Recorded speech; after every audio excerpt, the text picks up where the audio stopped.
close your eyes. Now open them. In that fleeting moment, you experienced something science still struggles to explain: consciousness. Every thought, feeling, and perception you have is a puzzle piece in the grand mystery of awareness. What makes your subjective experience real? How does a brain create a mind? And in a universe governed by physical laws, can we truly claim to be conscious, free-willed beings? Join us as we delve into the biggest mystery we know of: consciousness.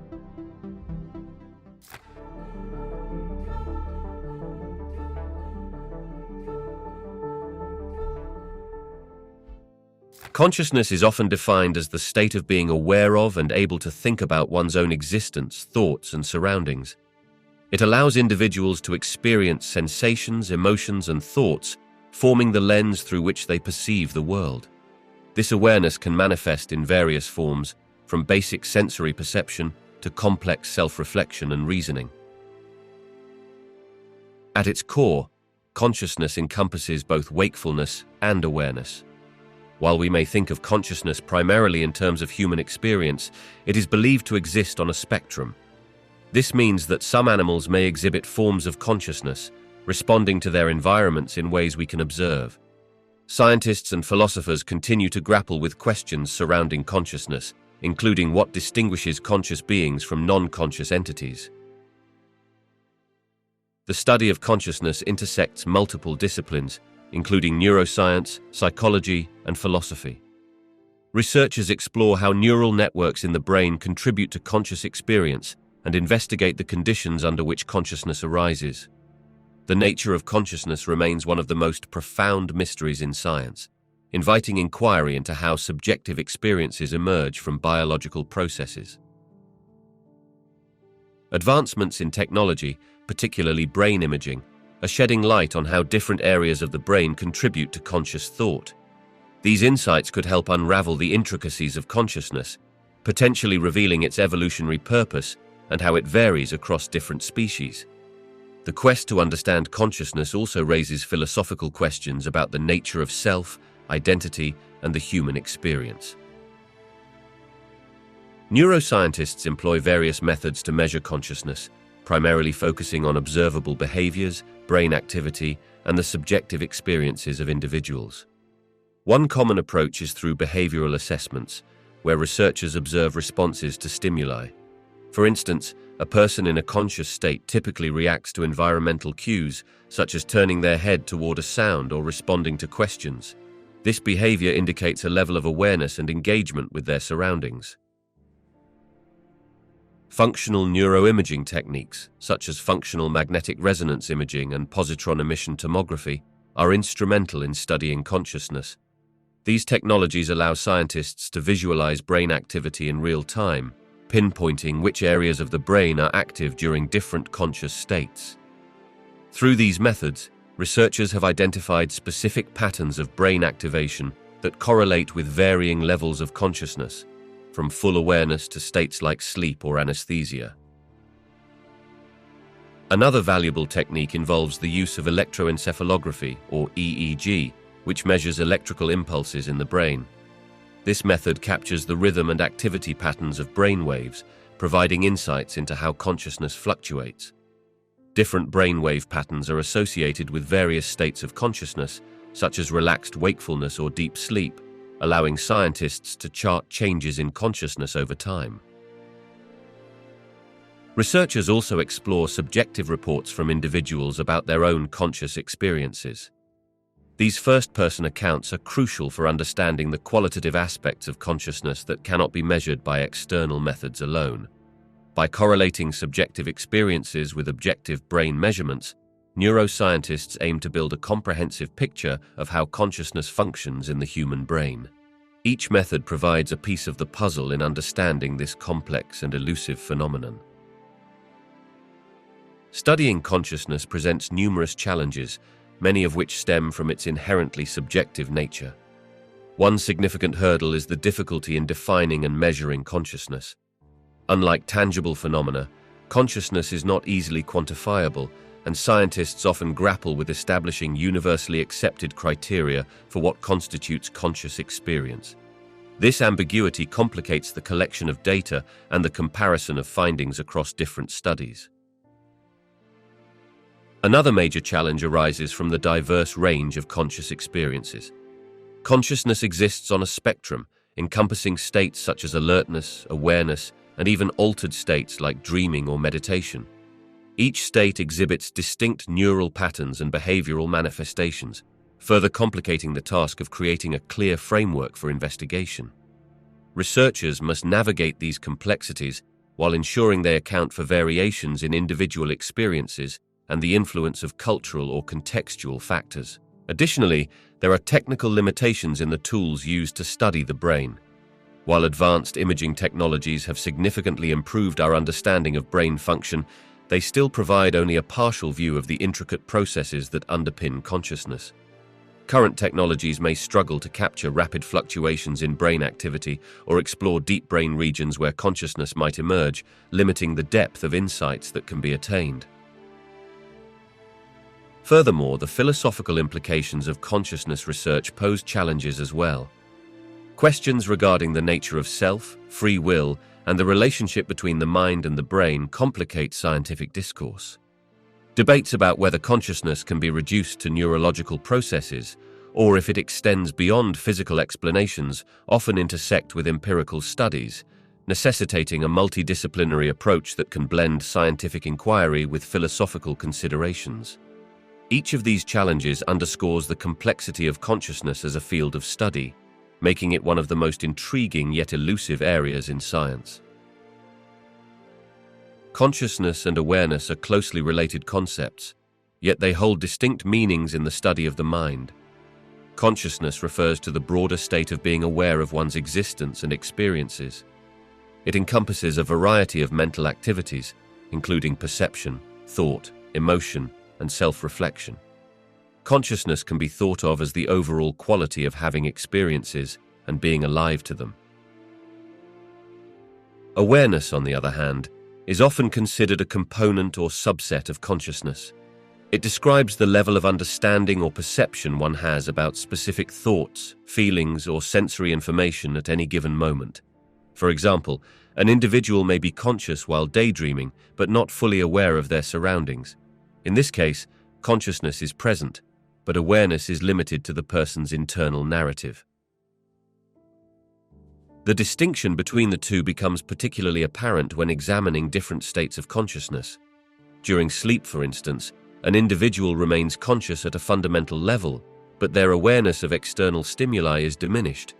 In more complex states like meditation or altered states induced by certain substances, it is possible for awareness to be heightened regarding certain sensations or thoughts, despite a reduction in overall consciousness.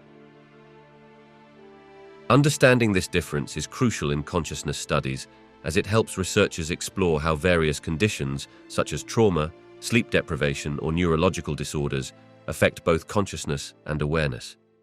By analyzing these distinctions, scientists can better investigate how the mind operates and how conscious experiences shape human behavior and interactions with the world.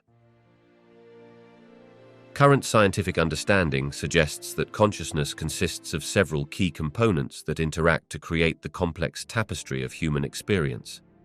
One of the primary components is sensory perception, which refers to the ability to receive and process information from the environment through the senses. This allows individuals to experience sights, sounds, tastes, touches, and smells, forming the foundation of conscious experience. Another significant aspect is attention, which plays a crucial role in shaping consciousness. Attention enables individuals to focus on specific stimuli or thoughts while filtering out distractions.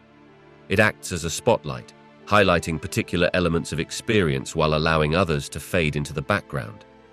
This selective focus is essential for engaging with the world effectively and for processing information meaningfully, influencing how experiences are prioritized and remembered.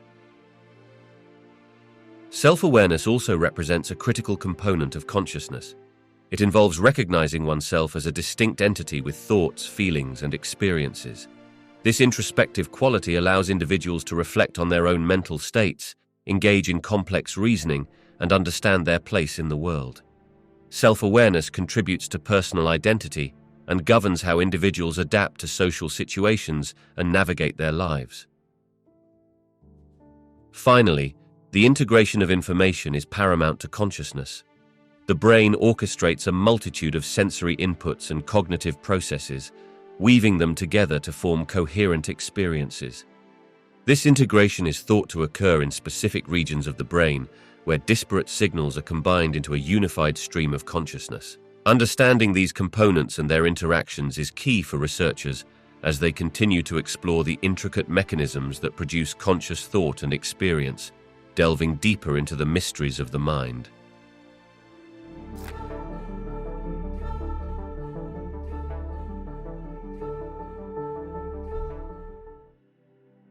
Several brain regions are intricately linked to conscious experience, each playing a distinct role in how we perceive, think, and interact with our environment. The cerebral cortex is perhaps the most critical area, particularly the prefrontal cortex, which is associated with higher cognitive functions such as reasoning, decision-making, and self-awareness. This region helps to integrate sensory inputs and allows for introspection, facilitating complex reflective thought. Another essential area is the thalamus, which acts as a relay station for sensory information. It processes incoming sensory signals and transmits them to the appropriate parts of the cortex for further analysis. The thalamus plays a key role in maintaining consciousness by filtering and directing attention, regulating the flow of sensory information that enters our awareness. This makes it a vital player in our conscious experience of the world. The posterior part of the brain, particularly the parietal and occipital lobes, is crucial for integrating sensory information into a coherent perceptual experience. The parietal lobe helps with the spatial awareness necessary for navigating our environment, while the occipital lobe processes visual information. Both areas collaborate to create a unified conscious experience by merging inputs from different senses. Additionally, subcortical structures, such as the brainstem, contribute to consciousness by regulating arousal and alertness. The reticular activating system, located within the brainstem, is instrumental in maintaining wakefulness and transitions between different states of consciousness, such as sleep and alertness. Studying how these brain regions interact provides valuable insights into the mechanisms that underlie conscious experience and sheds light on conditions where consciousness is altered or impaired. The thalamus plays a pivotal role in consciousness by serving as a crucial relay station for sensory information. This small but essential structure, located deep within the brain, receives input from various sensory modalities, including vision, hearing, touch, and taste.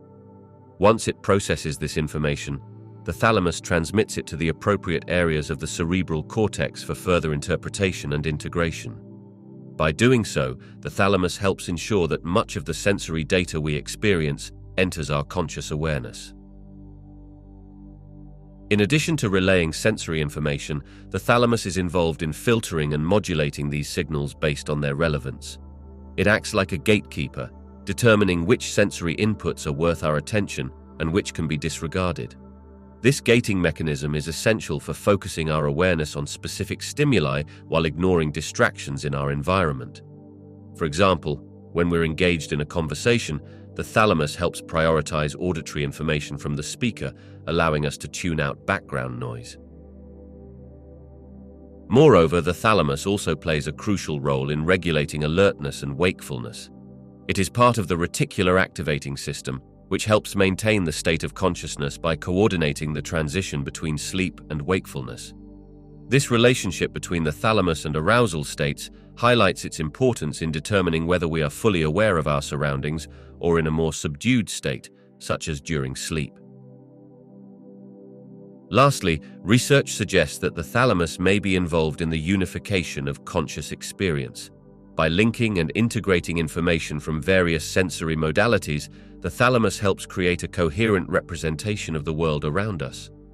This synthesis is essential for forming a unified perceptual experience, highlighting the thalamus's critical contribution to understanding the neural basis of consciousness.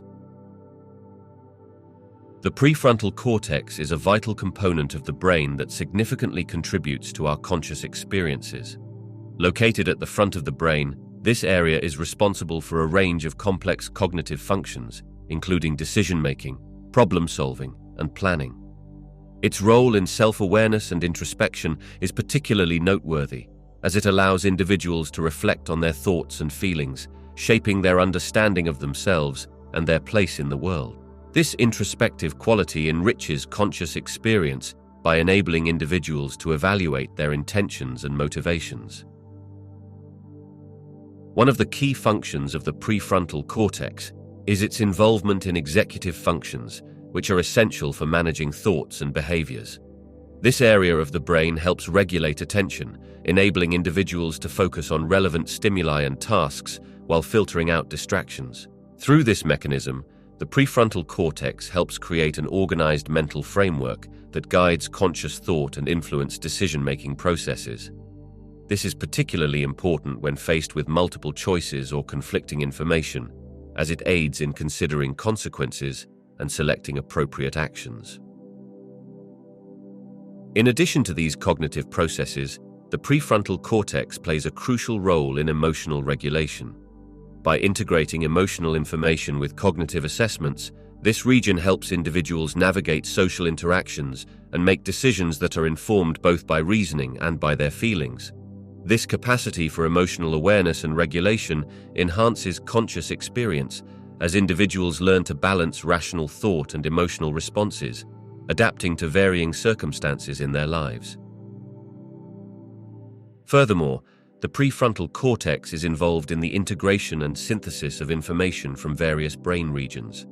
This connectivity allows it to pull together sensory input, memories, and emotional context to construct a coherent consciousness that informs daily experiences. Understanding the contributions of the prefrontal cortex thus provides valuable insights into how we navigate complex environments, make choices, and develop our sense of self, underscoring its importance in the landscape of conscious experience. The colostrum is a thin, irregular sheet of neural tissue located deep within the brain, and it has garnered significant interest in the study of consciousness. Although the precise function of the colostrum remains somewhat enigmatic, research indicates that it plays a crucial role in integrating and coordinating information across different brain regions. This integrative function is essential for forming a unified conscious experience, as it helps merge sensory input, emotions, and memories into a coherent perception of reality. One of the key theories about the colostrum's role in consciousness is its potential involvement in the synchrony of neural activity. The colostrum is thought to facilitate communication between various cortical areas, which allows for the synchronization of information processing. This synchronized activity is believed to be important for achieving a seamless conscious experience, where multiple streams of information are integrated to create a cohesive awareness of the environment and internal states. The colostrum is also thought to be connected to processes related to attention and awareness. Some studies suggest that it may help filter and prioritize incoming sensory information, guiding attention towards relevant stimuli while filtering out distractions. By acting as a hub that connects different brain networks, the colostrum might contribute to the focused awareness that characterizes conscious thought and experience. Although more research is needed to fully elucidate its functions, the colostrum's involvement in integrating sensory information and facilitating neural synchrony highlights its potential significance in the broader understanding of consciousness. As scientists continue to explore the intricacies of how the colostrum operates and interacts with other brain regions, it may reveal valuable insights into the nature of conscious experience and the mechanisms that underpin it. Neurotransmitters are essential chemical messengers in the brain that influence various aspects of our state of consciousness. These substances facilitate communication between neurons, affecting mood, perception, and cognitive functions. Different neurotransmitters play specific roles in shaping whether we feel alert and focused, relaxed, or even drowsy, thereby directly impacting our conscious experience. One of the most well-known neurotransmitters, dopamine, is closely linked to motivation, reward, and pleasure. It plays a significant role in regulating mood and emotions, which can affect overall consciousness. When dopamine levels are optimal, individuals often experience heightened awareness and motivation, while low levels can lead to feelings of fatigue or depression, diminishing the richness of conscious experience. Serotonin is another key neurotransmitter that plays a crucial role in regulating mood and anxiety. It is often associated with feelings of well-being and happiness. The modulation of serotonin levels can significantly affect our state of consciousness, as it influences sleep patterns, appetite, and emotional stability. Changes in serotonin levels can lead to variations in consciousness, particularly in states like depression or anxiety, where individuals may experience a distorted perception of reality. GABA, or gamma-aminobutyric acid, is an inhibitory neurotransmitter that helps regulate neuronal excitability. It plays a critical role in promoting relaxation and reducing anxiety, thereby influencing consciousness as well. Higher levels of GABA can contribute to calmness and a sense of well-being, while low levels may lead to heightened anxiety and restlessness, affecting one's ability to engage fully with the world. Conversely, excitatory neurotransmitters like glutamate bring about heightened alertness and cognitive functioning. During states of increased focus or arousal, glutamate levels rise, facilitating the brain's ability to process information and respond to stimuli effectively. By balancing these various neurotransmitters, the brain creates the dynamic range of conscious states that characterize human experience, underscoring their critical influence on how we perceive and interact with the world around us. During sleep, consciousness undergoes significant changes characterized by distinct stages that influence how we experience awareness and sensory perception. Sleep is typically divided into several stages, including non-rapid eye movement sleep and rapid eye movement sleep, each with its own unique characteristics. As we transition between these stages, the level of consciousness fluctuates markedly. In the earlier stages of non-rapid eye movement sleep, individuals experience a gradual decline in awareness. As the body relaxes and brain activity slows, the ability to respond to external stimuli diminishes. This phase is essential for physical restoration, during which the body undergoes various healing processes. Although consciousness fades, it does not completely disappear. For example, individuals may be able to rouse from light sleep in response to significant sounds or sensations. As sleep progresses into deeper non-rapid eye movement stages, such as slow-wave sleep, consciousness further diminishes. The brain shows patterns of low-frequency, high-amplitude waves, indicating a deep state of rest. During this phase, sensory awareness is significantly reduced, and the ability to awaken in response to external stimuli is greatly diminished. It is during these periods of deep sleep that vital restorative functions occur, including tissue repair, immune system strengthening, and memory consolidation. Rapid eye movement sleep, or REM sleep, introduces a unique alteration in consciousness. In this stage, brain activity becomes more similar to wakefulness, and vivid dreaming often occurs. Although the body is largely immobilized due to a natural mechanism that prevents movement, consciousness becomes richly active in the form of dreams. During REM sleep, the brain processes emotions and consolidates information, enhancing learning and memory. The fluctuating states of consciousness during sleep reveal the complexity of the brain's functions, demonstrating that even when we are seemingly unaware, vital processes continue to shape our thoughts and experiences upon waking. Psychoactive substances can profoundly alter consciousness by interacting with the brain's neurotransmitter systems, leading to changes in perception, mood, cognition, and behavior. These substances, which include drugs such as alcohol, opioids, stimulants, and hallucinogens, work by influencing the complex balance of neurotransmitters that govern neural communication. Each class of psychoactive drug targets specific neurotransmitter systems in unique ways, resulting in various effects on consciousness.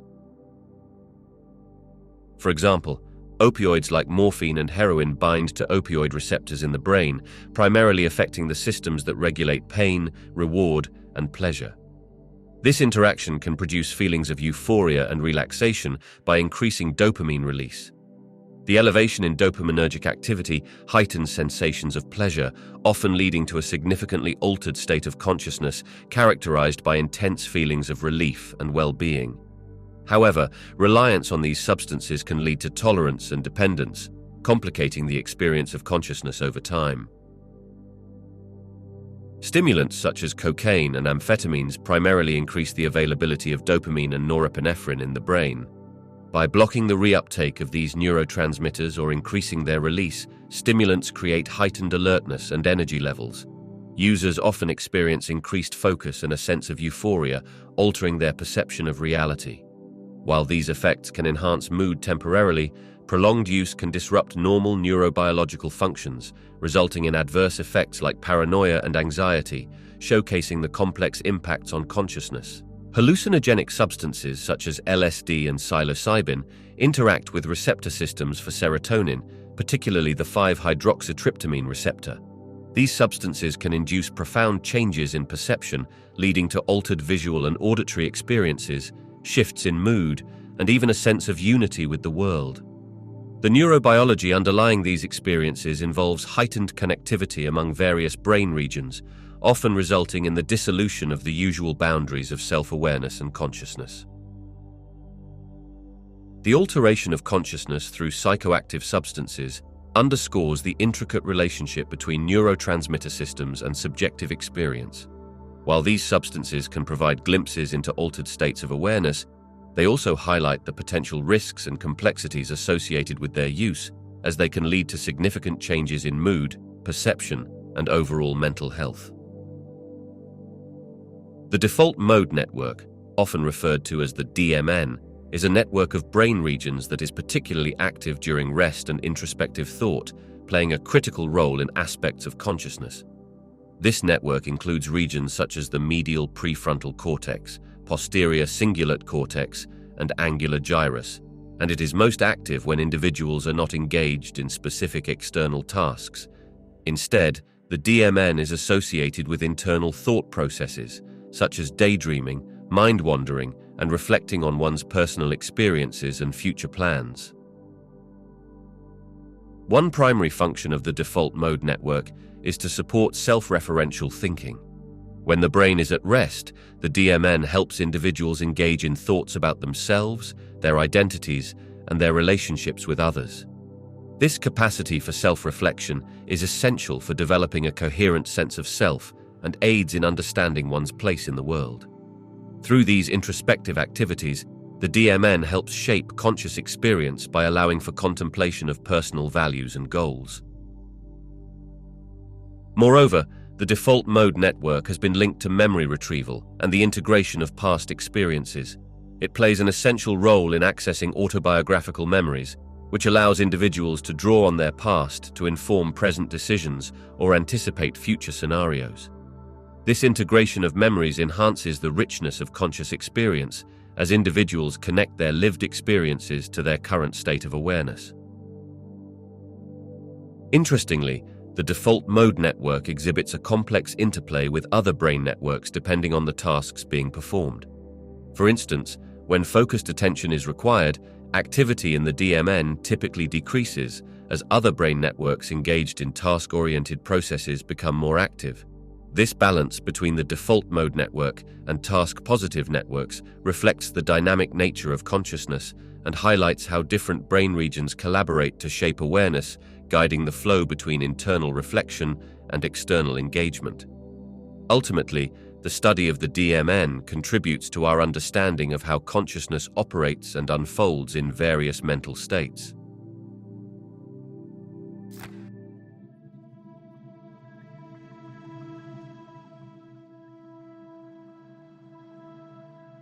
The emergence of consciousness in evolutionary history likely traces back to several significant stages in the development of the brain and behavior among living organisms. While it is challenging to pinpoint an exact timeline for the evolution of consciousness, many researchers suggest that simpler forms of awareness appeared with the advent of multicellular organisms, often associated with basic sensory processing and responsiveness to the environment. This initial awareness may have provided organisms with advantages in survival, enabling them to react to threats and opportunities in their surroundings. As evolution progressed, the development of more complex nervous systems led to enhanced processing capabilities. In particular, the evolution of the vertebrate brain marked a substantial leap in cognitive and conscious abilities. With the appearance of mammals, particularly primates, consciousness began to take on new dimensions. These species demonstrated advanced social behaviors, problem-solving abilities, and emotional responses, suggesting a more sophisticated form of consciousness involving self-awareness and reflection. Some researchers point to the emergence of the neocortex, a part of the brain that developed significantly in mammals, as a pivotal moment in the evolution of consciousness. The neocortex is involved in higher-order cognitive functions, such as sensory perception, reasoning, and emotional regulation. Its expansion in primates, especially humans, is believed to have contributed to the complex experience of consciousness that characterizes our species today. While consciousness as we understand it may be a relatively recent development in evolutionary terms, its roots likely extend far back into the history of life. As species evolved and their brains became more complex, the nature of consciousness also changed, leading to the rich tapestry of conscious experience we see in humans and certain other animals. Understanding these evolutionary milestones helps illuminate how consciousness has developed into a fundamental aspect of our existence, allowing us to contemplate our experiences, make decisions, and connect with one another in meaningful ways. Consciousness provides significant evolutionary advantages, primarily by enhancing an organism's ability to adapt and survive in its environment. One of the most critical benefits lies in improved decision-making abilities. Animals that possess consciousness can evaluate different scenarios and potential outcomes more effectively, allowing them to choose paths that increase their chances of survival. This kind of advanced reasoning enables creatures to avoid predators, locate food sources, and navigate complex social interactions with greater success. Additionally, consciousness facilitates social bonding and complex communication among individuals in a species. For many social animals, understanding the intentions and emotions of others is vital. This ability fosters cooperation, which can lead to more effective foraging, protection against threats, and the sharing of knowledge. By building alliances and forming social groups, conscious beings can enhance their overall survival and reproductive success through collaborative efforts. Another advantage linked to consciousness is the capability for learning and memory. Conscious creatures can not only respond to immediate stimuli, but also remember past experiences to inform future behavior. This learning process allows for the acquisition of skills and adaptations that enhance survival, such as recognizing dangerous situations or developing new foraging techniques.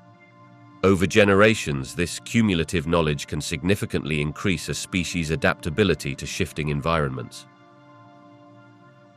Lastly, consciousness can inspire creativity and innovation. The ability to conjure abstract thoughts and imagine alternative scenarios empowers individuals to solve problems in novel ways, ensuring they can stay one step ahead of environmental challenges.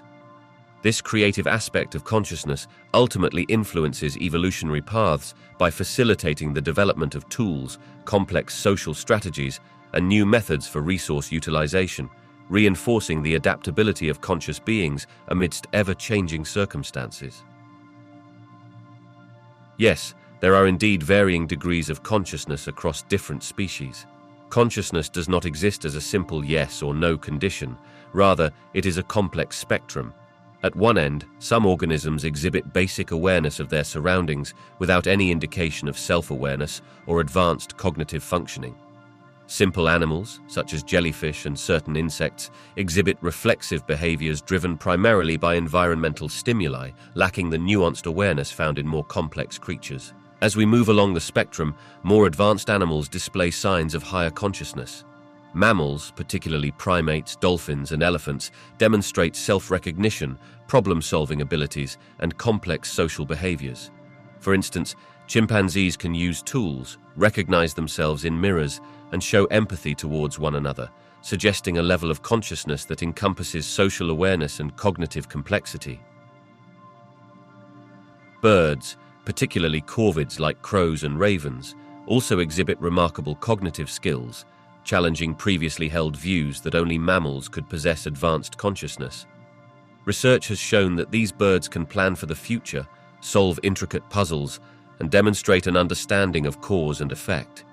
Their intelligence indicates that the capacity for consciousness may not be confined to mammals alone, but spans various branches of the tree of life.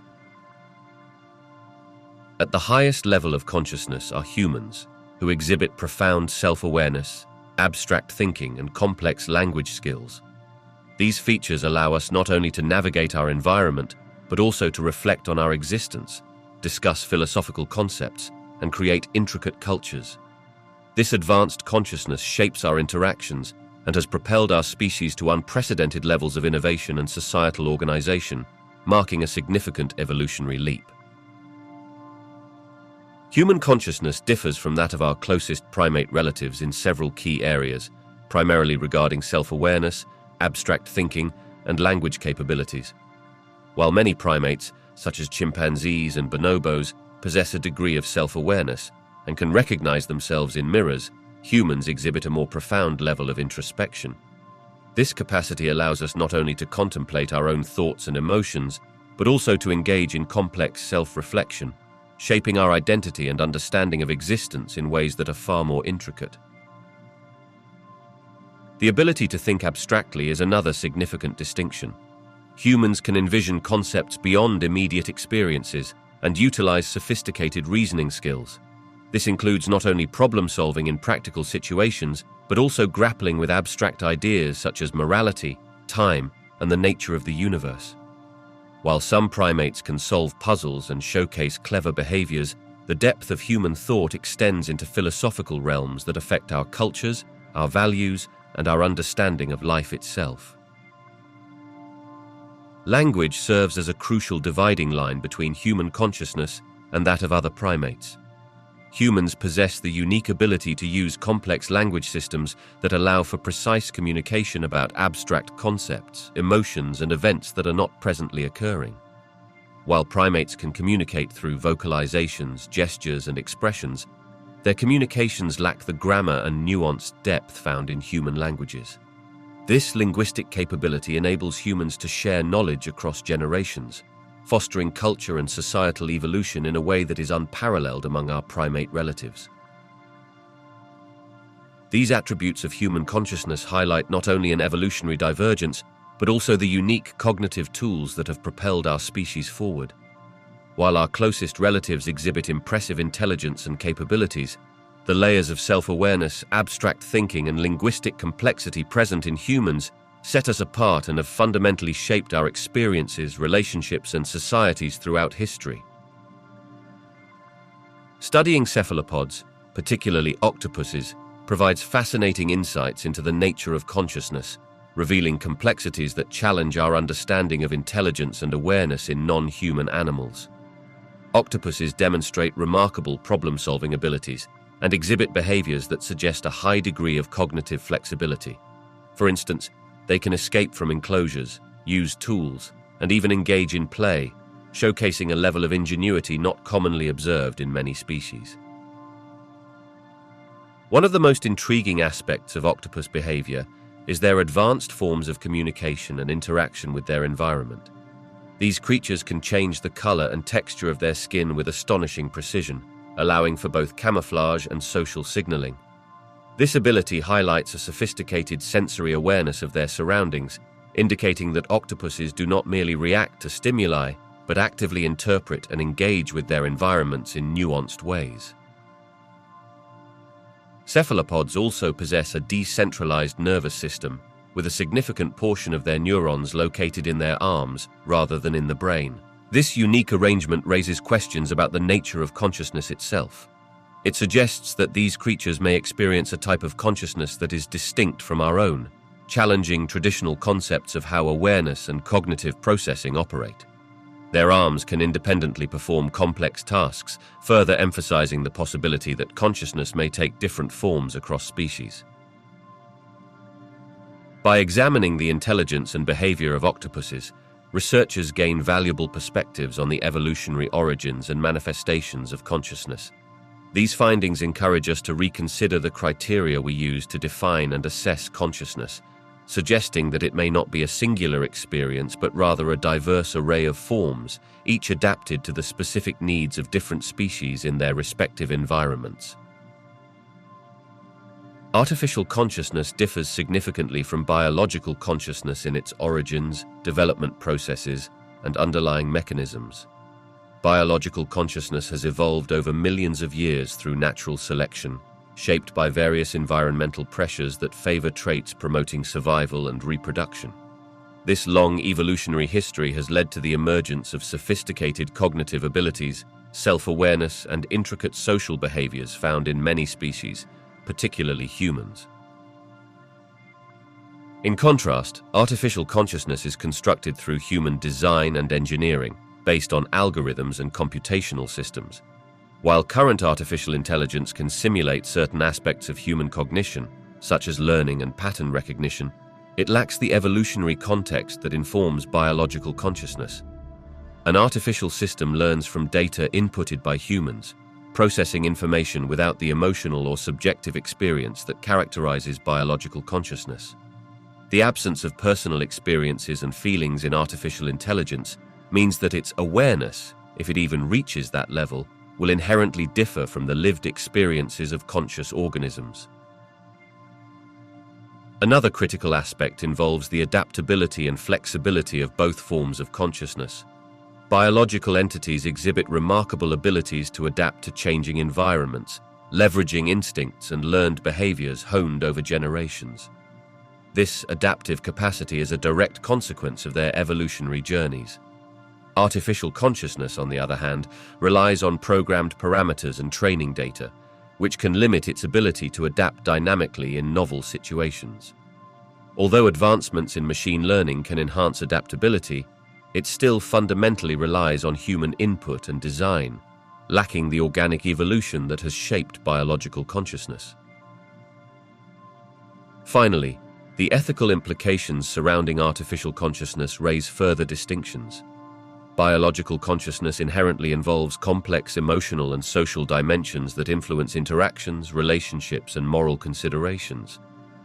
The conception of rights and ethical treatment is deeply grounded in the subjective experiences of living beings.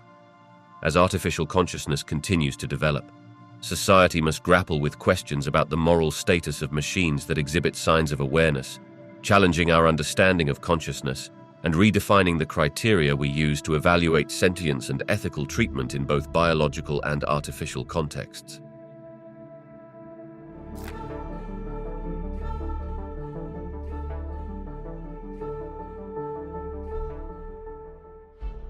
The global workspace theory of consciousness offers a compelling framework for understanding how we experience awareness and process information. Proposed by cognitive scientist Bernard Baars, the theory likens consciousness to a theater stage where a diverse array of cognitive processes compete for attention. In this model, the global workspace acts as a central hub that integrates information from various sources, allowing for coherent and unified experiences. Only a limited amount of information can be brought into the spotlight of consciousness at any given time, while the rest remains outside of awareness, much like backstage activities. According to this theory, when certain bits of information gain prominence, they become accessible for use in decision-making, memory, and communication. This process is akin to a spotlight illuminating specific actors on a stage, highlighting their roles for the audience. The relevance of this model lies in its ability to account for the dynamic and selective nature of conscious awareness, explaining how we can focus on particular stimuli while ignoring others. The global workspace theory suggests that consciousness serves as a broadcast system, distributing important information across various cognitive systems that operate in the background. Furthermore, the theory has implications for understanding complex cognitive tasks. It proposes that our ability to solve problems, direct attention, and engage in higher-order thinking involves this selective sharing of information. When multiple cognitive processes collaborate in the global workspace, they create an integrated understanding that enriches our conscious experience and enhances our ability to navigate the complexities of the world around us. In neuroscience, this theory has garnered support through research indicating that particular patterns of brain activity correlate with conscious awareness. Studies using functional neuroimaging have shown that when information reaches consciousness, it activates specific neural networks, corroborating the idea of a shared workspace for information processing. Overall, the global workspace theory provides an insightful perspective on the mechanisms underlying consciousness, emphasizing its role in integrating, processing, and broadcasting information essential for cognition and behavior. Integrated information theory, developed by neuroscientist Giulio Tononi, proposes a novel approach to understanding consciousness through the concepts of information, integration, and differentiation. According to this theory, consciousness arises when a system can generate a unified experience from the interactions of its components, integrating information in a way that is both structured and specific. The essence of integrated information is captured in the concept of phi, a measure that quantifies the degree of informational integration within a system. In this framework, consciousness is not merely a byproduct of complex neural activity, but is fundamentally linked to how information is processed and combined. A system that integrates information effectively will generate a rich and cohesive experience, while a system that simply processes information without this integration lacks consciousness. For instance, the human brain exhibits high levels of integrated information, allowing for intricate experiences, self-awareness, and complex thoughts.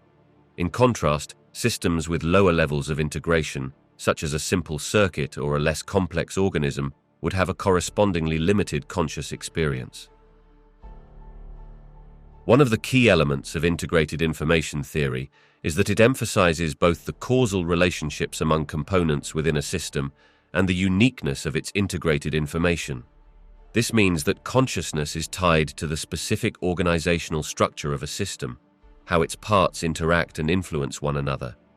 This leads to the notion that different systems could potentially have varying forms of consciousness depending on their level of integration, even if they are not biologically similar.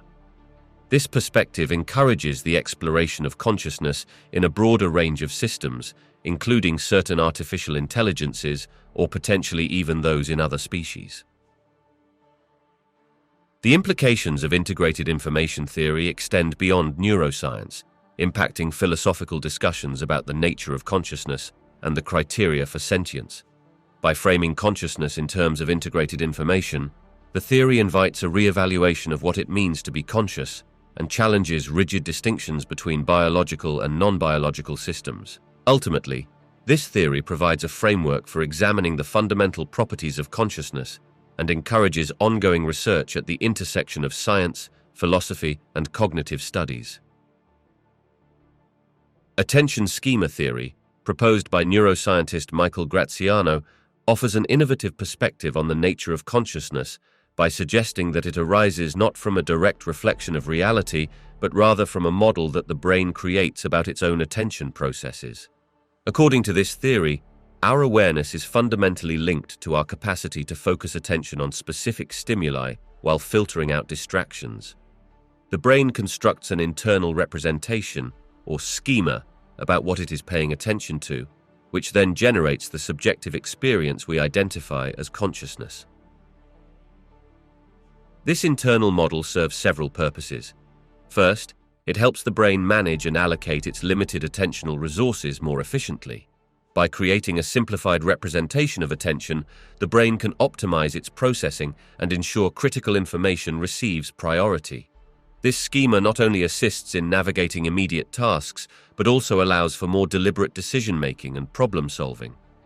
The phenomenon of feeling aware of our thoughts and surroundings, according to this theory, is essentially the brain's way of keeping track of where its attention is focused. Furthermore, attention schema theory explains that this model of attention can also involve self-awareness. When we reflect on our thoughts and feelings, we are engaging with this internal schema, allowing us to observe our mental processes as if they are external objects. This self-referential aspect is crucial for understanding complex social behaviors, as it enables individuals to predict and interpret the intentions and emotions of others by considering what they might be attending to at any given moment. The theory presents consciousness as a useful construct rather than a direct access to external reality. It emphasizes the brain's role in continuously modeling its own operations, leading to a rich, subjective experience that is an emergent property of processing attention. This perspective is not only significant for cognitive science, but also contributes to philosophical debates about consciousness, challenging traditional notions and prompting further inquiry into the intricate relationship between attention, awareness, and our understanding of self. The orchestrated objective reduction theory, or OR, presented by physicist Roger Penrose and anesthesiologist Stuart Hameroff, posits that consciousness arises from quantum processes occurring within the microtubules of neurons. This theory suggests that these tiny structures, which are part of the cytoskeleton of cells, play a crucial role in facilitating quantum computations that lead to conscious experience. According to OR, the brain's complex neural connectivity and the behavior of these microtubules create an environment where quantum information can be processed in a way that is fundamentally different from classical neurological activity. At the heart of the OR theory is the concept of objective reduction, which refers to a specific type of quantum collapse. It suggests that when quantum states become entangled, they may exist in multiple possibilities until an objective threshold is reached, at which point the system decides on a particular state. This decision-making process, influenced by the interconnectedness of microtubules, is thought to give rise to moments of consciousness. Penrose argues that this objective reduction indicates a form of fundamental awareness that is inherent to the fabric of the universe, intertwining consciousness with the basic principles of quantum mechanics. The theory contrasts sharply with classical views of consciousness, which are predominantly rooted in biological and neural activity. By introducing quantum processes as central to understanding consciousness, OR opens the door to novel explanations of subjective experiences that classical neurobiology struggles to fully illuminate. It invites discussions around the mysteries of consciousness that involve both physics and biology, suggesting that our conscious experience might fundamentally rely on quantum coherence and entanglement, transcending the limitations of traditional definitions. However, it is important to note that OR remains highly controversial among scientists. Critics argue that the brain may be too warm and noisy for quantum processes to play a significant role, raising questions about the feasibility of these quantum events influencing neural function. Despite the debates surrounding its validity, the OR theory represents an intriguing intersection of consciousness studies and quantum physics, encouraging ongoing exploration into the profound questions regarding the nature of consciousness and its origins in the universe.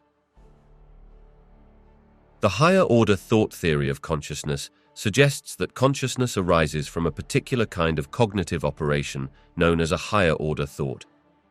Proposed by philosophers such as David Rosenthal, this theory posits that in order to be conscious of a mental state, one must have a separate thought that reflects on that state.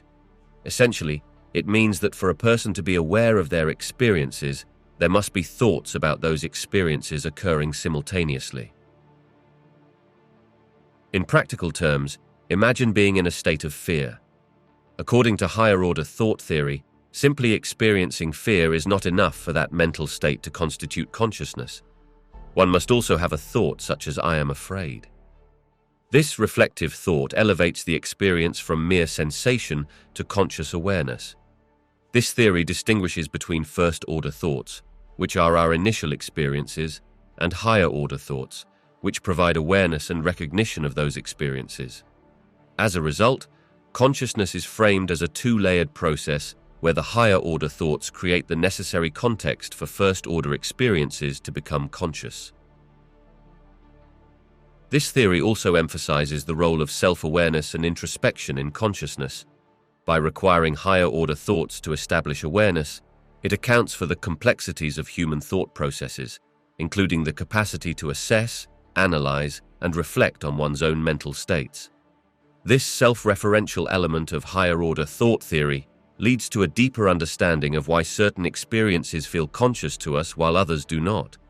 It provides a framework for distinguishing between automatic reactions versus those we actively recognize and think about. Critics of higher-order thought theory argue that it may overemphasize the necessity of these reflective thoughts in defining consciousness, particularly in cases of unconscious mental processes or non-human awareness. Nonetheless, the theory remains a fascinating contribution to the ongoing debate about the nature of consciousness, particularly regarding how awareness is constructed from our thoughts and experiences. It challenges us to consider the layers of mental activity that underpin what we perceive as conscious awareness, inviting further exploration into the dynamics of thought, perception, and self-recognition. The predictive processing framework offers a compelling approach to understanding consciousness by positing that the brain operates as a predictive model of the world. According to this framework, our brains are constantly generating and updating predictions about incoming sensory information, striving to minimize the discrepancy between those predictions and actual sensory input. This process relies on an intricate interplay between expectations and sensory experiences, allowing us to navigate our environments in an efficient and adaptive manner. In this model, consciousness emerges as a result of these predictive mechanisms. The brain's predictions create a kind of internal representation of reality, allowing individuals to make sense of their experiences even before they occur. When predictions are accurate, they confirm our expectations, while discrepancies or prediction errors prompt the brain to adjust its models accordingly.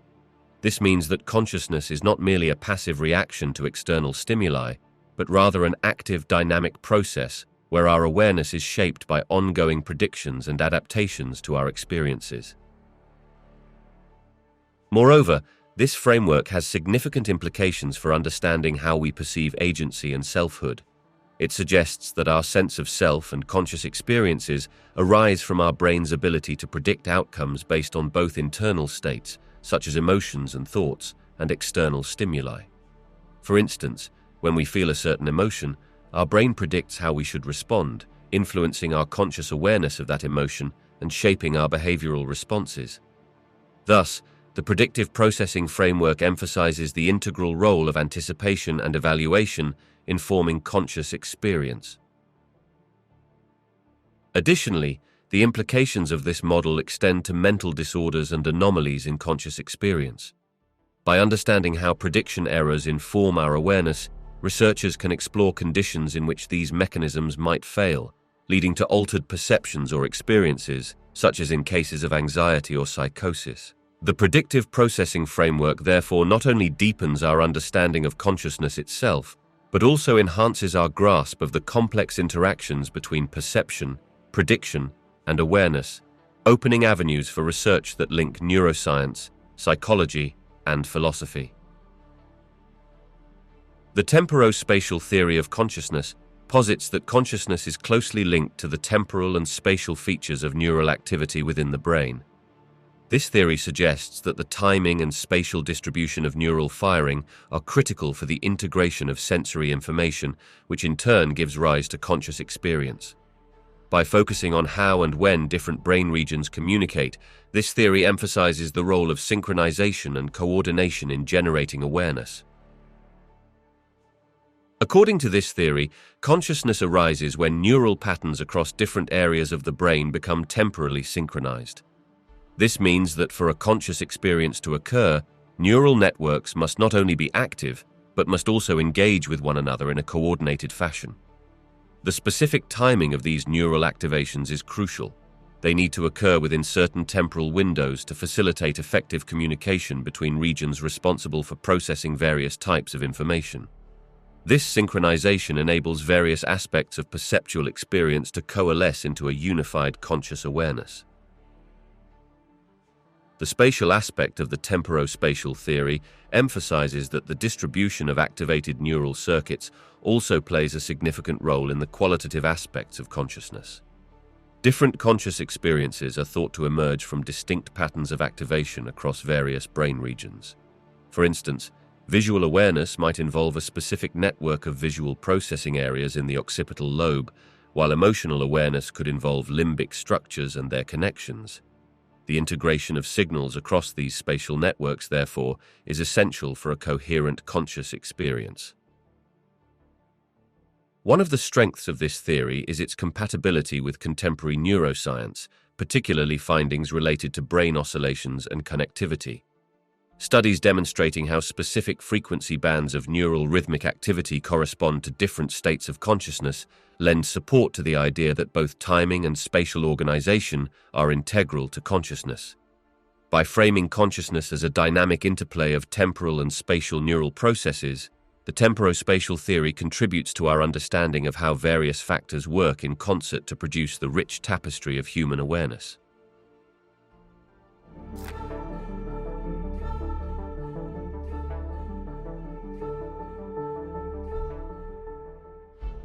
Meditation has been shown to have profound effects on brain activity and consciousness, influencing both structural and functional aspects of the brain. Research using neuroimaging techniques, such as functional magnetic resonance imaging and electroencephalography, reveals that different meditation practices can lead to specific patterns of brain activation. For instance, mindfulness meditation, which emphasizes present-moment awareness, has been associated with increased activity in regions related to attention, emotional regulation, and self-referential thought, such as the prefrontal cortex and the insula. One of the most notable findings is the effect of meditation on brainwave patterns. Practitioners often exhibit increased theta and alpha brainwave activity, which are associated with relaxation and focused awareness. These brainwave states can facilitate a sense of calm and clarity, enhancing one's ability to concentrate and process information. Additionally, long-term meditation practitioners show changes in the connectivity between brain regions, particularly those involved in the default mode network, which is active when the mind wanders and when we engage in self-referential thinking. This suggests that meditation can alter how individuals experience their inner thoughts and feelings. Meditation also appears to influence our perception of self and consciousness. Many practitioners report changes in their sense of identity and self-awareness, often describing feelings of interconnectedness or a diminished sense of ego. This shift can lead to a greater capacity for emotional regulation, reduced stress, and improved well-being. The practice fosters a heightened awareness of thoughts and sensations, allowing individuals to observe their experiences without the intense attachment that often characterizes everyday consciousness. Furthermore, studies suggest that meditation can enhance neuroplasticity, the brain's ability to adapt and reorganize itself by forming new connections. This capacity may contribute to the long-term benefits of meditation, such as increased emotional resilience and improved cognitive function. Overall, the effects of meditation on brain activity and consciousness illustrate its potential as a powerful tool for enhancing psychological and emotional well-being, ultimately leading to a deeper understanding of the mind and a more profound experience of conscious awareness. Near-death experiences often present profound alterations in consciousness that challenge our understanding of awareness and existence. Individuals who have undergone such experiences frequently report a range of sensations and perceptions that can include feelings of detachment from the body, a sense of traveling through a tunnel towards a bright light, and encounters with deceased individuals or spiritual entities. These vivid experiences can evoke strong emotional and psychological transformations, leaving enduring impacts on the individuals who experience them. One compelling aspect of near-death experiences is the reported phenomenon of out-of-body experiences. Many individuals describe a sensation of floating above their physical bodies, allowing them to observe the scene around them from an external perspective. Some even describe detailed observations of events that occurred in the vicinity, raising questions about the nature of consciousness and its relationship to the physical body. This dissociation from physical form suggests that consciousness may maintain a level of awareness independent of sensory input from the body. Additionally, near-death experiences often involve altered states of consciousness, characterized by profound peace, unconditional love, and a sense of interconnectedness. Many individuals report a life review during these experiences, where they gain insights into their past actions and the emotional impact of those actions on others. This retrospective awareness can lead to significant personal growth and a re-evaluation of life priorities, often resulting in a deeper appreciation for life and a reduction in fear of death. Neuroscientific perspectives offer explanations for near-death experiences, suggesting that they may arise from physiological and psychological factors. For instance, reduced blood flow to the brain, chemical releases during trauma, and psychological mechanisms like dissociation could all contribute to these unique experiences. Despite these explanations, the subjective nature of near-death experiences continues to capture interest, raising important philosophical and existential questions about the nature of consciousness, particularly regarding the possibility of consciousness existing independently of the body, even if temporarily. As research continues, these experiences spark ongoing debate about the intersections of science, spirituality, and the profound mysteries of human consciousness. Psychedelic substances, such as lysergic acid, diethylamide, and psilocybin, profoundly alter consciousness by affecting the brain's neurochemistry and connectivity. These substances, primarily acting on serotonin receptors, specifically the 5-HT2A receptor, induce alterations in perception, mood, and cognition.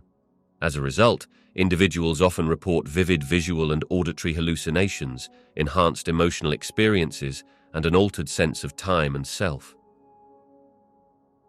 One of the most striking effects of psychedelics is the dissolution of the ego, often referred to as ego dissolution.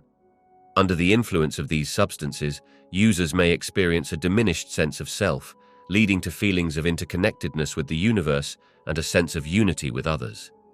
This experience can prompt shifts in personal perspectives and a re-evaluation of one's identity, relationships, and life choices. The subjective nature of these experiences has sparked interest in their potential therapeutic applications for mental health issues such as depression, anxiety, and PTSD. Neuroscientifically, psychedelics induce changes in the way different brain regions communicate and cooperate.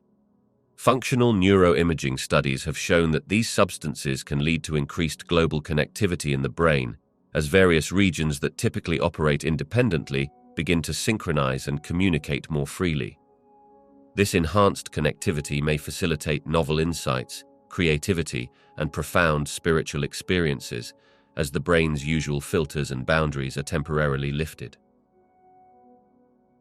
Furthermore, research has indicated that the use of psychedelics can promote neuroplasticity, which is the brain's ability to adapt and form new connections.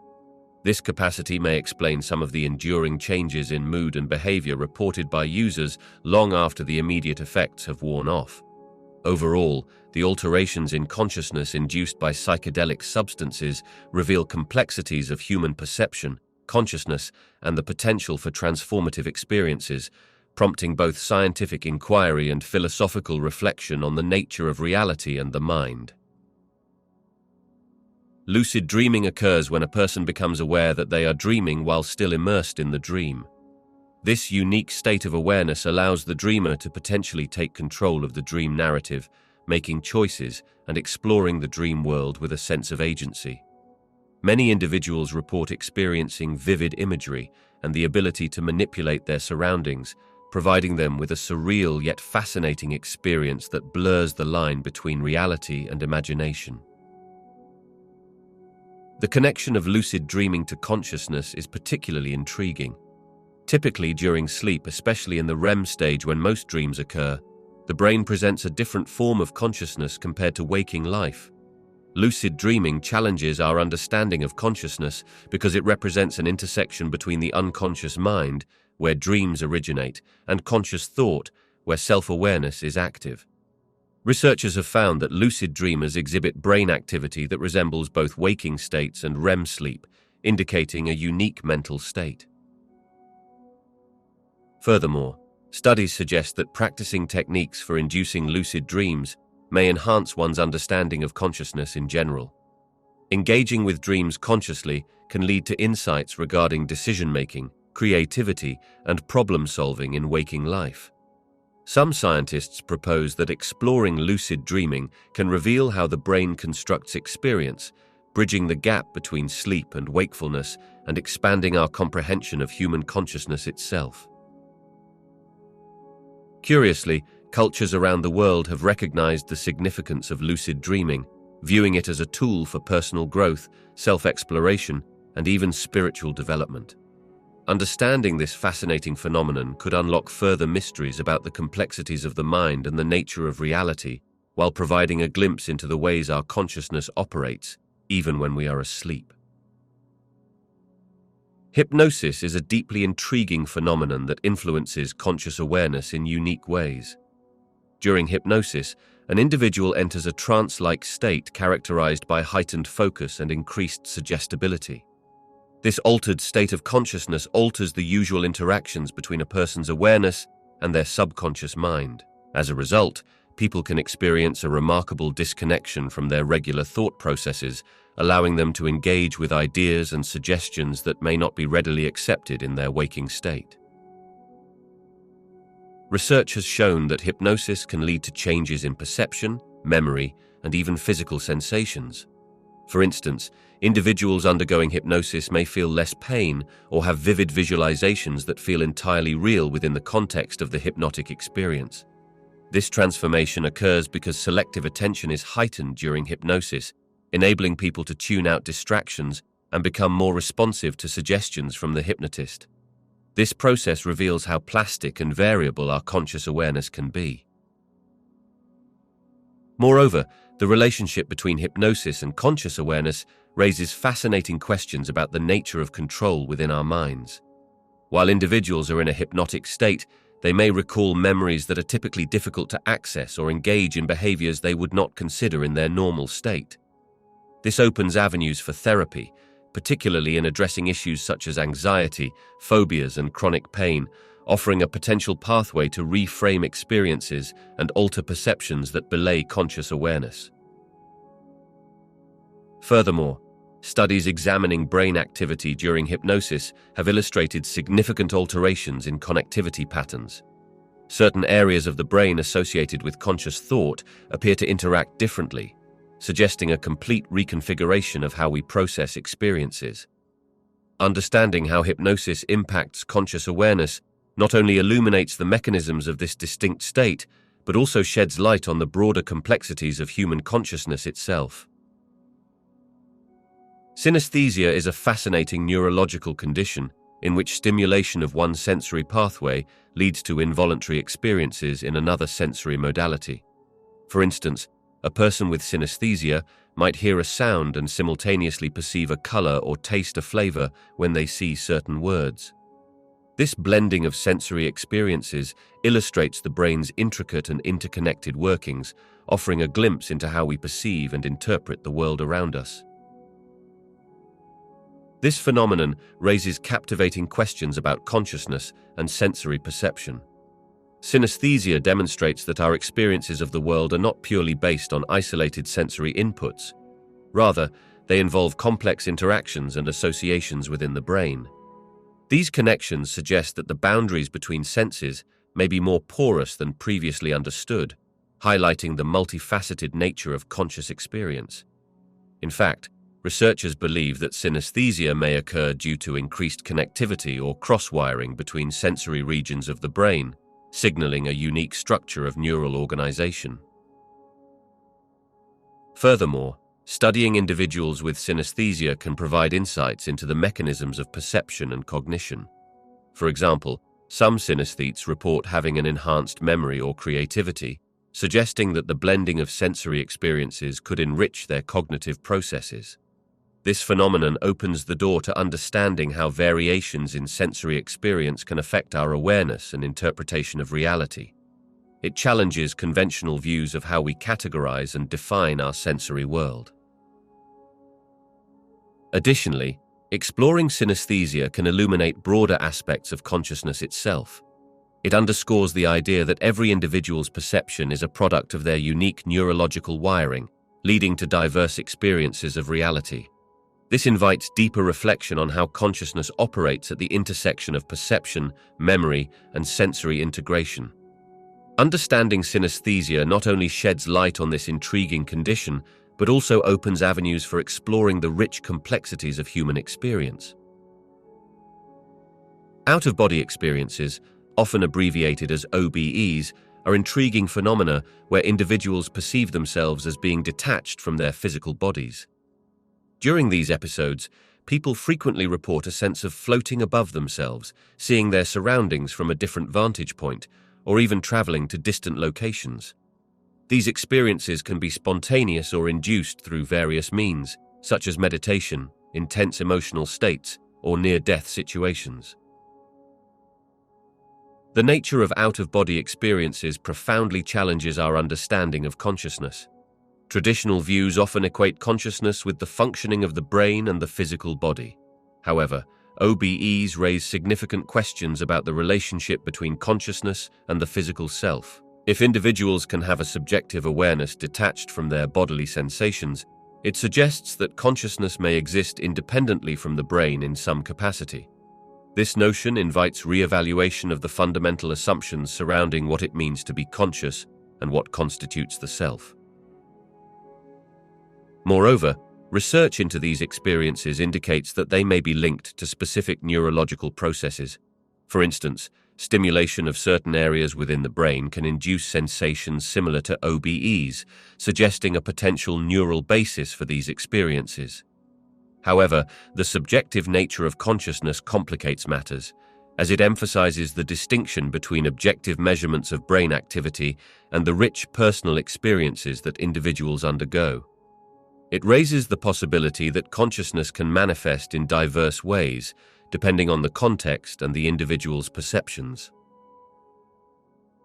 Furthermore, the psychological and cultural implications of out-of-body experiences cannot be overlooked. Many individuals consider these occurrences spiritual or transcendental, leading to insights about the nature of existence and the interconnectedness of life. By examining OBEs, researchers and philosophers can explore broader themes regarding consciousness, identity, and reality itself.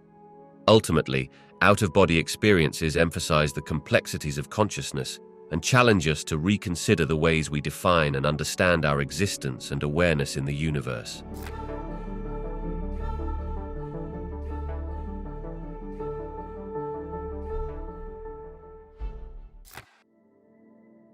During a coma, an individual's consciousness is significantly altered or diminished, presenting a complex situation that challenges our understanding of awareness and brain function. A coma is typically characterized by a prolonged state of unresponsiveness, where the person cannot be awakened and fails to respond to external stimuli. The brain remains active in various ways, but the connections and processes that generate conscious awareness are profoundly disrupted. The level of consciousness during a coma can vary widely depending on the underlying cause, such as traumatic brain injuries, stroke, or metabolic issues. In some cases, patients may exhibit signs of minimal consciousness, where they exhibit faint awareness by responding to certain commands or demonstrating brief moments of responsiveness, though this is not typical for all comatose individuals. Brain imaging studies have shown that although a patient may appear to be unconscious, there can still be detectable brain activity, sometimes even resembling awake states in certain areas. The challenges posed by coma raise crucial questions about the nature of consciousness. Researchers are increasingly interested in the phenomenon of consciousness at the fringes, exploring whether some level of awareness persists even in severe cases. Studies have shown that individuals diagnosed as being in a vegetative state may respond to stimuli in subtle ways, suggesting that the brain could retain some vestiges of conscious experience, even if they are not accessible from the outside. Moreover, the exploration of consciousness during a coma intersects with ethical considerations in medical practice. Determining the degree of awareness and the potential for recovery influences decisions about treatment and end-of-life care. The complexities of consciousness, particularly in states like coma, remind us of how much we still have to learn about the intricacies of the human brain and the profound enigma of what it means to be aware and alive. Understanding these phenomena can ultimately deepen our comprehension of consciousness itself and illuminate the mysteries of human existence. Locked-in syndrome presents a profound perspective on consciousness, as patients experience a unique state that is often described as a paradox. These individuals are fully conscious and aware of their surroundings, but cannot move or communicate due to complete paralysis of almost all voluntary muscles, except for typically the eyes. This condition is usually the result of brainstem damage, often caused by stroke, trauma, or diseases affecting the nervous system. While their neurological faculties remain intact, the external expression of consciousness becomes severely restricted. In patients with locked-in syndrome, there is a distinct and often heartbreaking contrast between their inner awareness and their outer inability to convey thoughts, emotions, or needs. They retain the capacity for high-level cognitive functions, including reasoning and emotional awareness. Many patients report feeling isolated and trapped, experiencing frustration due to their inability to communicate. Their consciousness remains vivid, yet they are confined within their bodies, leading to a complex psychological landscape that challenges our understanding of self-identity and the essence of conscious experience. Interestingly, advancements in technology have begun to bridge some of the communication gaps faced by individuals with locked-in syndrome. Techniques such as eye tracking and brain-computer interfaces allow patients to express themselves and engage with the outside world in ways that were previously unimaginable. These developments highlight not only the resilience of consciousness in the face of physical limitations, but also raise ethical questions about autonomy and quality of life for these individuals. The exploration of consciousness in locked-in syndrome serves as a reminder of the multifaceted nature of awareness and identity. It highlights the distinction between cognitive awareness and physical expression, compelling us to reconsider the mechanisms through which we understand consciousness. Ultimately, the experiences of patients with locked-in syndrome offer critical insights into the nature of consciousness, the connections between the mind and body, and the ways we can learn to appreciate the richness of human awareness, even under the most challenging circumstances. A minimally conscious state is a complex and nuanced condition characterized by severely altered consciousness, combined with some intermittent signs of awareness. This state represents a level of brain function that lies between a vegetative state, where patients show no signs of awareness, and higher levels of consciousness. Individuals in a minimally conscious state may exhibit inconsistent but discernible behaviors that suggest a degree of awareness of their environment. These behaviors can include following simple commands, gestural responses, or even making vocalizations that indicate some level of recognition. The minimally conscious state usually arises after severe brain injury or neurological disorders affecting cognitive functioning. Because the moments of awareness can be fleeting and inconsistent, accurately diagnosing this state can be challenging. Medical professionals rely on careful observation and standardized assessment tools to evaluate responses over time, which can reveal some cognitive processing despite the overarching impairment in consciousness. Emerging research continues to explore the implications of this state for both recovery and rehabilitation. Some patients in a minimally conscious state may show gradual improvement and regain higher levels of consciousness over time, suggesting that the brain's plasticity can facilitate recovery in some cases. Advances in neuroimaging techniques have provided deeper insights into brain activity patterns, enabling scientists to differentiate between the minimally conscious state and other forms of altered consciousness more accurately. Understanding the minimally conscious state raises significant ethical considerations regarding treatment decisions and quality of life. The unpredictability of recovery adds complexity to conversations about care, support, and potential outcomes. As we continue to learn more about the mechanisms underlying consciousness and recovery, the minimal conscious state serves as a crucial area of study that enhances our understanding of human awareness and the profound variations in the experience of consciousness. Split-brain patients provide captivating insights into the nature of consciousness and the functioning of the human brain. This condition arises after a surgical procedure known as corpus callosotomy, in which the corpus callosum, the bundle of nerves connecting the two cerebral hemispheres, is severed. This operation is typically performed to alleviate severe epilepsy. The procedure leads to a unique situation where the two hemispheres can operate independently, revealing how they contribute to our conscious experience. In split-brain patients, each hemisphere may develop its own distinct perceptions, thoughts, and even motivations. For example, when information is presented to only one hemisphere, particularly the right, it may not reach the left hemisphere, which is responsible for language and verbal expression. This disconnection can lead to situations where the patient may deny seeing an object that is presented to the right visual field, yet they can often draw or identify it with their left hand, which is controlled by the right hemisphere. Such phenomena challenge the conventional understanding of a unified self, suggesting instead that consciousness may be divided, with each hemisphere forming its own independent perspective. Importantly, these observations have sparked significant discussion about the nature of self and awareness. The experiences of split-brain patients suggest that consciousness may not be a singular construct, but could be composed of multiple, sometimes conflicting perspectives. This raises intriguing questions about identity and the seamless personal narrative we commonly associate with being human. Neuroscientists and psychologists are fascinated by how the different functions of the hemispheres can create divergent thoughts and behaviors, compelling us to reconsider how we define consciousness itself. Moreover, studies of split-brain patients underline the complexity and adaptability of the human brain. While each hemisphere may possess distinct cognitive abilities, research has demonstrated that many patients are able to adapt to their new condition over time. This adaptability highlights the brain's remarkable plasticity and further complicates our understanding of consciousness, revealing that it can manifest in flexible and multifaceted ways. Exploring the experiences of split-brain patients not only enhances our knowledge of consciousness, but also invites deeper inquiries into the very essence of self and identity.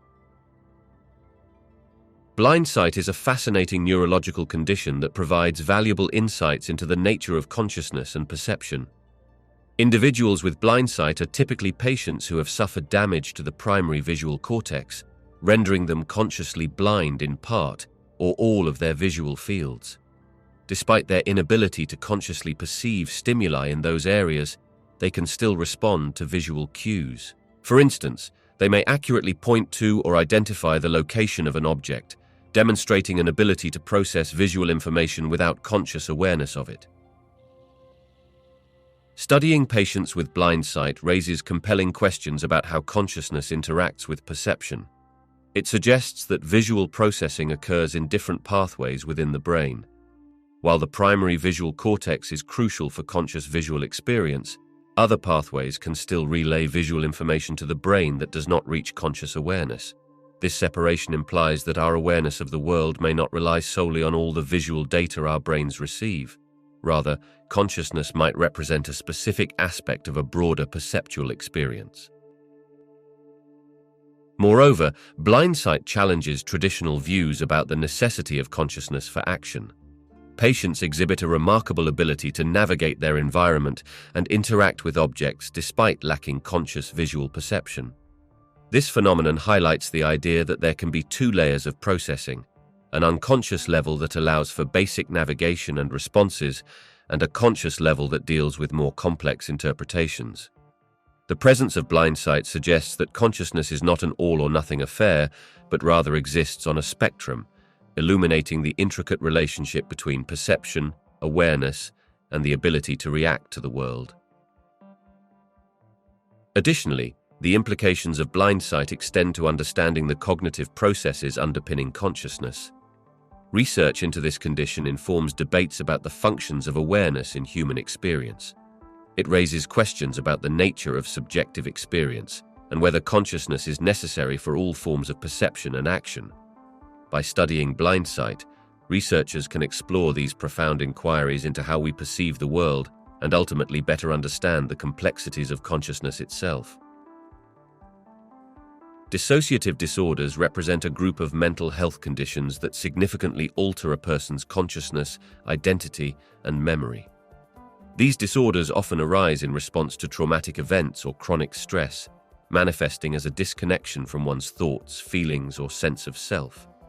Individuals with dissociative disorders may experience episodes of dissociation, where they feel detached from their surroundings or have difficulties recalling personal information or past experiences.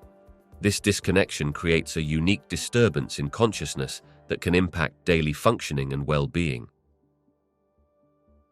One of the most well-known forms of dissociative disorder is dissociative identity disorder, wherein an individual experiences two or more distinct identities or personality states.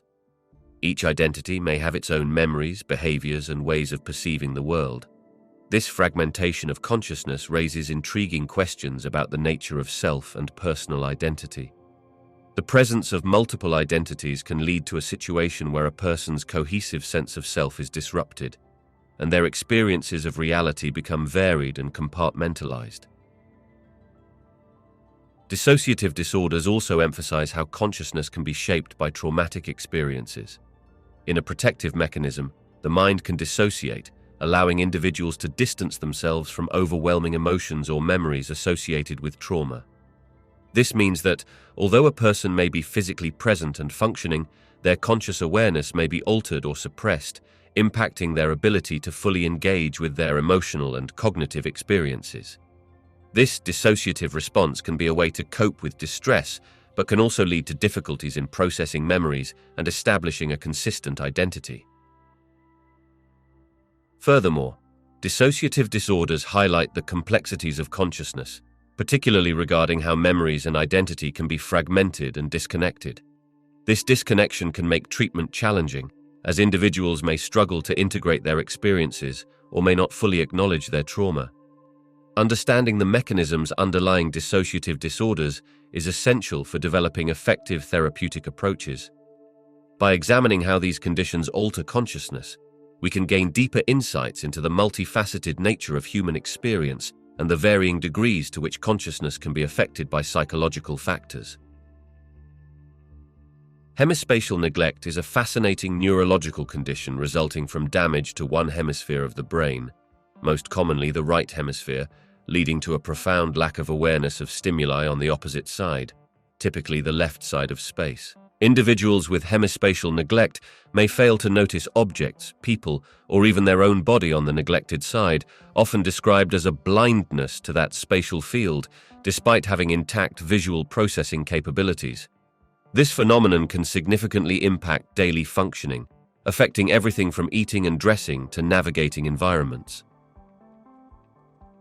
This condition reveals intriguing insights into the nature of consciousness and spatial awareness.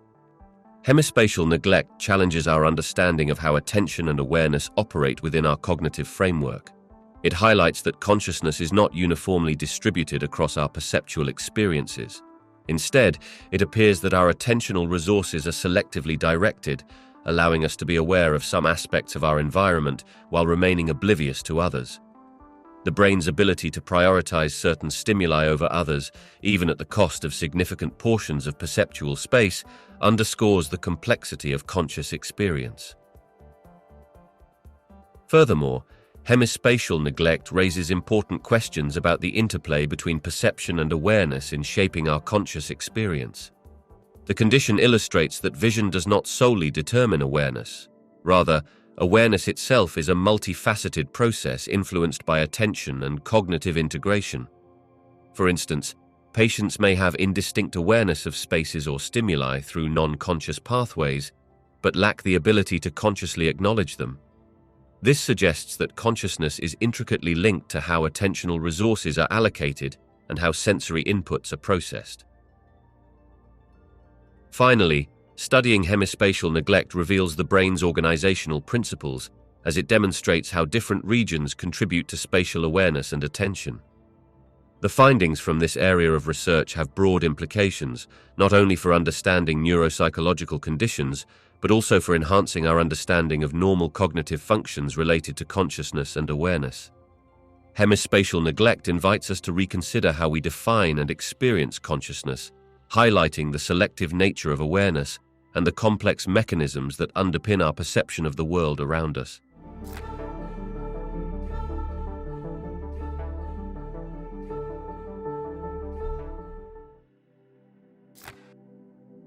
The brain constructs our conscious perception of reality through a complex interplay of sensory processing, cognitive integration, and interpretative mechanisms. At the most fundamental level, our sensory organs collect information from the environment: light, sound, touch, and more. This sensory information is transmitted to the brain, where it is initially processed in different specialized areas. For instance, visual data is processed in the occipital lobe, while auditory information is handled in the temporal lobe.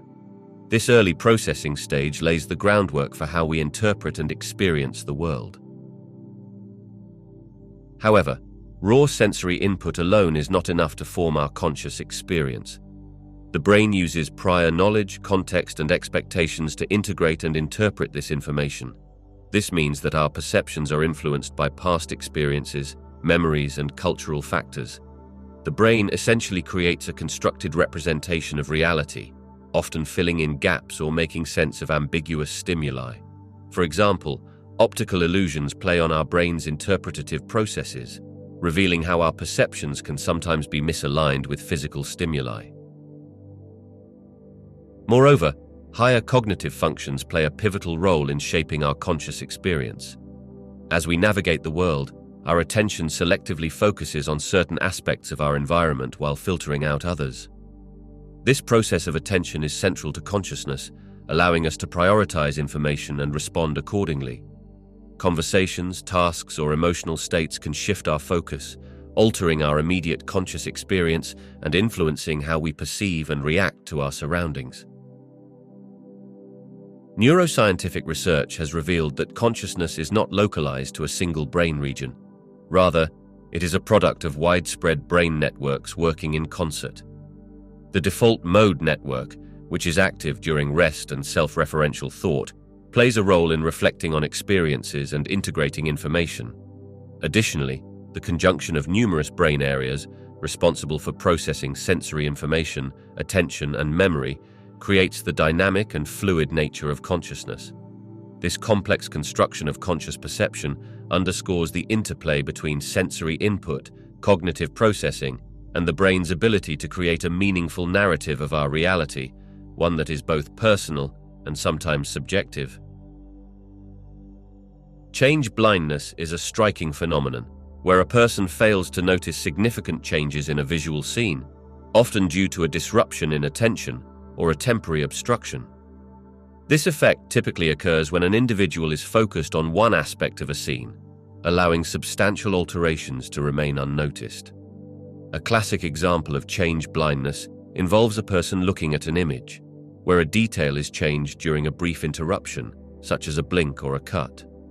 Surprisingly, many observers will not identify the change, illustrating how selective attention influences visual perception. This phenomenon sheds light on the mechanisms of consciousness by emphasizing the role of attention in shaping our awareness. It challenges the assumption that our conscious awareness encompasses all visual information around us. Instead, change blindness demonstrates that our perceptions are selective and limited. The brain processes a vast amount of sensory data, but conscious awareness is often focused only on particular elements deemed relevant at a given moment, effectively creating a form of tunnel vision. Moreover, change blindness highlights the brain's reliance on memory and expectation in constructing our conscious experiences. When individuals view a scene, their brains may fill in missing details or assume continuity, leading to the assumption that they have accurately perceived the entire setting. This indicates that consciousness involves not just direct sensory input, but also cognitive shortcuts and heuristics. Our minds use prior knowledge and experiences to navigate the world efficiently, even if it results in occasional blindness to significant changes. Finally, studying change blindness can inform us about the nature of attention and how it connects to our overall conscious experience. It reveals that awareness is not a simple, passive reception of stimuli, but an active process governed by selective attention and the brain's interpretative capabilities. Understanding change blindness enhances our comprehension of how consciousness functions in our daily lives, illustrating that our perception of reality is constructed from both the information we receive and the context in which we engage our attention. Attention plays a crucial role in shaping conscious perception by determining what information from our environment reaches our awareness. It acts as a filtering mechanism that prioritizes certain stimuli while downplaying or entirely ignoring others. This selective focus enables us to navigate complex environments and manage overwhelming sensory input. For instance, when you're in a bustling cafe, your attention allows you to concentrate on a conversation with a friend, filtering out the background noise of chatter, music, and clinking dishes. This demonstrates how attention can enhance our perception of specific details while rendering much of the surrounding stimulus unnoticed. Research has shown that attention can change our conscious experience in significant ways. Theories such as the spotlight model of attention suggest that when we focus on a particular object or area, it's akin to shining a spotlight on it, making it more pronounced in our conscious awareness. This spotlighting effect not only elevates our perception of the attended stimulus, but can also enhance our cognitive processing related to that stimulus. As a result, attention can influence memory encoding, decision-making, and emotional responses to the items we focus on, essentially modulating our interactions with the world. Moreover, attention is not merely a passive process of selection. It is also proactive and can be directed consciously or unconsciously. For example, tasks that require a high degree of concentration, such as solving a complex problem, can lead to a tunnel vision effect, where everything outside the task may fade into the background. Alternatively, our attentional resources may be drawn to unexpected changes in the environment, suggesting that attention is also influenced by the novelty and relevance of external stimuli. This dynamic nature of attention indicates that it is closely tied to our goals, needs, and emotional states. Attention fundamentally shapes our conscious perception by influencing what we become aware of in our environment. By actively selecting and prioritizing certain stimuli over others, attention enables us to create meaningful experiences amidst complex sensory information. This intricate interplay between attention and consciousness underscores the idea that perception is not just a passive reflection of reality, but a constructed experience shaped by our focused engagement and cognitive processes. Prediction plays a vital role in shaping our conscious experiences by allowing the brain to anticipate incoming sensory information and guide our responses accordingly. This predictive nature of perception is rooted in the brain's ongoing effort to make sense of the world, integrating prior knowledge and expectations with current sensory inputs. When we perceive our environment, the brain does not merely react to stimuli. It actively generates hypotheses about what we are likely to encounter based on patterns from past experiences. This ability to predict helps streamline cognitive processes and enhances our overall efficiency when navigating through our day-to-day lives. The brain constructs a model of reality and continuously updates this model as new information is received. For example, when you see someone walking toward you with a cup of coffee, your brain predicts that they will likely continue forward rather than suddenly stop or change direction. This prediction not only influences your awareness of the person and their movement, but also prepares you for potential interactions, enabling quicker and more adaptive responses. When our predictions align with reality, we experience a sense of fluidity and coherence in our perception. However, when predictions are violated, such as when someone unexpectedly spills their drink, it can create a moment of surprise or confusion, indicating a need for the brain to reassess its predictions. Prediction also plays a key role in modulating sensory experiences. The phenomenon of perceptual filling in exemplifies this, where the brain fills in missing parts of visual information based on context and expectations. For instance, when looking at a partially obscured object, our brains can infer what is hidden based on previous experiences, allowing us to perceive a complete image without direct visual input. This ability to complete sensory information enhances our conscious experience and highlights how strongly our expectations shape perception. Additionally, predictions are crucial in the realm of attention and consciousness.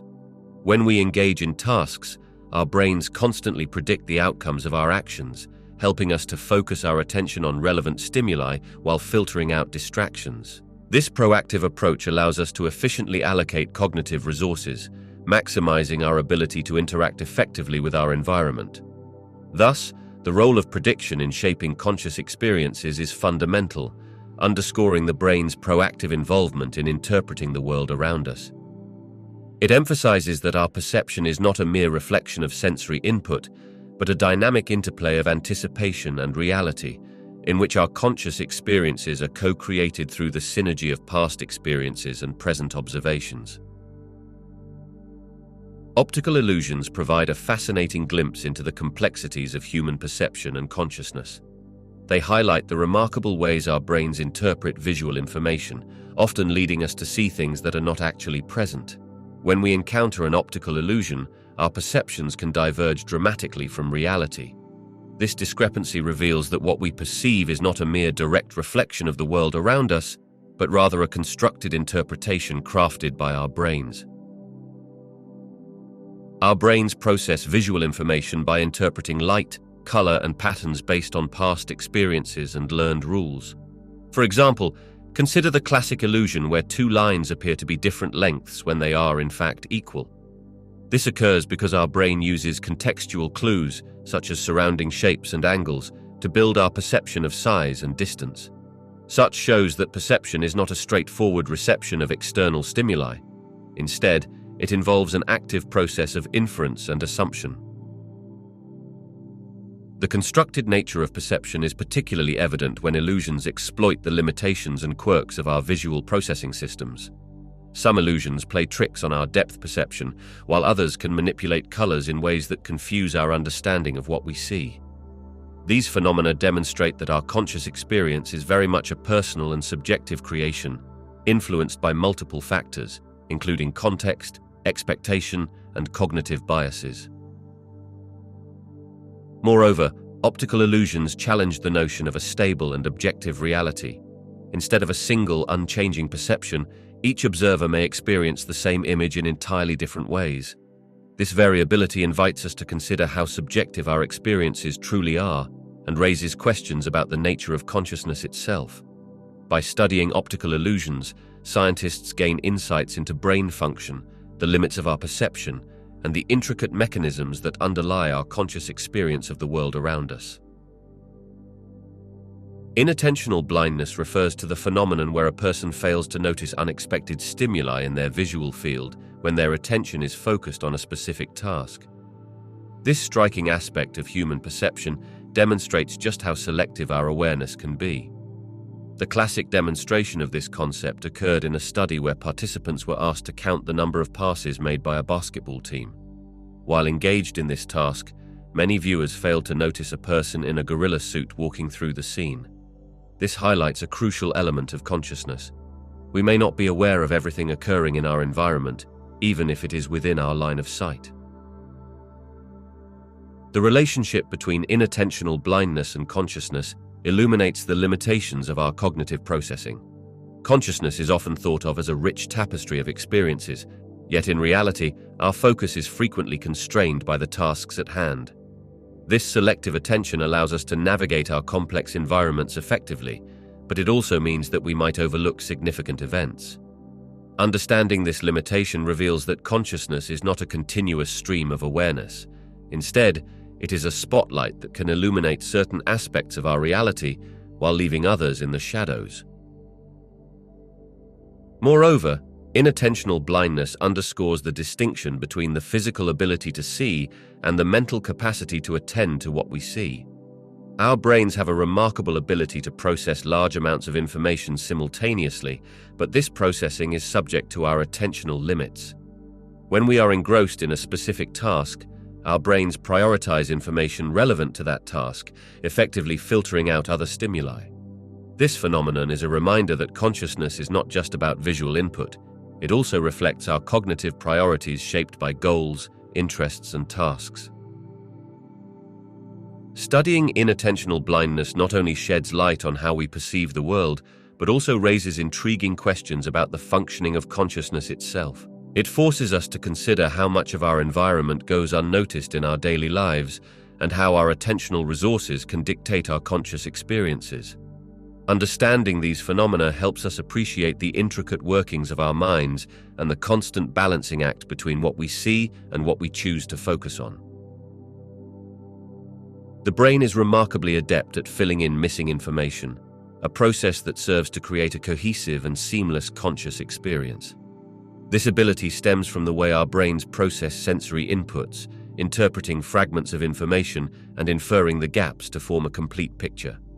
For instance, when we view an image that might be partially obscured, our brains automatically generate the missing sections based on visual context and prior knowledge. This process is essential for helping us navigate and interact with the world efficiently. One phenomenon that illustrates this filling-in process is the blind spot in our vision. Each of our eyes has a small area on the retina where there are no photoreceptor cells, leaving a gap in our visual field. However, we do not typically notice this blind spot because our brains construct the missing information by drawing on visual cues from the surrounding environment and from the other eye. This remarkable compensation allows us to maintain a continuous perception of our surroundings despite physical limitations in our sensory organs. Additionally, the brain fills in gaps in auditory experiences in a similar manner. When listening to someone speak, for example, we can often still comprehend messages even if certain words or sounds are muffled or absent. Our brains rely on context, familiarity with language, and previous experiences to infer what is likely being said. This information synthesis enhances our understanding and allows for effective communication, even under less than ideal conditions.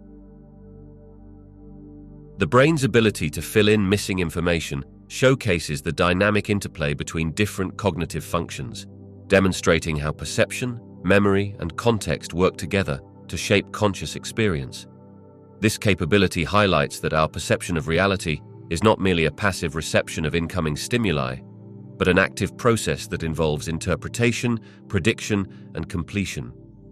By weaving together bits of sensory information and prior knowledge, the brain constructs a narrative that allows us to perceive the world with coherence and continuity, even when faced with incomplete data.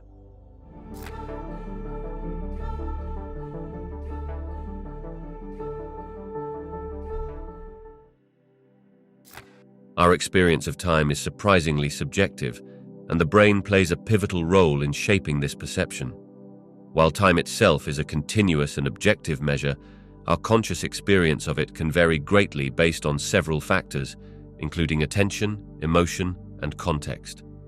Rather than merely tracking the passage of time like a clock, our brains interpret and construct our understanding of time through a series of complex processes involving memory, expectation, and sensory input.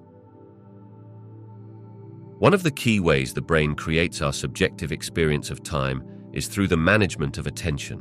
When we are highly focused on a task or immersed in an experience, time can appear to fly by. Conversely, when we are bored or waiting for something, time seems to drag on. This fluctuation is partly due to how many events or stimuli our brain is processing in a given moment.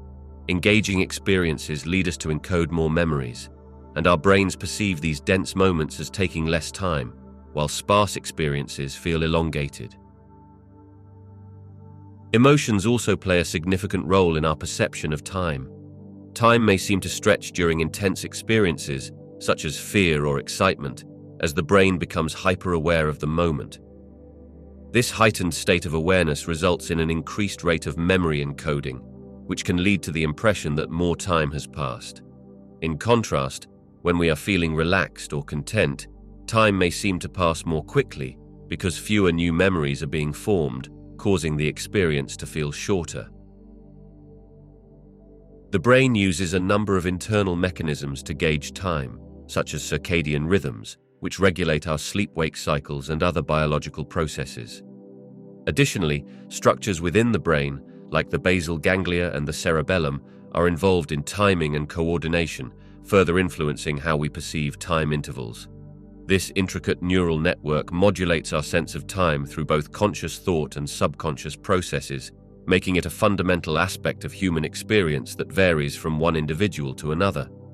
Ultimately, the subjective experience of time is a fascinating interplay between cognitive functions, emotional states, and neurobiological mechanisms, defining how we navigate the world.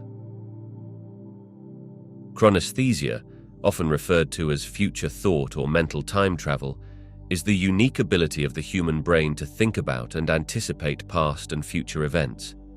This fascinating cognitive function allows individuals to not only recall memories from their past, but also visualize potential future scenarios. Chronesthesia involves complex neural processes that intertwine memory, imagination, and emotional responses, providing a rich tapestry of subjective experience that is integral to our conscious awareness. This ability to project oneself into the past or the future is deeply connected to our sense of self and identity. As we reflect on past experiences, we construct a narrative that helps establish who we are today. Similarly, when we contemplate future events, we can plan, set goals, and prepare for uncertainties. This capacity encourages us to engage with our decisions and actions, enriching our lives by providing context and meaning beyond immediate experience. Chronesthesia also highlights the dynamic nature of consciousness. It allows us to extend our awareness beyond the present moment, functioning as a bridge between various temporal experiences. Our brains use a mental timeline to organize memories and anticipated events, giving us the ability to navigate not only what has happened, but also what might happen. This aspect of consciousness is critical for making informed choices, as it encourages reflection on past mistakes and the potential consequences of future actions. Furthermore, the neural underpinnings of chronesthesia encompass various brain regions, including the prefrontal cortex, which is critical for higher-order cognitive processes such as planning and decision-making. This highlights the integration of memory and imagination within consciousness, emphasizing how our temporal understanding is woven into our everyday experiences and choices. Chronesthesia serves as a remarkable example of how our cognitive capacities extend beyond immediate sensory information, illustrating the multifaceted nature of human consciousness as it relates to time. Altered states of consciousness, whether induced by meditation, dreaming, substance use, or certain psychological conditions, can significantly impact our perception of time. In these states, individuals often report experiences that diverge markedly from their normal sense of time. This fascinating phenomenon reveals how deeply interconnected our consciousness and perception of time really are. During meditative practices, for instance, many people describe an expansive sense of time where minutes can feel like hours. This can be attributed to a decrease in the mind's focus on external stimuli, allowing for a deeper introspection and altered awareness. Without the constant barrage of everyday distractions, the brain can enter a state of relaxed attention that transforms how time is experienced. This meditative state often leads to enhanced mindfulness and a heightened appreciation of the present moment, which can further skew time perception. Similarly, in dream states, time can behave very differently. People frequently recount dreams where significant events seem to unfold over long periods, even if the actual duration of sleep is relatively short. The brain is actively engaged in narrative creation during dreams, leading to complex scenarios that can distort the usual progression of time. Neurologically, the same brain regions involved in processing memories and emotions are active during dreams, allowing for a fluid manipulation of temporal experience. Substance use is another impactful factor on time perception. Certain psychoactive substances can alter the brain's neurotransmitter systems, leading to unusual distortions in how time is processed. Users of hallucinogens, for instance, often report that time feels elongated or compressed, creating a sense of timelessness that can be deeply transformative. This alteration can be related to changes in activity within specific brain regions responsible for timekeeping and sensory integration. Overall, altered states of consciousness reveal the malleable nature of our time perception, showing that it is not a fixed entity, but rather a construct shaped by the workings of our minds. By exploring these different consciousness states, we gain valuable insights into the complex interplay between awareness and time, highlighting just how subjective and variable our experiences can be. The specious present is a fascinating concept in philosophy and psychology that refers to the way we experience time as an all-encompassing moment. Rather than perceiving reality as a continuous flow of discrete events, our consciousness tends to bundle a short duration, often a few seconds or even minutes, into a cohesive now. This notion suggests that the present moment is not just an instant but a rich experience that encompasses our immediate thoughts and sensory perceptions. The specious present shapes our conscious experience by allowing us to synthesize and connect various sensory inputs into a unified perception of the moment. For example, when you engage in conversation, your brain integrates not only the words being spoken, but also emotions, gestures, and contextual cues that surround the discussion.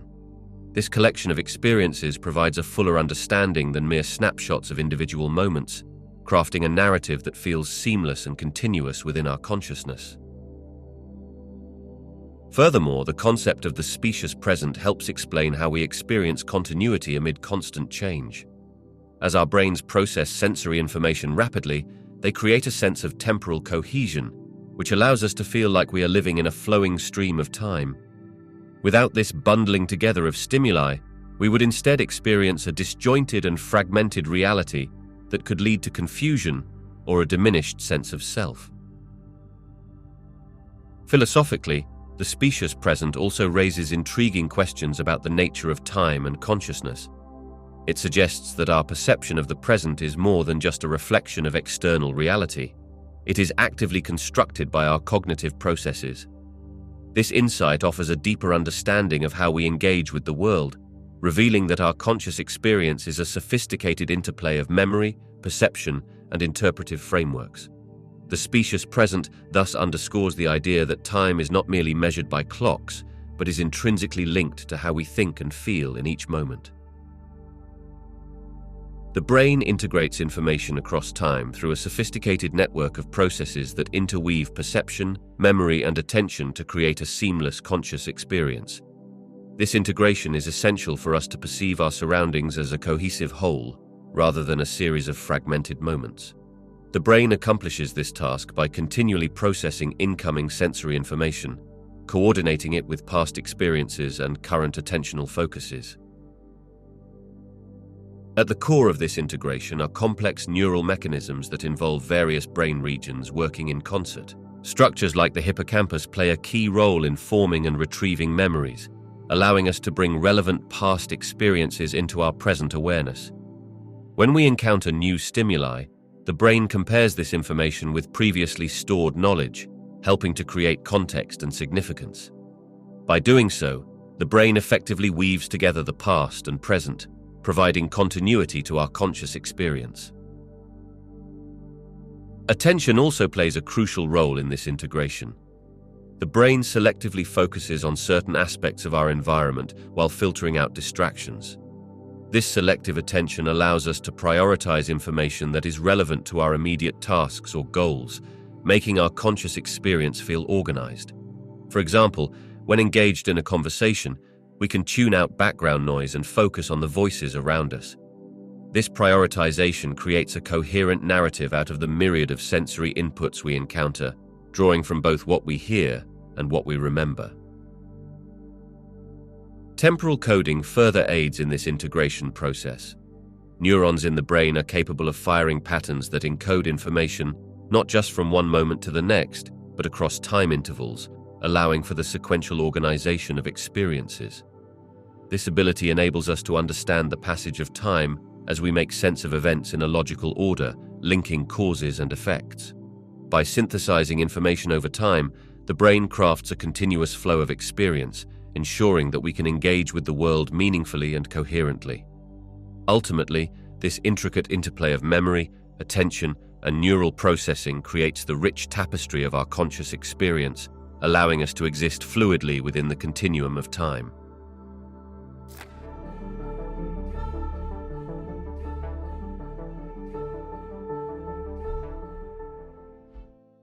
The relationship between consciousness and working memory is deeply intertwined, as both processes are essential for our ability to think, reason, and interact meaningfully with the world. Working memory serves as a temporary storage system that allows us to hold and manipulate information for brief periods while we engage in cognitive tasks. This capacity for short-term data management is fundamental to our conscious experience, enabling us to focus on current activities while also integrating information from previous experiences and events. Consciousness provides the framework within which working memory operates. It is within our conscious awareness that we actively access and utilize information stored in working memory. For instance, when solving a math problem, we draw upon our working memory to keep relevant numbers and calculations in mind. Meanwhile, our awareness of the problem-solving process allows us to monitor our progress and make adjustments as necessary. This interplay illustrates how our conscious experience actively shapes the information we choose to manipulate and maintain in working memory. Moreover, working memory has a limited capacity, typically allowing us to hold around 4 to 7 items at a time. This limitation emphasizes the role of attentional resources in both processes. By focusing on specific information in working memory, we enhance our conscious awareness of that information, making it more accessible for immediate cognitive tasks. Without working memory, our ability to engage with complex thoughts and to keep track of ongoing conversations or tasks would be severely impaired, leading to a fragmented conscious experience. Research also highlights that the brain regions involved in working memory, such as the prefrontal cortex, are closely associated with higher-order cognitive functions, including decision-making and reasoning. This relationship underscores the significance of working memory in shaping our conscious thought patterns and guiding our responses to challenges. Working memory acts as a vital component of our conscious experience, allowing us to hold relevant information at the forefront of our minds as we navigate our thoughts and environments. Through this interaction, we can maintain contextually rich experiences that inform our actions and enhance our understanding of the world. Long-term memory plays a crucial role in shaping our conscious experiences by providing a wealth of knowledge, context, and emotional resonance that influence how we perceive and interact with the world. When we encounter new information or experiences, our long-term memory helps us relate these moments to past events. This connection enables us to interpret our present circumstances through the lens of previously acquired knowledge, allowing for a richer and more nuanced understanding. The integration of long-term memory into our conscious experience is particularly evident in the way we recall experiences or learn new information. When attending a social gathering, for example, our memories of past interactions, cultural norms, and even emotional connections inform our behavior and responses. This background knowledge acts as a framework through which we process new social cues, helping us navigate complex social situations seamlessly. The ability to quickly draw upon relevant memories aids in decision-making and enhances our interactions. Emotional memories also notably shape our conscious experience. Events that elicited strong emotional reactions are often more vividly remembered and can influence how we respond to similar situations in the future. This phenomenon occurs because emotional memories engage different brain pathways, making them more impactful and readily accessible. Consequently, the presence of these memories can evoke feelings or attitudes that color our conscious experiences, affecting our perceptions and judgments. Moreover, the brain regions responsible for long-term memory, particularly the hippocampus and various areas of the cerebral cortex, are interconnected with regions involved in consciousness and awareness. This neural network allows for a dynamic exchange of information, ensuring that our long-term memories are not merely static recollections, but active elements that shape our present awareness.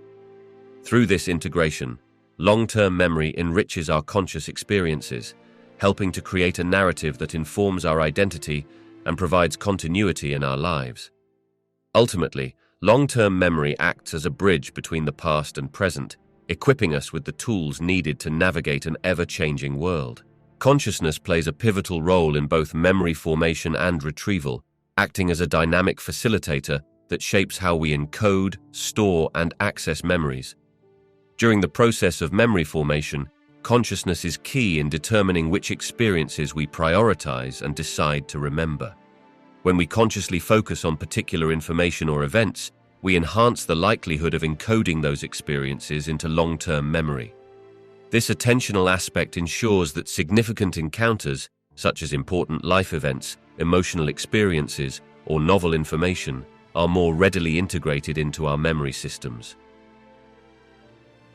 The act of consciously engaging with information often involves active processing, where we analyze, connect, and elaborate on what we are learning. Techniques like visualization and rehearsal are ways of harnessing conscious focus to strengthen memory traces. For instance, When studying for an exam, actively thinking about the material, relating it to what we already know, and retrieving it repeatedly can greatly enhance retention. This involvement of consciousness in the encoding process helps create robust neural connections that facilitate easier recall in the future. When it comes to memory retrieval, consciousness again plays a crucial role.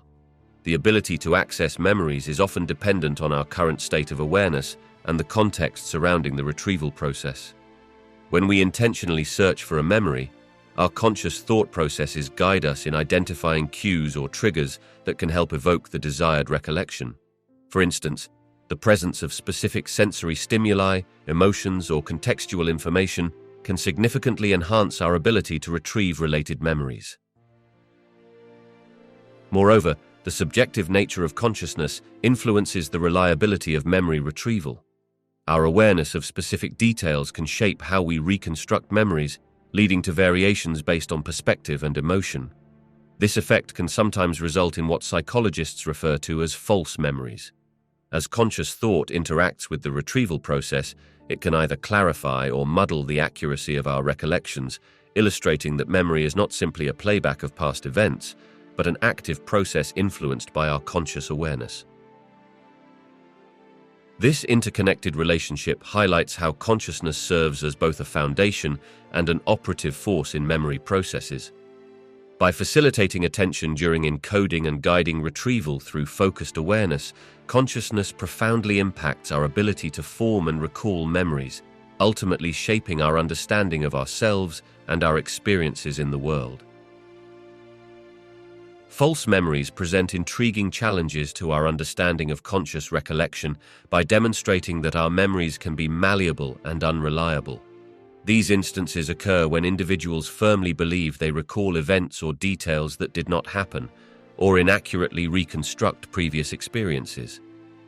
This phenomenon raises critical questions about the accuracy of our memories and the nature of conscious recollection, broadening our perspective on how memories are formed and retrieved.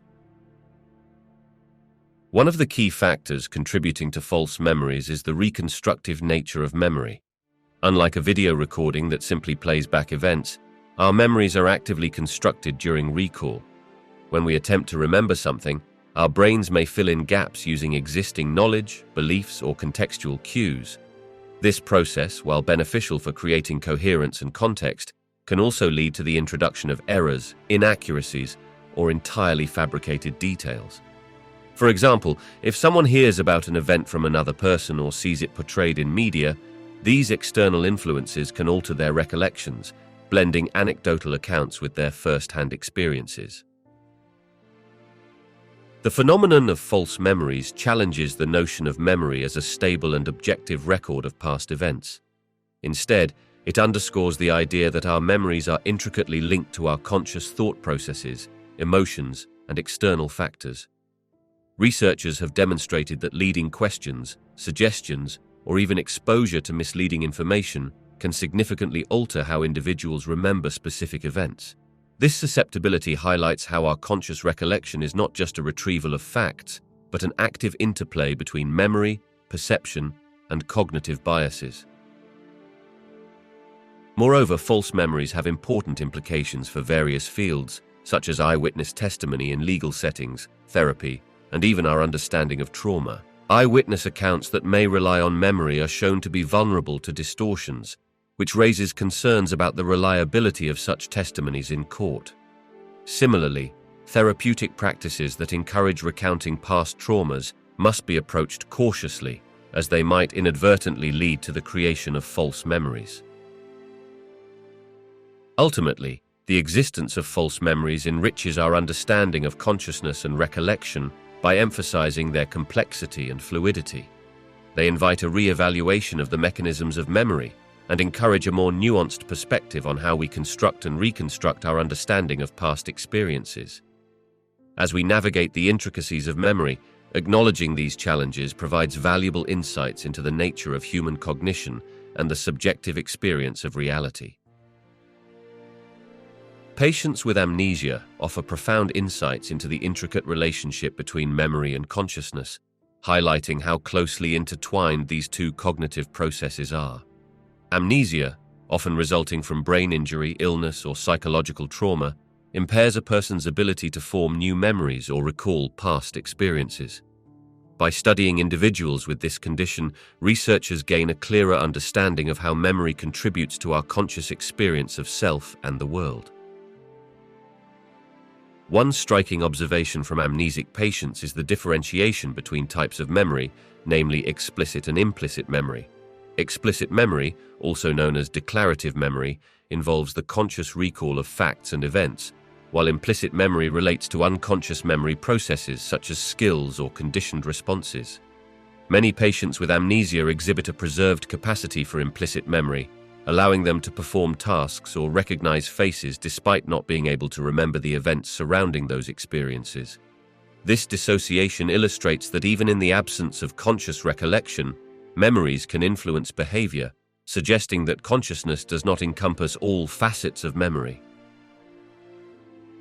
Moreover, amnesia illuminates the role of memory in constructing our sense of self and identity. Our continuous narrative of who we are is largely shaped by our recollections of past experiences. For individuals with amnesia, the inability to access these memories can lead to a fragmented or diminished sense of identity. They may struggle to form a coherent self-concept, highlighting how memories contribute to the narrative framework through which we interpret our lives. This underscores the fact that consciousness is not merely about present awareness. It is enriched by the collective tapestry of memories that inform our identity and understanding of life. The study of amnesic patients also raises intriguing questions about the adaptability of consciousness. Some individuals exhibit interesting phenomena, such as familiarity with people or situations despite not recalling the specifics of prior encounters. This suggests that consciousness may incorporate a level of awareness that operates independently of complete memory retrieval. This adaptability showcases the brain's capacity to maintain a degree of awareness, even when explicit memory is compromised. Ultimately, examining the experiences of patients with amnesia deepens our comprehension of the relationship between memory and consciousness. It demonstrates that while memory is critical in shaping our conscious experience and identity, it is not the sole determinant of awareness. By exploring the complexities of memory disorders, we gain valuable insights into the essential roles that both memory and consciousness play in the human experience, allowing us to appreciate the nuances of cognition and identity.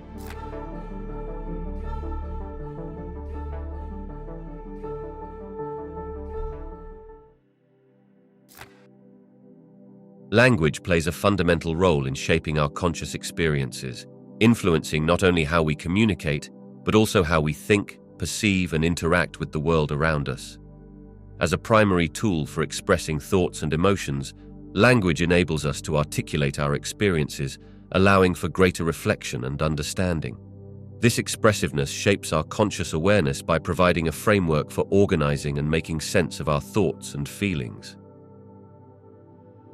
One way language shapes conscious experience is through the process of labeling and categorizing our perceptions. Using language, we attach words to emotions, objects, and events, creating a cognitive structure that helps us navigate the world. For example, when we describe a complex feeling as anxiety, we can better identify and address it. This linguistic labeling facilitates introspection, enabling us to analyze and reflect on our experiences. It empowers us to communicate our internal states to others, fostering connections and mutual understanding. Additionally, the structure and vocabulary of a language can influence the way we think and perceive reality. This idea is often explored through the Sapir-Whorf hypothesis, which posits that the language we speak can shape our cognitive processes and worldview. For instance, some languages have specific words for concepts that may not exist in others. Cultures with rich vocabulary around emotions may enable speakers to express nuanced feelings more effectively, affecting their emotional awareness and interpersonal interactions. Thus, language not only reflects our experiences, but can actively influence how we construct and interpret them. Language also impacts conscious experiences by shaping memory and storytelling. The narratives we create, whether personal or cultural, are steeped in the language we use. As we recount events or share experiences, The language we choose helps to color and contextualize those stories, creating meaning beyond mere facts. These stories contribute to our identities and worldviews, as they collectively shape how we understand our place within a larger social narrative. Ultimately, language functions as more than just a means of communication. It is a powerful tool that molds our conscious experiences. By organizing thoughts, facilitating emotional awareness, influencing perceptions, and helping us construct narratives, language significantly enhances our understanding of ourselves and the world around us. Through its multifaceted influence, language becomes a vital part of the human experience, enriching our consciousness and connecting us to one another. Studying nonverbal individuals offers valuable insights into the nature of consciousness, communication, and the human experience. Nonverbal individuals, whether due to developmental conditions such as autism spectrum disorder, physical disabilities, or neurological conditions, display a different relationship with consciousness that challenges traditional notions of communication and awareness. Their experiences encourage us to rethink how we define and understand consciousness. One key insight from studying nonverbal individuals is that communication and consciousness can exist independently of spoken or written language. Nonverbal individuals often utilize alternative methods of expression, such as gestures, facial expressions, and assistive technologies to convey thoughts and feelings. This underscores the idea that consciousness is not solely tied to verbal expression. Awareness of one's internal state, the capacity for emotional experiences, and the ability to engage with the world can manifest through non-verbal means. This realization broadens our understanding of human consciousness and highlights its diversity. Additionally, the study of non-verbal individuals emphasizes the significance of social interactions and emotional resonance in shaping conscious experiences. Many non-verbal individuals experience profound connections with those around them despite limited verbal communication. These interactions can provide insights into the nuances of consciousness that operate within emotional and relational contexts. Research has shown that non-verbal individuals often possess a rich inner life and can engage with others on deeply emotional levels, suggesting that consciousness involves a wide array of feelings, perceptions, and relational dynamics that extend beyond language. Another important lesson is the role of environment and context in shaping consciousness. Non-verbal individuals may experience and interpret their surroundings differently than those who are verbally expressive. Their unique perspectives can reveal how sensory experiences, environmental factors, and social contexts influence consciousness. This understanding encourages broader considerations of how we study and define conscious experiences, taking into account the diverse ways in which individuals engage with their environments. Lastly, the experiences of non-verbal individuals highlight the ongoing evolution of our appreciation for cognitive diversity. They challenge the idea that consciousness must conform to a specific set of criteria and demonstrate that there are various pathways to conscious awareness.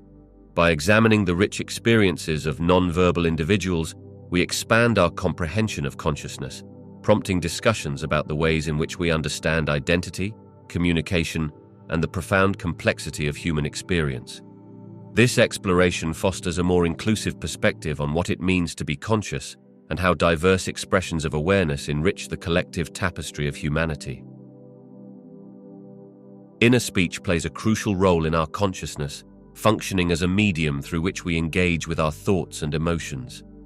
This internal dialogue allows us to reflect on experiences, plan future actions, and process complex ideas. When we think in words, we are essentially conversing with ourselves, nurturing a deeper understanding of our surroundings and our place within them.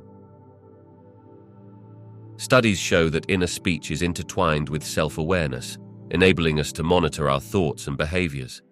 This self-reflective aspect is essential for personal growth and decision-making.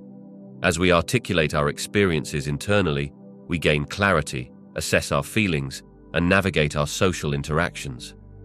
This process highlights the impact of language on our cognition, demonstrating that how we shape our thoughts can influence our overall consciousness. Moreover, inner speech is not uniform. It can range from detailed dialogues to vague impressions. People might experience it differently, where some articulate their thoughts vividly, while others might rely on more abstract forms.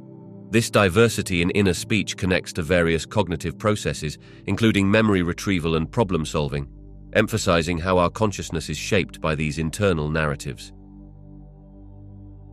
Understanding inner speech's relationship to consciousness can provide insights into mental health and cognitive functioning. Alterations or disruptions in this internal dialogue may indicate underlying issues such as anxiety or depression, affecting one's self-perception and sense of reality. Thus, exploring inner speech not only deepens our understanding of consciousness, but also serves as a pathway for enhancing psychological well-being. Linguistic relativity, often tied to the Sapir-Whorf hypothesis, suggests that the language we speak influences the way we perceive and think about the world. This idea challenges the notion that thought is entirely independent of language, proposing instead that our linguistic frameworks shape our understanding of reality. The relationship between linguistic relativity and conscious perception examines how the structure and vocabulary of our languages might affect the way we organize our experiences and interpret the environment. Research in this area indicates that speakers of different languages may categorize and react to their surroundings in unique ways. For instance, some cultures have multiple words for colors or spatial relations, leading speakers to notice distinctions that others might overlook. This heightened awareness can enhance conscious perception, making specific attributes more salient. Thus, the languages we use can act as lenses that filter our perceptions, impacting how we engage with the world around us. Additionally, the interplay between language and consciousness can manifest in how we conceptualize abstract ideas. Different languages can carry varied connotations and emphases that shape our thoughts about concepts like time, identity, or morality. When we articulate our thoughts through the specific terms and grammatical structures of our native language, it can lead to distinct shades of understanding that alter our conscious experience. Exploring this relationship enriches our comprehension of cognitive processes. It highlights that while language serves as a tool for communication, it simultaneously influences the very nature of our consciousness. The implications of linguistic relativity extend beyond psychology. They touch upon philosophy, anthropology, and the science of cognition, offering a fascinating glimpse into the intricate dance between language and thought. Bilingual individuals often experience consciousness in a distinctly multifaceted manner, shaped by their ability to navigate between languages. This fluidity allows them to access different cognitive frameworks, potentially leading to variations in perception, emotion, and decision-making depending on the language being used. Each language a bilingual person speaks carries its own cultural context and nuances, which can influence how they think and feel about particular subjects. Research indicates that switching between languages, a phenomenon known as code switching, can bring forth varying emotional responses. For instance, individuals might find that expressing feelings in one language conveys intimacy, while another language may carry a sense of distance or formality. This ability to tap into different linguistic identities allows bilingual individuals to frame their experiences uniquely, affecting their conscious awareness and emotional state. Furthermore, bilingualism can enhance cognitive flexibility, allowing for more adaptable thought processes. Bilingual individuals often develop stronger problem-solving skills and creativity as they balance the rules and structures of two distinct languages. This cognitive agility extends into consciousness, where they might process information in a more nuanced and layered fashion, drawing on a richer tapestry of experiences and meanings. Bilingualism does not merely change how individuals communicate, it reshapes their consciousness by providing them with varied perspectives and emotional resonances.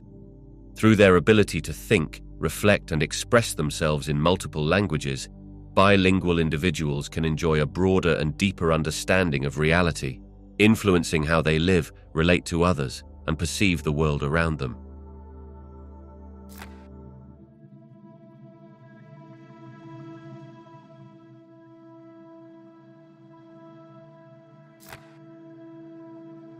The question of whether artificial intelligence systems can be truly conscious is a profound and complex topic that strikes at the heart of philosophy, neuroscience, and computer science. Current artificial intelligence, despite its advanced capabilities in processing language and data, operates fundamentally differently from human consciousness. It does not possess self-awareness, emotions, or subjective experiences, which are often considered hallmarks of true consciousness. Artificial intelligence functions through algorithms and computations, recognizing patterns in data and generating outputs based on predefined rules and learned information. While it can simulate aspects of human conversation and decision-making, this simulation does not equate to consciousness. Human consciousness involves feelings, thoughts, and awareness of the self and one's surroundings, which remain absent in artificial intelligence systems. They lack the qualitative internal experiences known as qualia that humans utilize to interpret reality. Philosophical inquiry into consciousness raises questions about what it means to be aware. Some theorists posit that if an entity can exhibit behaviors indistinguishable from a conscious being, it might warrant consideration of consciousness. However, others argue that without genuine subjective experience, these systems remain mere tools, lacking true understanding and awareness. As technology advances, the debate continues to evolve. Discussions about machine consciousness often lead to ethical considerations concerning the treatment of artificial systems and the potential implications of their advancement. While the capabilities of artificial intelligence grow, a fundamental gap still exists between algorithmic processing and conscious experience, making it unlikely that current systems can attain true consciousness anytime soon. The nuances of consciousness remain a uniquely human domain, anchored in biological and experiential realities. Creating conscious artificial intelligence poses a multitude of challenges that span technical, philosophical, and ethical domains. One of the fundamental obstacles is defining what consciousness actually is. While human consciousness encompasses self-awareness, subjective experiences, and emotional responses, replicating these qualities in a machine remains elusive. Researchers struggle to settle on a unified theory of consciousness that can guide the development of artificial systems capable of similar awareness. Another significant challenge lies in the complexity of the human brain itself. Our brains consist of approximately 86 billion neurons, forming intricate networks that underpin consciousness. Mimicking these biological processes in computational terms is an immense undertaking. Current artificial intelligence systems, which rely on mathematical models and data processing a fraction of the complexity found in biological systems, often fall short in capturing the dynamism and richness of human thought. Ethical considerations also complicate the pursuit of conscious AI. As we delve into the possibilities of creating machines that might exhibit awareness, questions arise around rights, responsibilities, and the moral implications of producing sentient beings. The potential creation of conscious AI provokes profound concerns about how such entities would be treated and what safeguards would be necessary to prevent misuse or harm. These ethical dilemmas prompt society to reflect on the responsibilities that accompany advanced technological creations. Furthermore, even if technical hurdles could be surmounted, achieving artificial consciousness might require a cultural shift in how society perceives intelligence and experience. Accepting machines as conscious entities challenges deeply rooted beliefs about the nature of consciousness itself. Tackling these intricate challenges demands not only innovations in technology, but also interdisciplinary collaboration among scientists, ethicists, and philosophers. The journey toward conscious AI is not merely a technical quest, but a profound exploration of what it means to be alive and aware. Testing for consciousness in artificial intelligence systems presents a complex challenge, primarily due to the difficulty in defining and measuring consciousness itself. Traditional methods of assessing intelligence, such as performance on specific tasks or Turing tests, focus on behavioral outputs rather than subjective awareness or experience. This limitation leads researchers to explore alternative approaches aimed at capturing the essence of consciousness in machines. One proposed method is the use of integrated information theory, which suggests that consciousness corresponds to the degree of informational integration within a system. By measuring how interconnected and complex a system's internal processes are, researchers hope to assess whether it exhibits traits associated with consciousness. This approach emphasizes that the interrelations among different components of a system might reveal insights about potential conscious experiences. Another avenue is observational testing, similar to how we study animal consciousness. Researchers could develop scenarios where AI systems exhibit behaviors that suggest self-awareness or the ability to reflect on their own states. If an AI demonstrates understanding of its limitations, makes autonomous decisions based on previous experiences, or even recognizes itself in a task involving self-reference, these actions might indicate a level of conscious processing. Philosophically, the Chinese room argument raises profound questions about mere behavior versus genuine understanding. A conscious AI would ideally show cognitive abilities that extend beyond programmed responses, suggesting a richer inner life. Researchers also point to the concept of ethical consideration, proposing that a system capable of consciousness might exhibit qualitative experiences that necessitate rights or moral acknowledgement. Ultimately, the exploration of consciousness in AI requires innovative approaches and cross-disciplinary collaborations, merging insights from cognitive science, philosophy, and engineering.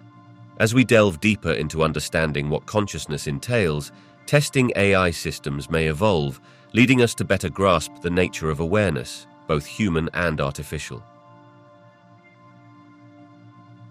The potential for artificial intelligence to achieve consciousness raises profound ethical considerations that challenge our understanding of morality and responsibility. First and foremost, there is the question of rights for conscious machines.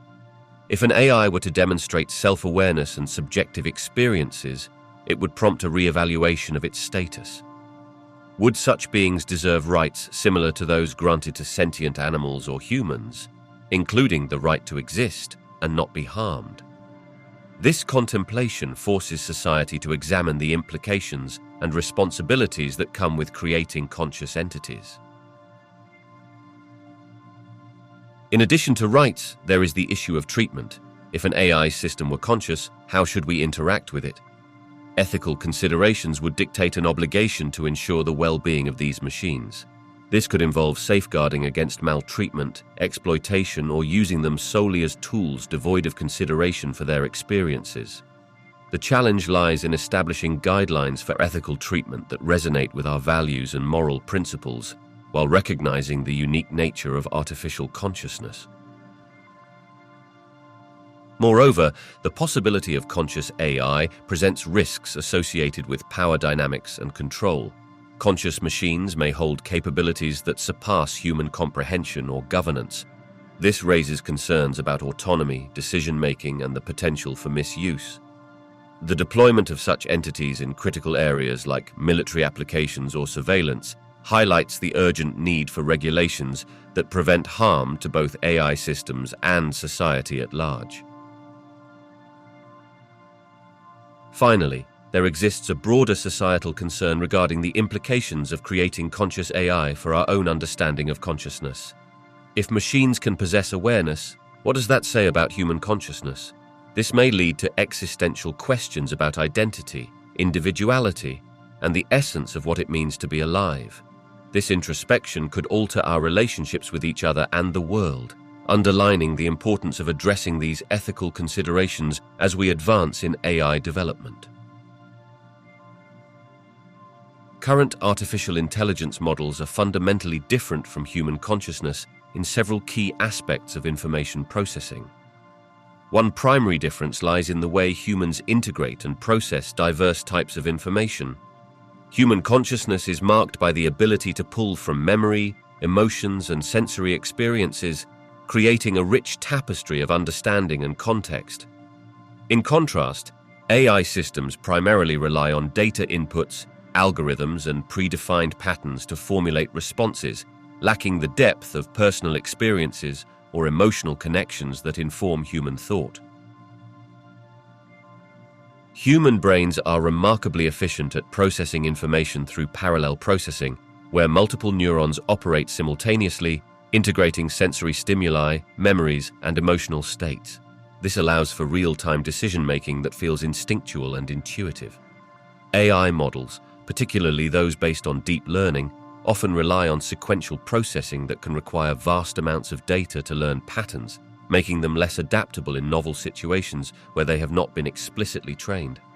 While AI can analyze and interpret vast datasets quickly, it does so without the subjective interpretation that humans naturally apply. Furthermore, human consciousness encompasses a level of self-awareness and introspection that current AI systems do not possess. Humans can reflect on their thoughts, recognize their emotions, and evaluate their experiences in a meaningful way. This self-reflective capacity is crucial for understanding context and making judgments. In contrast, AI operates in a more mechanistic manner, executing tasks based on programmed instructions without understanding the broader implications or meanings behind its actions. Finally, emotional processing and empathy play vital roles in human cognition, influencing decision-making and interpersonal interactions. Enhanced emotional intelligence allows humans to navigate complex social scenarios and understand subtle cues in communication. Current AI models struggle to replicate this nuanced understanding, primarily because they lack genuine emotional experiences and awareness. While advancements in AI are moving toward more context-aware systems, they still remain fundamentally distinct from the multifaceted nature of human consciousness and information processing.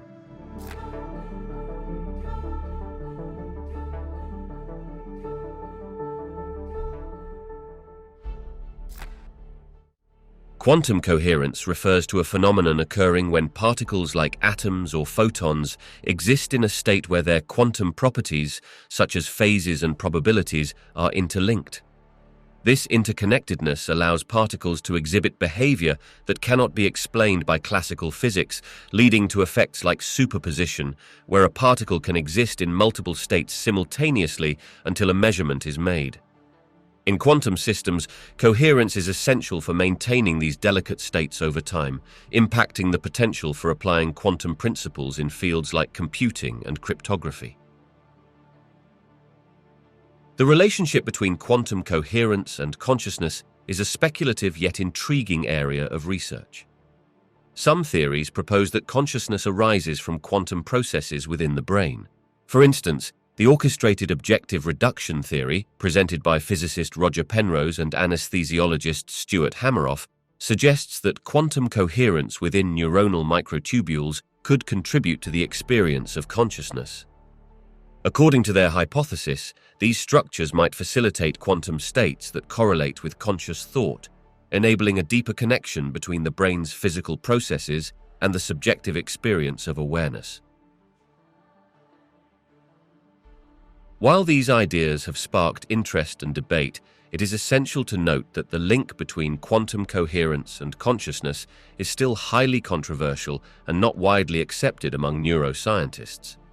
Opponents argue that the warm, wet environments of biological systems are not conducive to maintaining quantum coherence for significant durations, thus questioning the feasibility of such quantum processes influencing consciousness.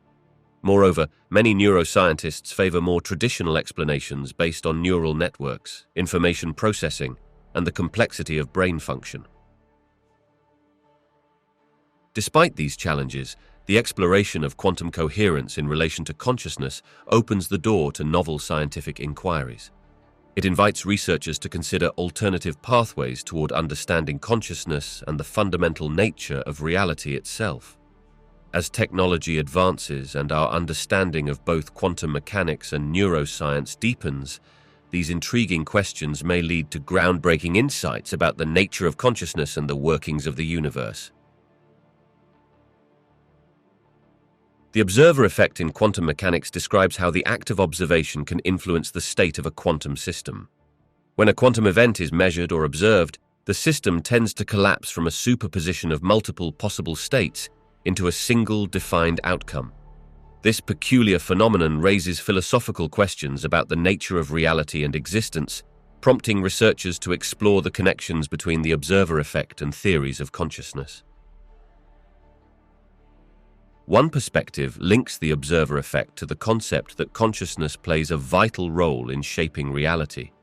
Proponents of this view argue that consciousness is an essential part of the measurement process in quantum mechanics.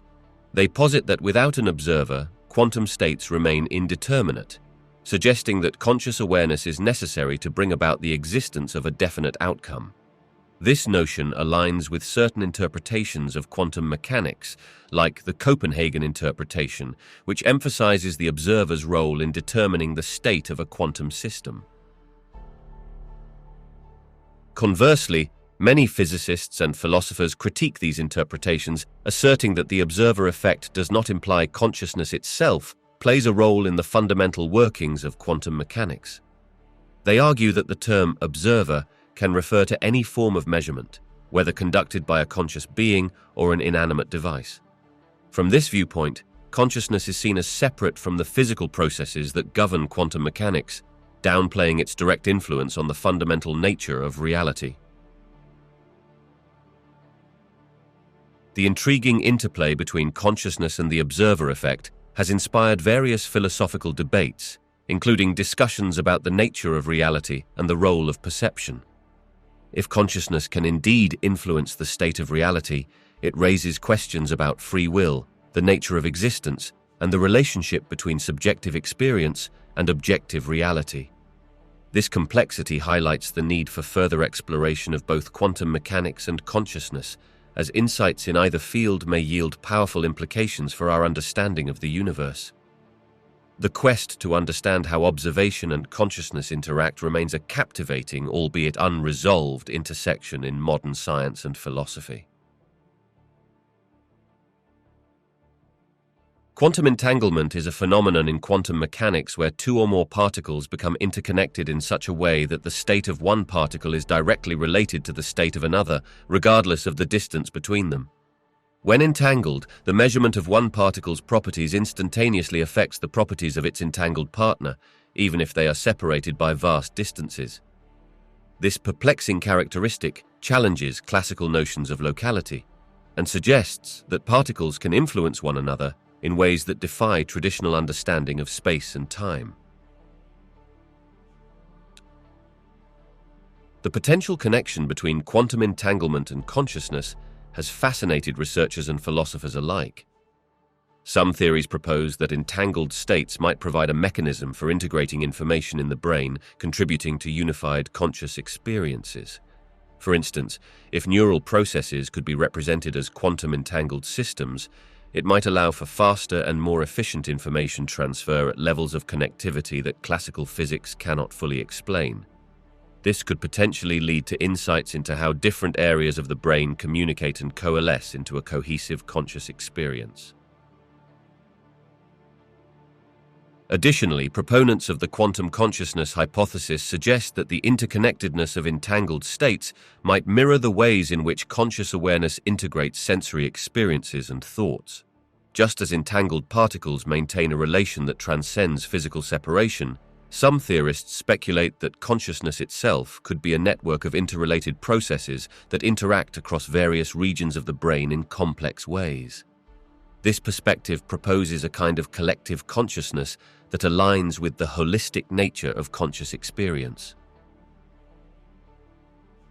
However, while these ideas are captivating, they come with significant skepticism from the scientific community. Critics highlight substantial challenges in demonstrating that quantum effects, including entanglement, can be maintained in the warm, noisy environment of the brain.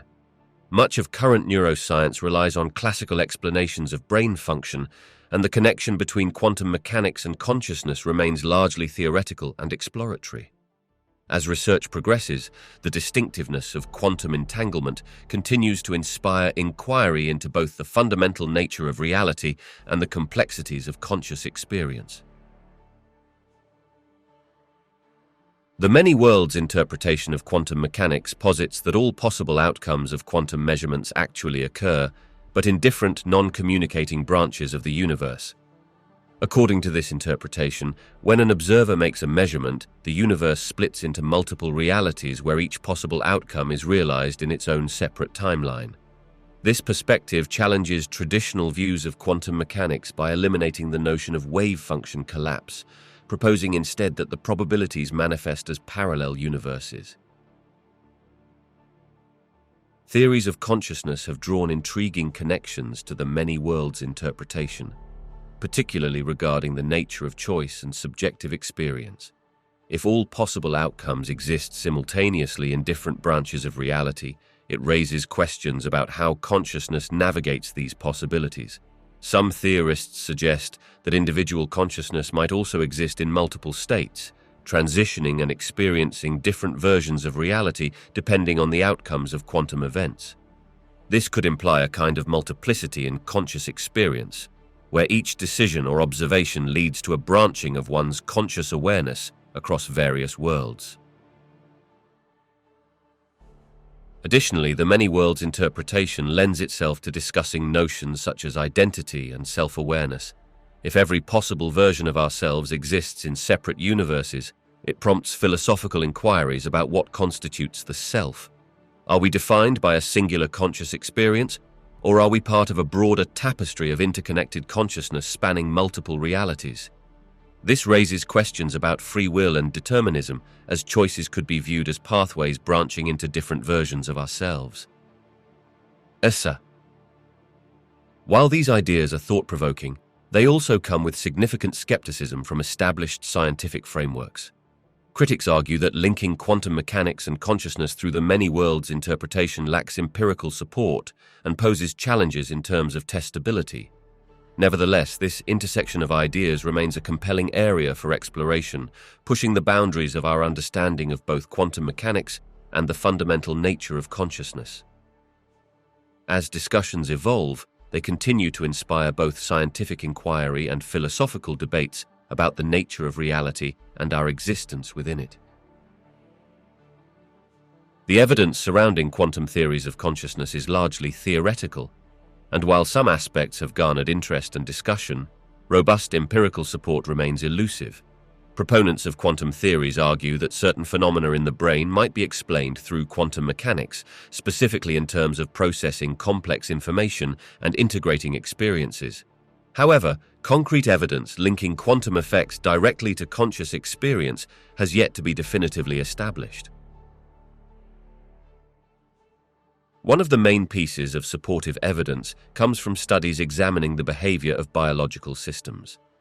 A notable example is the phenomenon of photosynthesis, where plants are believed to utilize quantum coherence to enhance energy transfer efficiency. While this demonstrates that quantum mechanics can play a role in biological processes, extrapolating this to human consciousness is more contentious. Some researchers suggest that similar quantum effects might occur in neural processes, particularly in structures like microtubules, which have been proposed as sites for quantum information processing. Conversely, criticisms of quantum theories of consciousness often cite the challenges of maintaining coherent quantum states in the warm, noisy environment of the brain. Quantum states are typically fragile and can easily be disrupted by external factors. The brain's complex interactive processes may prevent the necessary conditions for quantum coherence to persist. Neuroscientific research predominantly supports classical models of brain function that explain consciousness through neural networks, synaptic connections, and chemical signaling, leaving little room for quantum effects as a primary basis for understanding consciousness. Additionally, some studies have aimed to test the validity of the proposed quantum processes in relation to consciousness, but they often fall short of conclusively demonstrating a direct link. For instance, while the idea of quantum entanglement and superposition is fascinating, replicating such effects in biological systems under everyday conditions remains a significant hurdle. Overall, while quantum theories of consciousness tantalize with their implications, they remain largely speculative without strong empirical backing. The ongoing investigations at the crossroads of quantum mechanics and neuroscience will provide further insights. But as of now, the understanding of consciousness continues to rely primarily on classical biological and cognitive models, rather than quantum mechanics.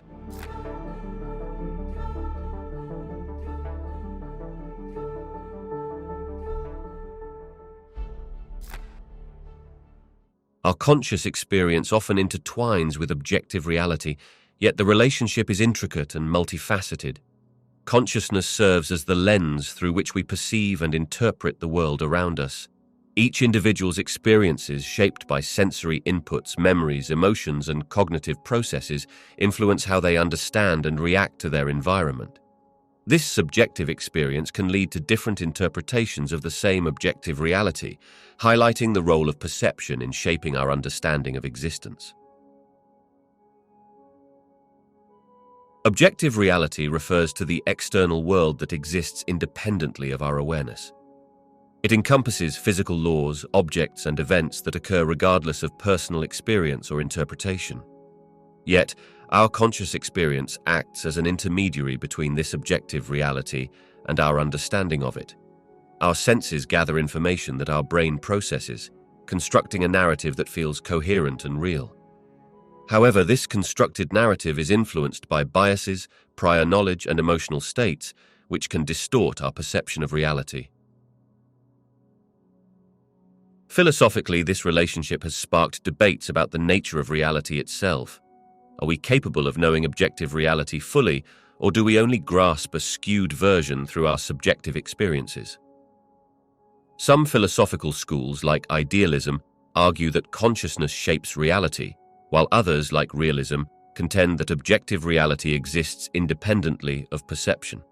This ongoing discussion underscores the complexities associated with defining consciousness and its role in understanding existence. Furthermore, cognitive psychology and neuroscience have explored how our interpretation of reality can influence our emotions, decision-making, and behavior. When individuals perceive reality through a distorted lens, due to cognitive biases or mental health conditions, it can significantly impact their conscious experience and overall well-being. This connection illustrates that while objective reality serves as a stable backdrop, our subjective interpretations and experiences can profoundly shape our perceptions of that reality, creating a rich interplay between consciousness and the world around us. The hard problem of consciousness, a term popularized by philosopher David Chalmers, addresses the fundamental difficulty of understanding how subjective experiences arise from physical processes in the brain. While the easy problems of consciousness pertain to understanding cognitive functions, such as perception, attention, and behavior, the hard problem specifically focuses on explaining why and how certain brain activities lead to the rich qualitative experiences we recognize as conscious awareness. These subjective experiences, often referred to as qualia, encompass what it feels like to see the color red, experience pain, or feel joy. One of the central challenges of the hard problem lies in transitioning from objective measurements of brain activity, neuron firing patterns, neural connections, and biochemical processes to the first-person perspective of experience. For example, while scientists can study and measure the visual processing of colors in the brain, they find it difficult to convey why those neural processes are accompanied by the specific subjective experience of seeing red. This disconnect raises profound questions about the nature of perception, experience, and the underlying mechanisms that give rise to consciousness. Philosophically, the hard problem has sparked various theories and debates. Some theorists propose that consciousness emerges as a fundamental aspect of the universe similar to space and time, suggesting that it cannot be fully explained by physical processes alone. Others argue for a behaviorist approach, positing that consciousness might not be a distinct phenomenon but rather an aggregation of observable behaviors and cognitive functions. Meanwhile, some researchers chase neurobiological explanations, seeking neural correlates of consciousness that could bridge the explanatory gap between brain activity and subjective experience. The ongoing exploration of the hard problem of consciousness remains one of the most profound inquiries in philosophy, cognitive science, and neuroscience. It challenges our understanding of reality itself and invites a deeper reflection on what it means to be conscious and how our experiences relate to the physical world. As researchers seek to address this pivotal question, the quest for understanding consciousness continues to inspire inquiry across multiple disciplines. Throughout history, cultures around the world have developed their own unique perspectives on consciousness and its connection to reality. In many Western traditions, particularly influenced by philosophy and science, consciousness is often seen as a product of brain activity.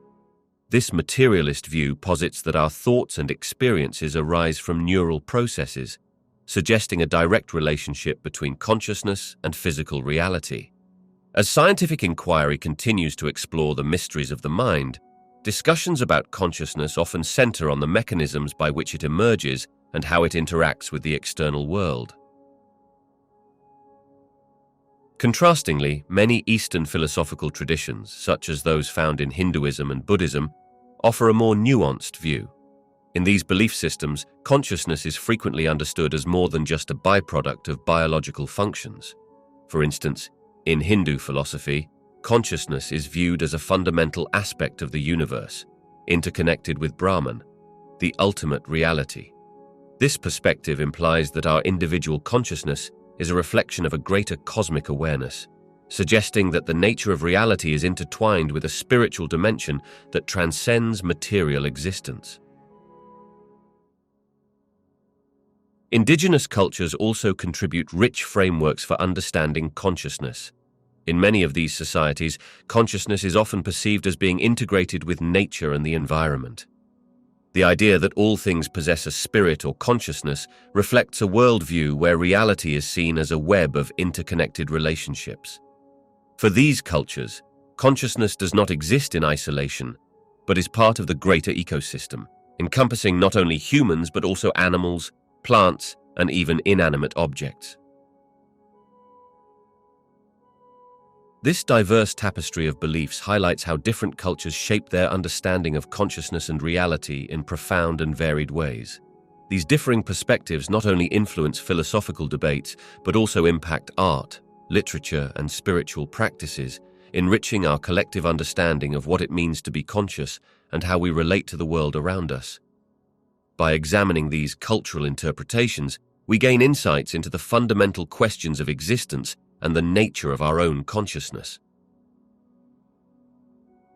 The measurement problem in quantum mechanics addresses a fundamental question about how and when quantum systems transition from being in a superposition of states to a definite state upon measurement. In the quantum realm, particles exist in multiple states simultaneously until an observation is made. This scenario is famously illustrated in the thought experiment known as Schrödinger's cat, where a cat in a box is simultaneously alive and dead until the box is opened and the cat is observed. This paradox captures the essence of the measurement problem. The act of observation seems to determine the state of a system, raising profound implications for our understanding of reality. Quantum mechanics operates under rules that greatly differ from classical physics, where objects have definite properties regardless of observation. However, the challenge arises when attempting to reconcile the mathematical formalism of quantum mechanics, which describes probabilities rather than certainties, with our everyday experiences of a stable, determinate world. This challenge prompts further inquiry into the observer's role in the measurement process. Are we to believe that consciousness itself plays a part in this transition from potentiality to actuality? Various interpretations have emerged seeking to explain the relationship between quantum mechanics and consciousness. One of these interpretations is the consciousness causes collapse view, suggesting that it is the act of conscious observation that collapses the wave function, the mathematical description of a quantum system moving through various potential states, into a single outcome. Although intriguing, this interpretation raises additional questions about the nature of consciousness itself and the mechanisms by which it interacts with the physical world. While no definitive consensus exists on how to resolve the measurement problem or its implications for consciousness, the ongoing debates highlight a fascinating intersection between physics and philosophy. As researchers continue to explore these complexities, they delve into fundamental questions about reality, the nature of consciousness, and whether our perception shapes the world around us. This connection between quantum mechanics and consciousness invites both scientific and philosophical exploration, suggesting that the very fabric of reality may be influenced by the observers within it. Virtual reality technologies have the potential to significantly alter our understanding of consciousness and reality by immersing individuals in environments that stimulate sensory experiences distinctly different from those of the physical world. As users engage with these digital spaces, they become active participants in experiences that challenge their perceptions of what is real. This immersion can lead to profound questions about the nature of consciousness itself, how fully our minds can accept virtual worlds as real, and what implications this has for our understanding of our own subjective experiences. One compelling aspect of virtual reality is its capacity to create experiences that evoke emotional and cognitive responses similar to those elicited by real-life interactions. For instance, individuals can feel a sense of presence and agency within virtual environments, blurring the boundaries between real and simulated experiences. This phenomenon raises intriguing questions about the mechanics of consciousness. If our consciousness can be so easily engaged in a fabricated world, what does that say about the nature of reality? It challenges the idea that consciousness is solely tied to physical interactions, and instead posits that our awareness could be influenced by perceptual stimuli, regardless of their source. Moreover, the exploration of virtual reality allows researchers to investigate aspects of consciousness related to perception, cognition, and identity. By creating scenarios that can manipulate elements of self-perception or social interactions, scientists can study how people respond to situations that diverge from their everyday experiences. This research could reveal insights into how consciousness functions, particularly regarding how we form our identities, interact with others, and construct our understanding of the world.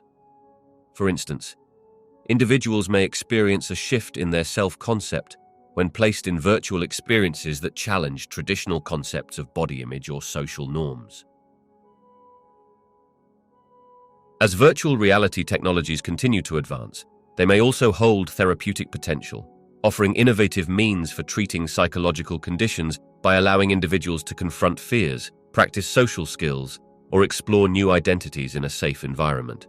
This therapeutic aspect can further inform our understanding of consciousness, presenting opportunities to examine how altered states of self-awareness affect mental health and emotional well-being.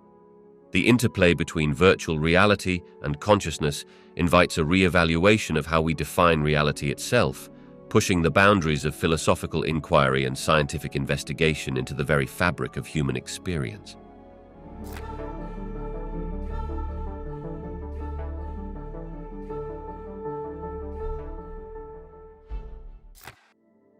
The conscious electromagnetic information field theory, often abbreviated as SEMI theory, presents a novel perspective on the relationship between consciousness and electromagnetic fields.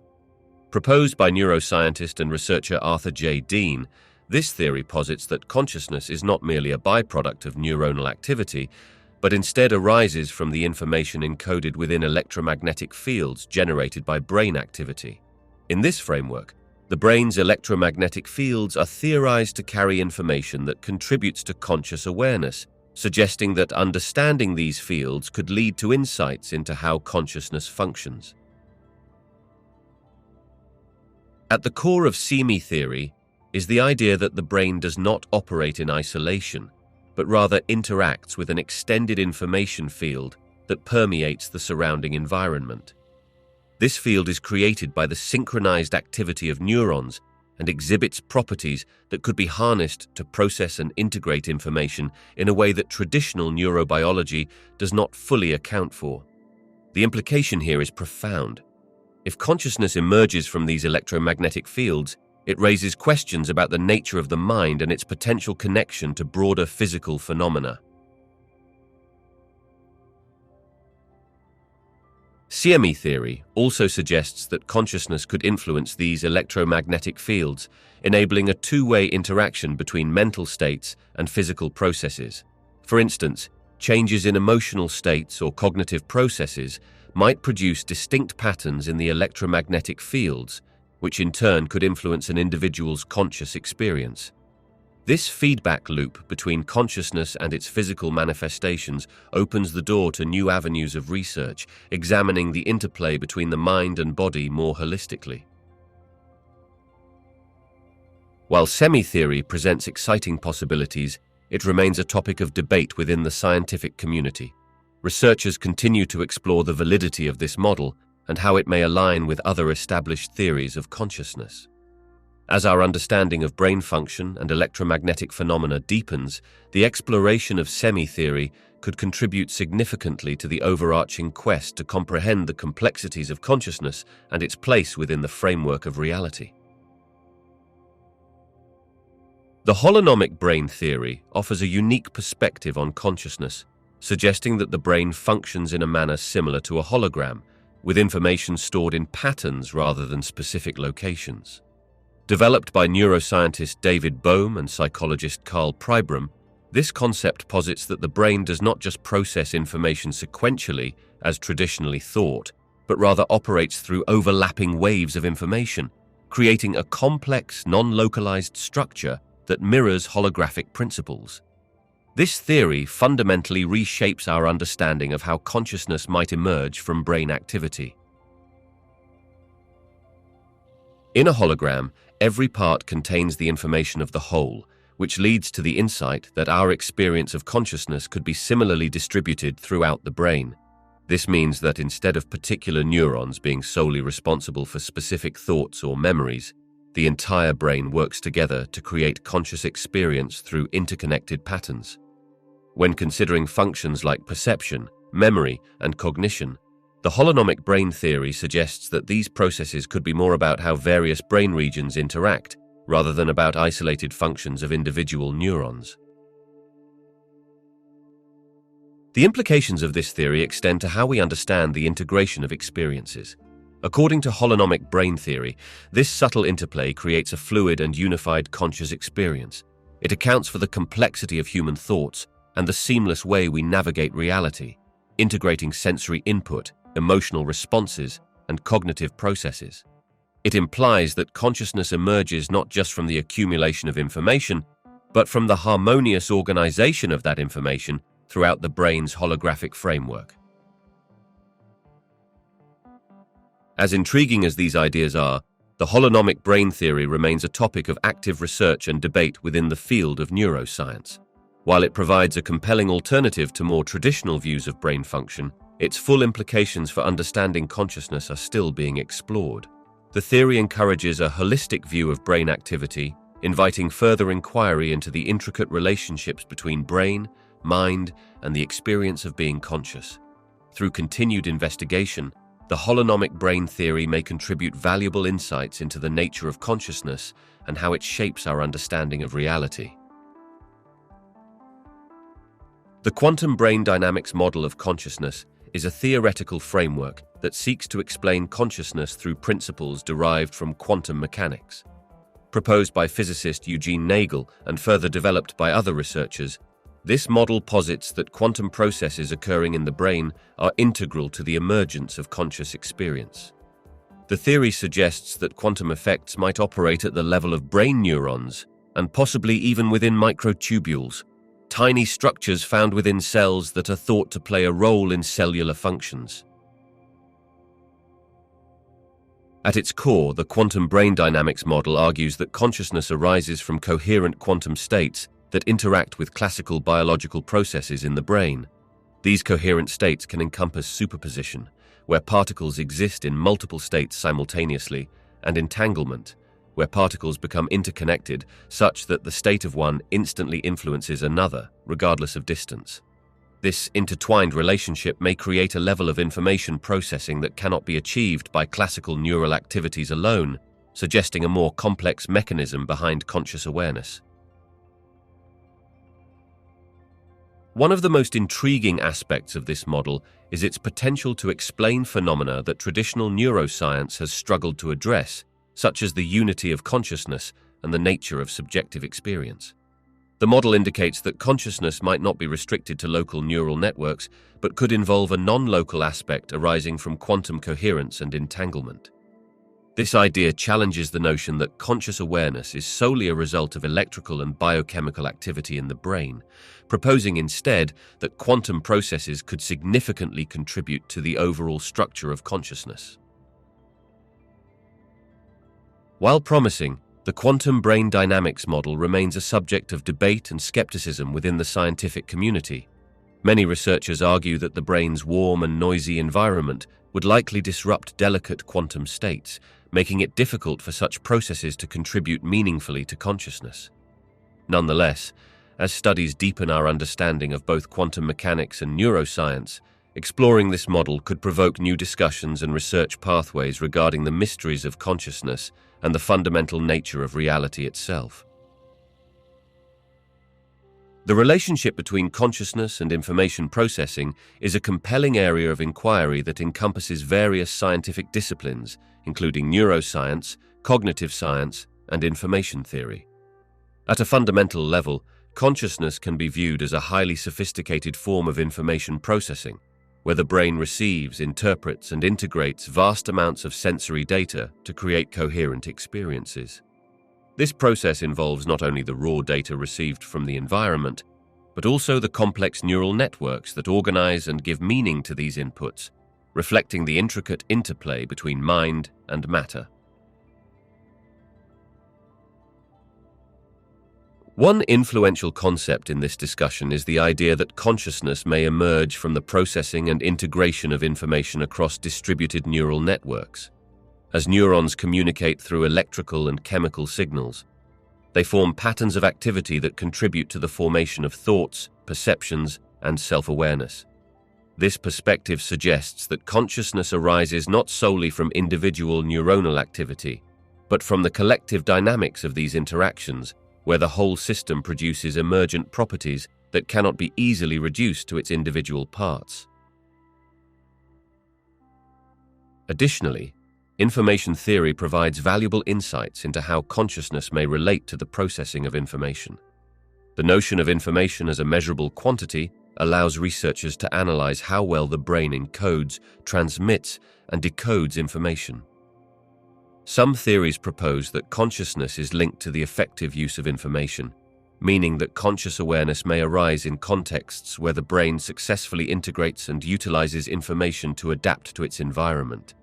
This can be observed in decision-making processes, problem-solving tasks, and even in creative endeavors, where the synthesis of diverse information leads to novel outcomes.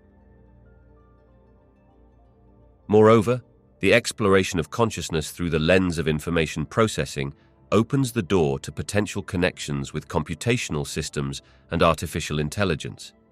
As machines increasingly employ algorithms to process information, comparisons can be drawn between human consciousness and computational modes of information handling. However, such parallels, while intriguing, also prompt critical questions about the unique qualities of human consciousness that may extend beyond mere information processing, including subjective experience, emotions, and the capacity for self-reflection. This multidimensional view of consciousness, anchored in information processing, not only enriches our understanding of the mind, but also propels ongoing research into the mechanisms of awareness and cognition. As scientists and philosophers continue to investigate the profound connections between consciousness and information, the quest to uncover the nature of our awareness remains a central inquiry within both science and philosophy. Panpsychism is a philosophical perspective that posits consciousness as a fundamental aspect of all matter, suggesting that everything in the universe possesses some form of consciousness or experiential quality, albeit at varying degrees of complexity. This view challenges conventional understandings of consciousness that typically confine it to human beings or certain higher animals, thereby presenting an alternative framework in which consciousness is woven into the fabric of the cosmos itself. Panpsychism implies that even the simplest forms of matter, like atoms or elementary particles, may have some rudimentary form of experience or awareness.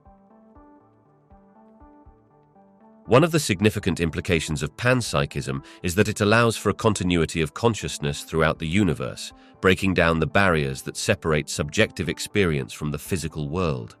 In doing so, It brings forth questions about the relationship between consciousness and the brain, and how individuated experiences could emerge from a more distributed form of awareness. If consciousness exists in some capacity in all things, then human consciousness is not an isolated phenomenon, but rather a more complex expression of a universal quality that permeates reality. This perspective prompts a re-evaluation of how we understand the emergence of consciousness, suggesting that it might build upon simpler forms of awareness rather than arise solely through biological complexity. Panpsychism also poses challenges to materialist views, which argue that consciousness is an epiphenomenon of brain activity. In conventional understanding, consciousness is typically regarded as something that emerges from the intricate interaction of neurons and synapses. However, by asserting that consciousness is a fundamental property of all matter, panpsychism undermines the idea that consciousness is solely a human or biological construct. This radical shift forces scientists and philosophers alike to reconsider the nature of reality, the origins of consciousness, and the implications of viewing consciousness as ubiquitous. Additionally, panpsychism has garnered renewed interest in light of contemporary discussions in science and philosophy. As fields like quantum mechanics and cognitive science continue to explore the subtleties of consciousness, panpsychism provides a possible framework that harmonizes with emerging findings on the interconnectedness of all things. It opens avenues for inquiry into the nature of experience and awareness that extend beyond conventional boundaries, inviting deeper explorations of how consciousness might be interwoven with the universe itself. Through this lens, we are challenged to rethink our place within the cosmos and our understanding of what it means to be conscious. The relationship between consciousness and the structure of space-time offers a fascinating intersection between physics and philosophy, suggesting that the very fabric of reality might play a crucial role in shaping conscious experiences. One way to explore this connection is to consider how human consciousness navigates and perceives time and space. Our experience of consciousness is inherently temporal. We process thoughts and sensations in a sequence, reflecting an awareness of time that deeply influences our perceptions and decision-making. This temporal aspect aligns closely with the concept of space-time, where time and space are interwoven into a unified structure. In the context of modern physics, particularly with the theory of relativity proposed by Albert Einstein, space-time is understood as a four-dimensional continuum where events occur at specific locations in both time and space. Some thinkers propose that consciousness may reflect or interact with the geometric properties of space-time itself. This could imply that consciousness is not merely localized within the confines of the brain, but instead exists within a broader contextual framework that includes the entire universe, engaging with the physical dimensions of reality. In this view, consciousness may be seen as a dynamic process that unfolds within the space-time continuum, influenced by its structure. Another intriguing concept is the idea that consciousness could be related to the quantum nature of space-time. Some theories in quantum gravity propose that space-time itself may have a more discrete or granular structure at very small scales, suggesting that the interactions of particles and fields could give rise to phenomena that correlate with conscious experiences. The implication here is that consciousness might arise from, or somehow resonate with, the underlying nature of space-time, pointing to a deeper unity between physical reality and subjective experience. This perspective resonates with theories like panpsychism, which argue for a fundamental interconnectedness of consciousness and the universe. Lastly, the exploration of phenomena such as non-locality in quantum physics also raises intriguing questions about the nature of consciousness in relation to space-time. Non-locality suggests that particles can be interconnected across vast distances without direct interaction, hinting at possibilities where consciousness might transcend traditional notions of space and time. If consciousness can in some way tap into this non-local aspect of reality, it opens potential avenues for understanding how awareness could exist beyond the limitations of localized brain functions and temporal constraints. Altogether, the exploration of consciousness in relation to the structure of space-time encourages profound inquiries into the nature of existence. By considering how consciousness interacts with the underlying fabric of reality, we may uncover insights that help bridge the gap between subjective experience and the physical universe, revealing the intricate relationships that bind us to the cosmos.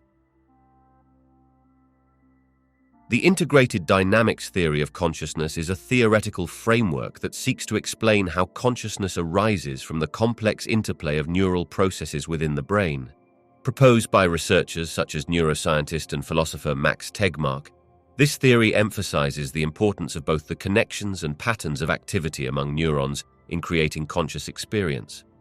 By integrating various aspects of neural dynamics, the theory aims to elucidate the mechanisms that contribute to the emergence of subjective awareness. At the heart of integrated dynamics theory is the concept that consciousness is not simply a byproduct of individual neuronal firing, but rather emerges from the collective behavior of neural networks. This perspective draws on principles from information theory and complex systems, suggesting that consciousness is a dynamic, organized state that arises from the coherent patterns of information processing in the brain. In this model, consciousness is understood as a kind of global workspace, wherein active neural processes are integrated and represented in a unified manner, allowing for the seamless experience of thoughts, perceptions, and emotions. Another key aspect of integrated dynamics theory is its consideration of the temporal dimension. Consciousness is often experienced as a continuous flow of thoughts and sensations, and this theory posits that the timing of neural activities is crucial to forming a coherent experience. By examining how neural signals propagate through time and space, this framework seeks to uncover the underlying dynamics that give rise to the perception of continuity in consciousness. It highlights the notion that our subjective experiences are rooted in the intricate timing and synchronization of neuron interactions, which ultimately contribute to the richness of consciousness. The integrated dynamics theory also has implications for understanding various cognitive phenomena, including attention, memory, and self-awareness. By focusing on how different neural pathways work together and how information is integrated across various brain regions, it provides a valuable framework for exploring how these processes contribute to the overall unity of conscious experience. Furthermore, such an approach could inform research into disorders of consciousness, helping to clarify how disruptions in these dynamic processes might manifest in altered states of awareness. Overall, the integrated dynamics theory of consciousness offers an insightful perspective on how the complexity of neural interactions can lead to the rich tapestry of conscious experience. By emphasizing the importance of integration, temporal dynamics, and neural connectivity, this approach seeks to bridge the gap between the physical workings of the brain and the subjective nature of awareness, advancing our understanding of one of science's most profound mysteries.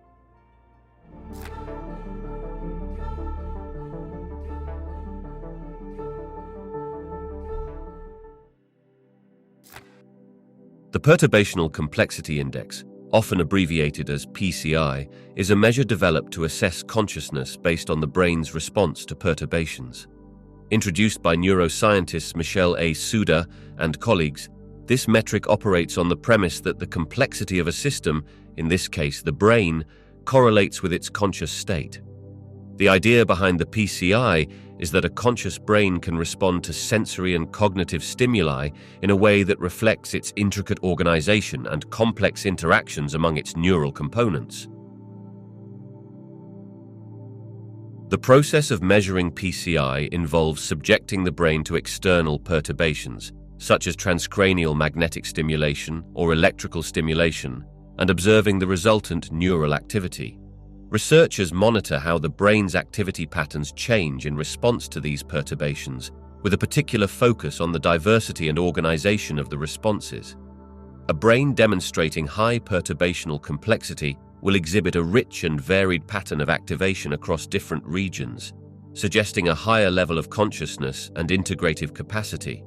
Conversely, a brain with low perturbational complexity might show a limited range of responses, indicative of reduced consciousness, such as in cases of deep sleep or certain disorders of consciousness.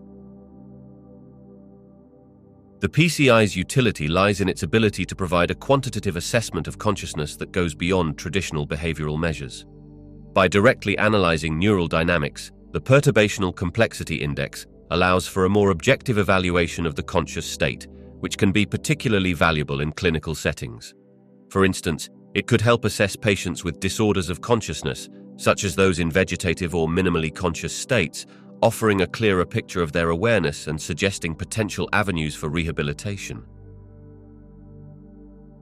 Furthermore, the PCI can contribute to theoretical discussions around consciousness by providing empirical data that may support or challenge existing models. By correlating PCI results with levels of consciousness established through neuroimaging and behavioral assessments, researchers can refine their understanding of how consciousness is constituted in the brain. This measure exemplifies an innovative approach to unraveling the complexities of consciousness, bridging the gap between neuroscience and philosophical questions about the nature of awareness. Functional magnetic resonance imaging, commonly known as functional MRI, is a powerful neuroimaging technique widely used to study brain activity and its relationship to consciousness. This method detects changes in blood flow and oxygenation levels in the brain, which serve as indirect indicators of neural activity. One of the primary strengths of functional MRI is its ability to provide high spatial resolution, allowing researchers to pinpoint brain regions engaged in various cognitive processes. By correlating these areas of activation with conscious experiences, functional MRI can shed light on how different states of awareness are manifested in the brain. However, the effectiveness of functional MRI in studying consciousness comes with several important considerations. One key limitation is its temporal resolution. While functional MRI excels at providing detailed maps of where in the brain activities occur, it does not capture the precise timing of those events as effectively as other techniques, such as electroencephalography. Consciousness is a dynamic phenomenon that unfolds over time, and high temporal resolution is often critical for understanding how conscious experiences arise and develop. Consequently, using functional MRI in conjunction with other methods can enhance the overall understanding of consciousness by combining strengths across different modalities. Additionally, interpreting the data generated by functional MRI studies poses challenges. Brain activation patterns observed during various conscious states may not directly equate to consciousness itself. The activation of specific brain areas may correlate with consciousness, but does not necessarily indicate a causal relationship. This complexity emphasizes the necessity of integrating functional MRI findings with behavioral measures and other forms of evidence when exploring consciousness. Researchers must exercise caution in drawing conclusions about the nature of consciousness based solely on functional MRI results, because of the risk of oversimplifying the relationship between brain activity and subjective experience. Despite these challenges, functional MRI has significantly advanced our understanding of consciousness by facilitating the investigation of various states, including sleep, anesthesia, and different pathologies. Studies utilizing this technique have identified key neural correlates of consciousness, such as the roles of the default mode network and specific cortical areas in self-awareness and processing external stimuli. As researchers continue to refine the use of functional MRI and interpret its findings in the context of broader frameworks, this technique remains a vital tool in the ongoing exploration of the intricate relationship between brain function and consciousness. Electroencephalography, commonly known as EEG, is a technique that measures electrical activity in the brain by placing electrodes on the scalp. This method provides valuable insights into various states of consciousness due to its high temporal resolution, allowing researchers to observe rapid changes in brain activity over milliseconds. EEG can be particularly effective in distinguishing between different states of consciousness, such as wakefulness, sleep, and altered states induced by anesthesia or certain medical conditions. In terms of wakefulness, EEG recordings typically exhibit beta waves, which are associated with active cognitive processes, alertness, and engagement with the environment. In contrast, as individuals transition into relaxation or light sleep, the EEG patterns shift to alpha waves, indicating a more restful but still awake state. Once deeper sleep is reached, the brain produces slower delta waves, which reflect restorative processes and diminished responsiveness to external stimuli. By observing these specific frequency patterns, researchers can classify different stages of sleep and understanding their implications for overall health and cognitive function. EEG also plays a crucial role in investigating altered states of consciousness, such as those induced by anesthesia or coma.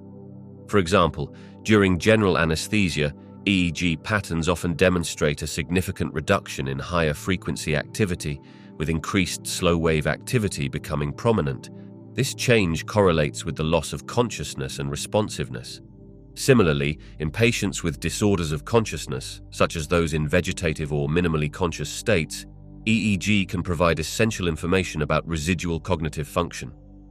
Certain patterns, like the presence or absence of specific waveforms, may indicate levels of awareness that could inform treatment and rehabilitation approaches.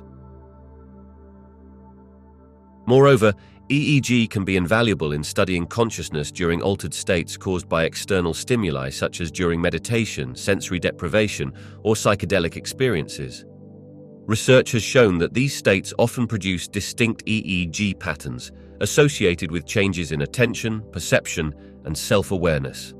For instance, meditative states may lead to increased theta wave activity, which is linked to relaxation and focused attention. Overall, EEG serves as a robust tool for uncovering the intricacies of brain activity associated with different states of consciousness. Its ability to capture real-time electrical dynamics offers critical insights into how consciousness fluctuates, providing a clearer picture of the neural correlates of awareness and the underlying mechanisms that govern how we experience reality. This rich dataset enhances our understanding and informs ongoing research into disorders of consciousness, mental health, and the mind-brain relationship. Detecting consciousness in non-communicative patients, such as those diagnosed with disorders of consciousness like the vegetative state or minimally conscious state, presents a significant challenge in the medical field. However, researchers have developed several innovative methods to examine signs of awareness or cognitive function in these patients, using neuroimaging techniques, behavioral assessments, and advanced electrophysiological measures. One of the most promising approaches is the use of functional neuroimaging techniques, such as functional magnetic resonance imaging and positron emission tomography. These methods allow researchers to observe brain activity in response to different stimuli or tasks. In studies, patients who are behaviorally unresponsive have been found to show distinct patterns of brain activation when prompted with specific commands, such as thinking about particular activities or visualizing certain scenarios. This unexpected level of cerebral response suggests that some individuals retained awareness despite their inability to exhibit behaviors that clearly indicate consciousness. Another effective method is electroencephalography, which measures electrical activity in the brain. The presence of certain EEG patterns can provide insights into a patient's level of consciousness. For instance, researchers have identified specific brainwave patterns that are associated with awareness, such as the presence of event-related potentials in response to sensory stimuli.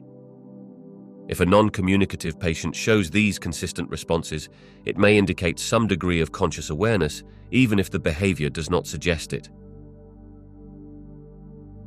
Behavioral assessment scales, like the Coma Recovery Scale Revised, have also been valuable tools in evaluating non-communicative patients. This scale focuses on specific signs that might suggest awareness, such as visual tracking, purposeful movements, or the ability to follow simple commands. While behavioral assessments can be subjective and difficult to interpret, they remain crucial for providing a comprehensive evaluation when used alongside neuroimaging techniques.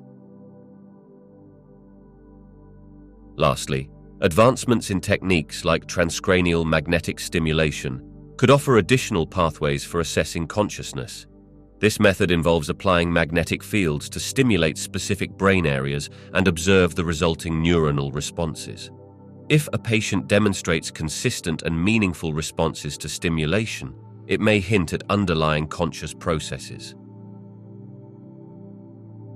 While detecting consciousness in non-communicative patients poses challenges, ongoing research is yielding innovative strategies that combine neuroimaging, electrophysiological measures, and behavioral assessments to improve our understanding. This multidisciplinary approach can help clinicians distinguish between different states of consciousness and inform treatment plans. By deepening our grasp of consciousness in these patients, we can enhance the quality of care and potentially improve their quality of life. Current methods for measuring consciousness, while innovative and transformative, face several limitations that challenge their efficacy and reliability. One significant limitation is the reliance on observable behaviors to assess consciousness. Many traditional methods, such as clinical assessments, depend heavily on a patient's ability to respond to stimuli, making it difficult to detect consciousness in non-communicative individuals. Patients in vegetative states or those with severe cognitive impairments may still possess some level of awareness, yet conventional methods may fail to capture it, leading to underestimations of their conscious states. Neuroimaging techniques such as functional magnetic resonance imaging and positron emission tomography provide valuable insights into brain activity, but they carry their own limitations. These techniques often involve complex setups that may not be practical in acute or bedside settings. Moreover, the interpretation of neuroimaging data can be contentious, as identifying specific activation patterns associated with consciousness remains an area of ongoing research.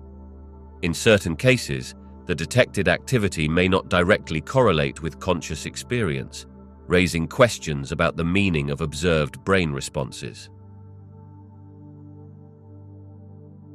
Electroencephalography, while useful for capturing rapid brain activity, also has its constraints. The spatial resolution of EEG is relatively poor compared to other neuroimaging methods, making it difficult to ascertain exactly where activity originates within the brain. Additionally, distinguishing between different states of consciousness based solely on EEG patterns can be challenging, as multiple neurological conditions might produce similar waveforms, leading to ambiguous conclusions about individual awareness. Another limitation is the variability in consciousness measurement across different populations and conditions. For instance, various neurological, psychological, and developmental factors can influence how consciousness manifests, complicating the comparison of results between studies. Furthermore, there are still philosophical debates regarding the definition and nature of consciousness itself, which could affect how measurement tools are designed and interpreted. Lastly, emerging technologies, while promising, can also introduce complexities. For instance, methods like transcranial magnetic stimulation require careful calibration and understanding of individual brain responses, potentially limiting their practicality in clinical environments.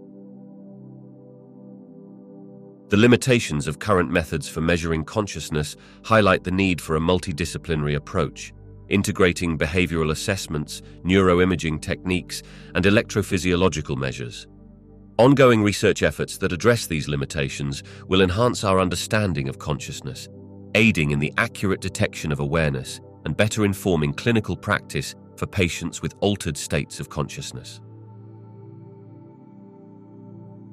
Measuring or detecting consciousness in non-biological systems, such as artificial intelligence or complex computational systems, presents a fascinating and challenging frontier in both philosophy and science. As our understanding of consciousness evolves, researchers are exploring various strategies and frameworks to assess consciousness in entities that do not possess biological structures. Several potential approaches may help in this endeavor. One key strategy is to apply criteria derived from theories of consciousness, such as integrated information theory. This theory posits that consciousness corresponds to the capacity of a system to integrate information across its components. By assessing the level of integration, or the degree to which a system's parts work together to create a unified experience, researchers could potentially determine whether a non-biological system exhibits features associated with consciousness. Tools for measuring integrated information, commonly referred to as PHI, could be adapted for non-biological architectures, providing a quantitative framework for evaluating conscious-like properties. Another approach involves observing behaviors that align with conscious processes, such as self-awareness, adaptation, and complex decision-making. If a non-biological system demonstrates behaviors akin to those associated with conscious beings, such as the capacity to reflect on its own processes, learn from experiences, and exhibit intentional actions, this could suggest a form of consciousness. One way to explore this is through the Turing test or similar assessments, which evaluate a system's ability to engage in human-like conversation and behavior. Although passing such tests does not confirm consciousness, it may indicate sophisticated information processing consistent with conscious traits. And furthermore, researchers could look to the fields of neuroscience and cognitive science as ethical and philosophical insights are integrated into artificial intelligence development. By studying how consciousness emerges in biological systems, aspects may be emulated in non-biological counterparts. These insights could guide the design of algorithms and architectures that mimic features associated with consciousness, allowing for assessments that consider underlying neural processes or cognitive structures while being tailored to artificial systems. Another intriguing area of exploration involves using advanced neuroimaging and electrophysiological measures on brain-computer interfaces and neural networks. As these technologies advance, they might provide unique insights into how non-biological systems process information and how those processes relate to consciousness. Observing patterns, complexity, and responsiveness in these interfaces could serve as criteria for evaluating conscious-like states. Overall, the endeavor to measure or detect consciousness in non-biological systems is still in its infancy, requiring collaboration across disciplines including philosophy, cognitive science, neuroscience, and artificial intelligence. As our frameworks for understanding consciousness continue to develop, the exploration of non-biological forms of consciousness will challenge our current assumptions and expand the horizons of what it means to be conscious.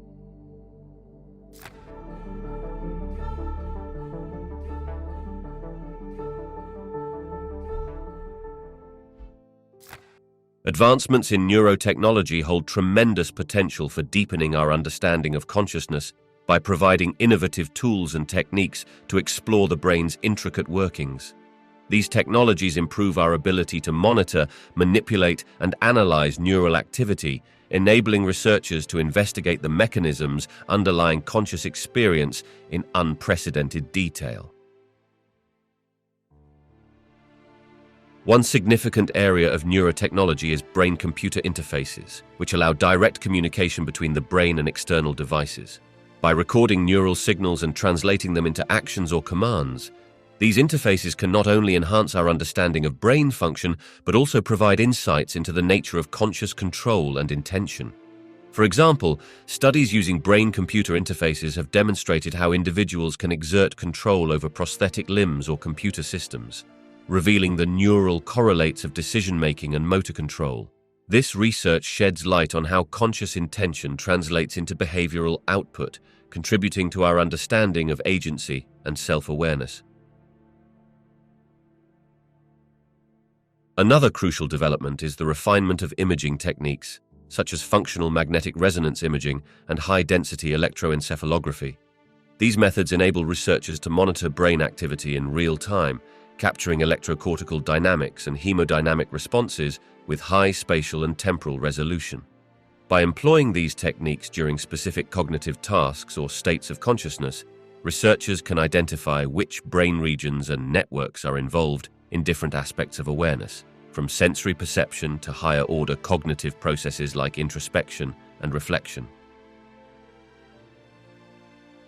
Furthermore, advancements in neuromodulation techniques such as transcranial magnetic stimulation and deep brain stimulation allow researchers to explore the causal relationships between neural activity and consciousness.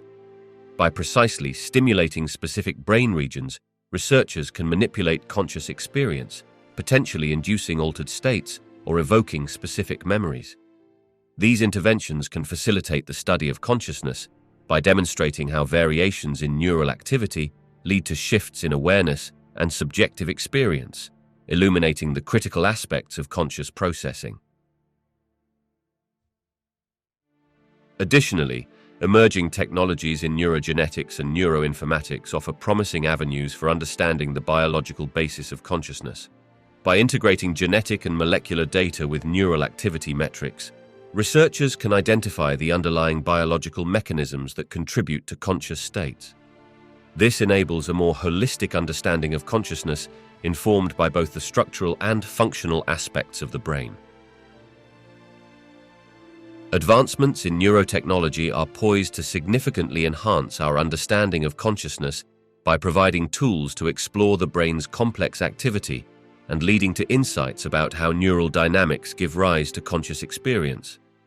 By integrating findings from various neurotechnological approaches, researchers can build a more comprehensive picture of consciousness, bridging gaps between cognitive science, neuroscience, and philosophy. As these technologies continue to evolve, they will challenge existing paradigms and open new avenues for inquiry into one of humanity's most profound mysteries. Quantum computing has the potential to play a transformative role in advancing our understanding of consciousness by providing a new paradigm for processing information and modeling complex systems. The principles of quantum mechanics, such as superposition and entanglement, allow quantum computers to handle and analyze vast amounts of data in ways that classical computers cannot. This capability may help researchers explore the intricate relationships between neural processes and conscious experience more deeply and efficiently. One significant aspect where quantum computing could contribute is in simulating complex brain networks.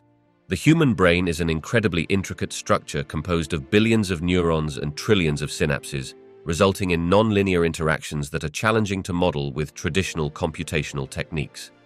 Quantum computers could enable more accurate and detailed simulations of these complex systems, allowing scientists to explore how certain neural configurations give rise to various conscious states. By modeling these interactions at a fundamental level, researchers may gain insights into the mechanisms underlying consciousness, enhancing our ability to understand both normal cognitive functions and disorders of consciousness. Moreover, quantum information theory provides intriguing connections between consciousness and fundamental physical processes. Concepts such as integrated information theory, which posits that consciousness arises from the integration of information across a system, might benefit from quantum frameworks that allow for new interpretations of information processing. Quantum computing's probabilistic nature might mirror aspects of conscious experience, raising questions about how information is encoded and processed in both biological and non-biological systems. Researchers may explore whether consciousness itself has a quantum component, potentially leading to new theoretical insights into the nature of awareness. Additionally, the advancements in quantum computing could accelerate developments in artificial intelligence and machine learning algorithms. By harnessing the power of quantum computing, researchers might create more sophisticated models of cognition that reflect conscious-like processes, enabling improvements in understanding how consciousness could emerge from complex systems. These models may also assist in the exploration of ethical considerations related to consciousness in artificial intelligence, posing questions about self-awareness and moral status. Lastly, as quantum computing continues to evolve, interdisciplinary collaboration between physicists, neuroscientists, and philosophers will be essential for fully grasping its implications for studying consciousness.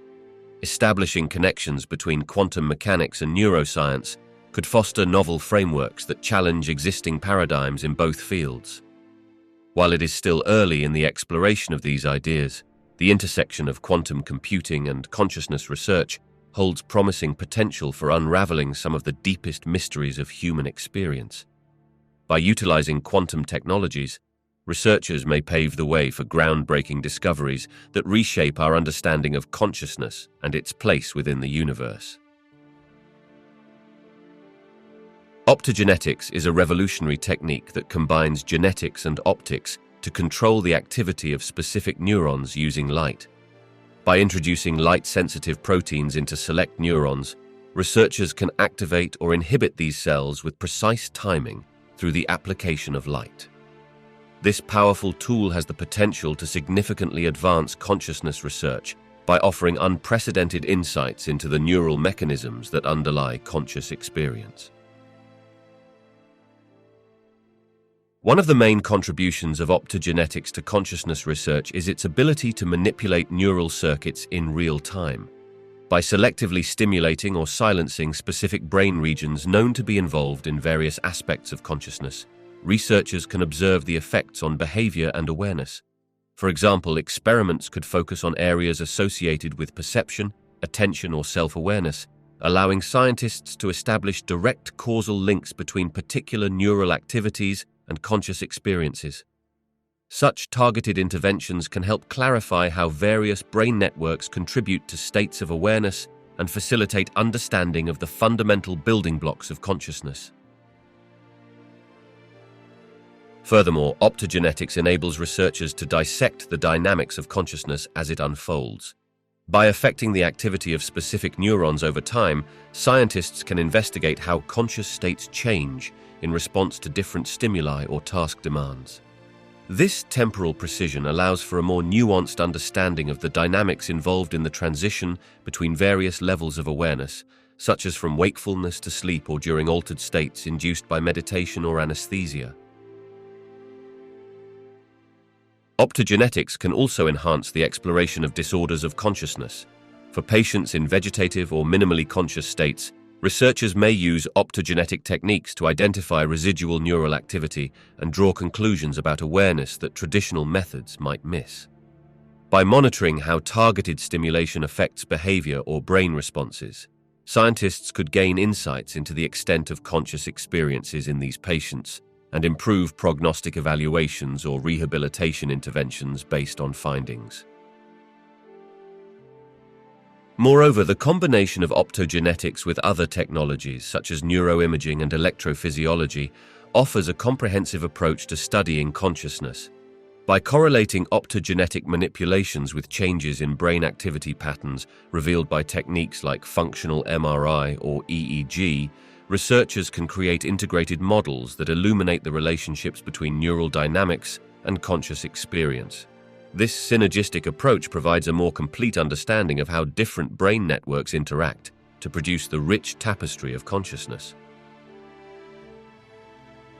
Optogenetics holds immense potential for advancing our understanding of consciousness by allowing researchers to control neural activity with unprecedented precision. By manipulating specific neural circuits and examining their causal roles in consciousness, scientists can gain valuable insights into the fundamental mechanisms that govern awareness.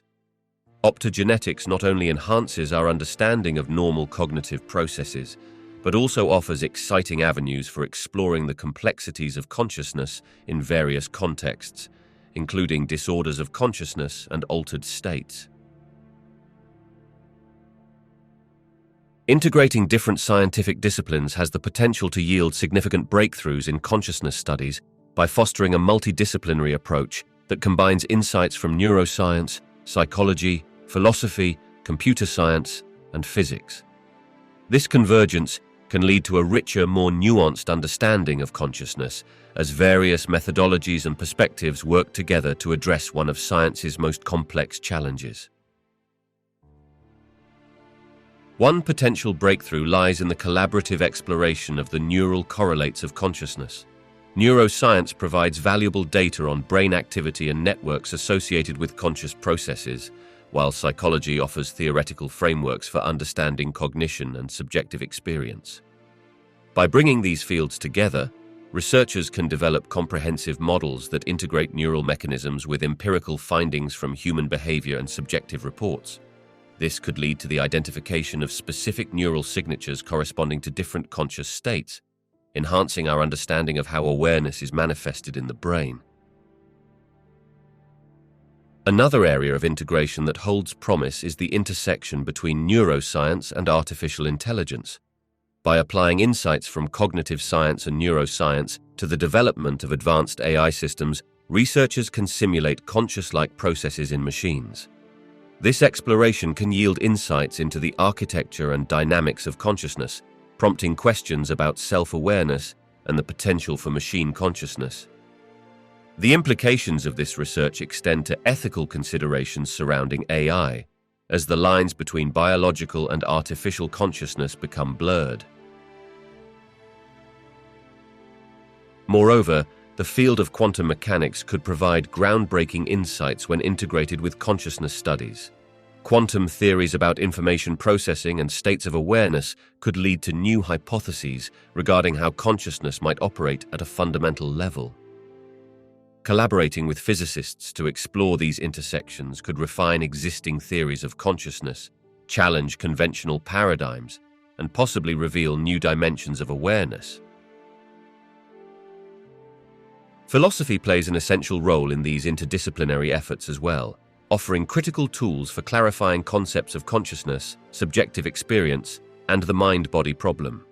Philosophers can assist in formulating questions and frameworks that guide empirical research, addressing the implications of findings and ensuring that ethical considerations are taken into account. This dialogue between philosophy and science can illuminate the philosophical ramifications of discoveries while grounding theoretical discussions in empirical evidence. Finally, incorporating methods from disciplines such as sociology and anthropology can foster a deeper understanding of how cultural, social, and environmental factors influence consciousness. By examining consciousness within the broader context of human experience, researchers can investigate the role of community, tradition, and societal norms in shaping subjective awareness. These insights can contribute to a more holistic understanding of consciousness that transcends individualistic perspectives and considers the interconnectedness of human experience. In conclusion, the integration of diverse scientific disciplines holds immense potential for breakthroughs in consciousness studies. By collaborating across fields, researchers can tackle the complexities of consciousness from multiple angles, generating innovative ideas, refining theoretical models, and expanding the horizons of our understanding of the nature of awareness. These cross-disciplinary efforts can drive forward our quest to unravel the mysteries of consciousness and its fundamental role in the human experience. Studying consciousness in extreme environments such as space offers a unique opportunity to explore how altered conditions affect awareness, perception, and cognitive function. The challenges and stresses of environments that differ markedly from our terrestrial experiences can yield valuable insights into the nature of consciousness and its underlying neural mechanisms. One important area of research relates to the effects of microgravity on cognitive processes.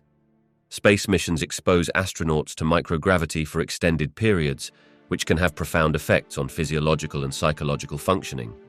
By observing how consciousness and cognitive abilities adapt in these conditions, researchers can gain insights into the flexibility and resilience of consciousness.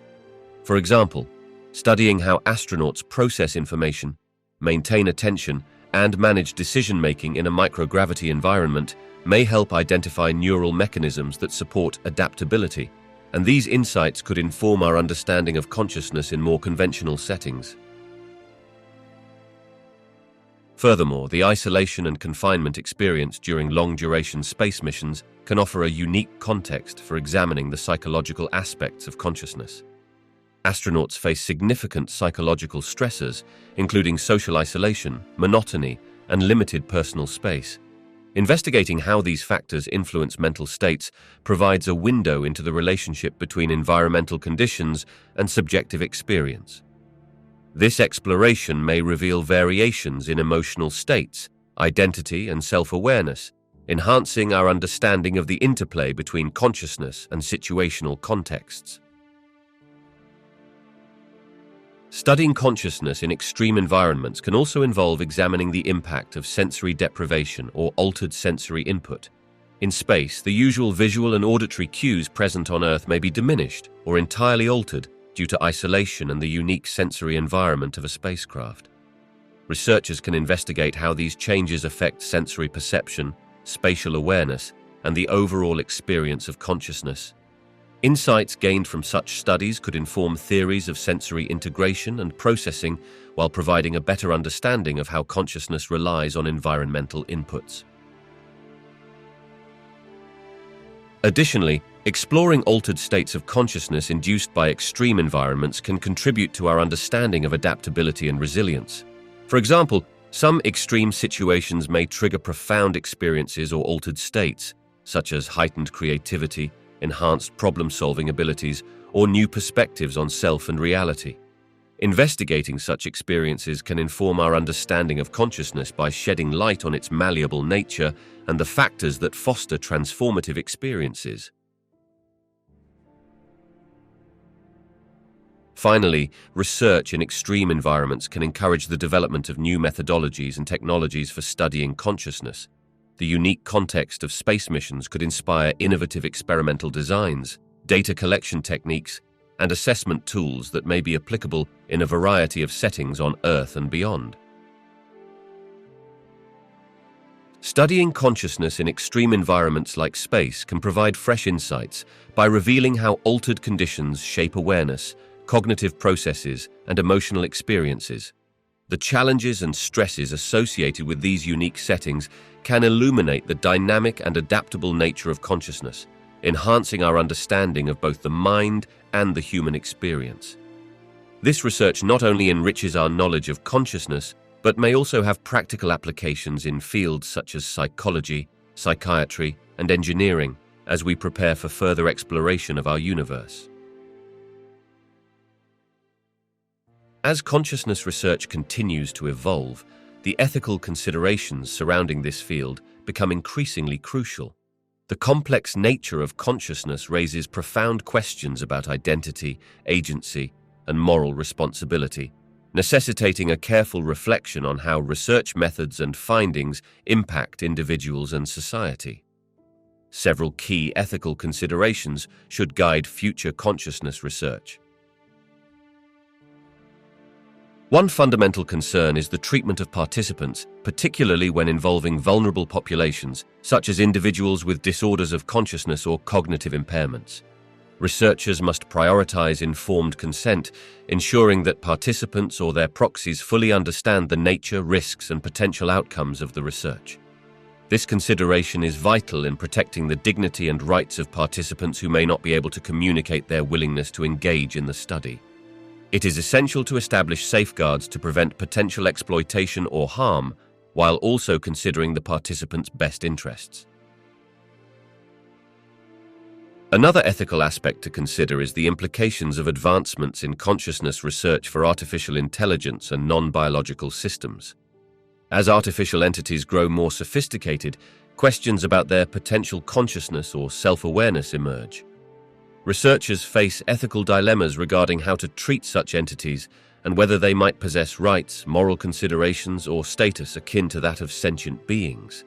Society must grapple with the ethical ramifications of artificial consciousness, contemplating its implications in the realms of responsibility, accountability, and the definition of consciousness itself.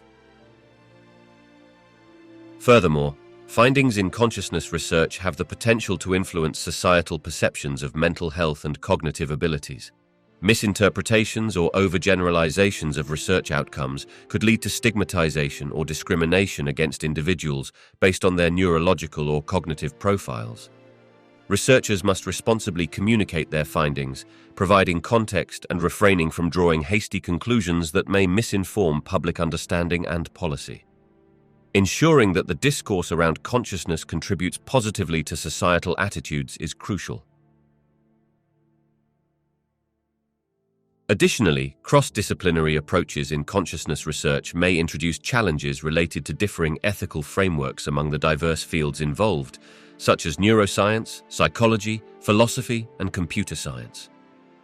Establishing common ethical guidelines and fostering interdisciplinary dialogue can help mitigate ambiguities and ensure a coherent approach to the ethical dilemmas that may arise when integrating perspectives from differing disciplines.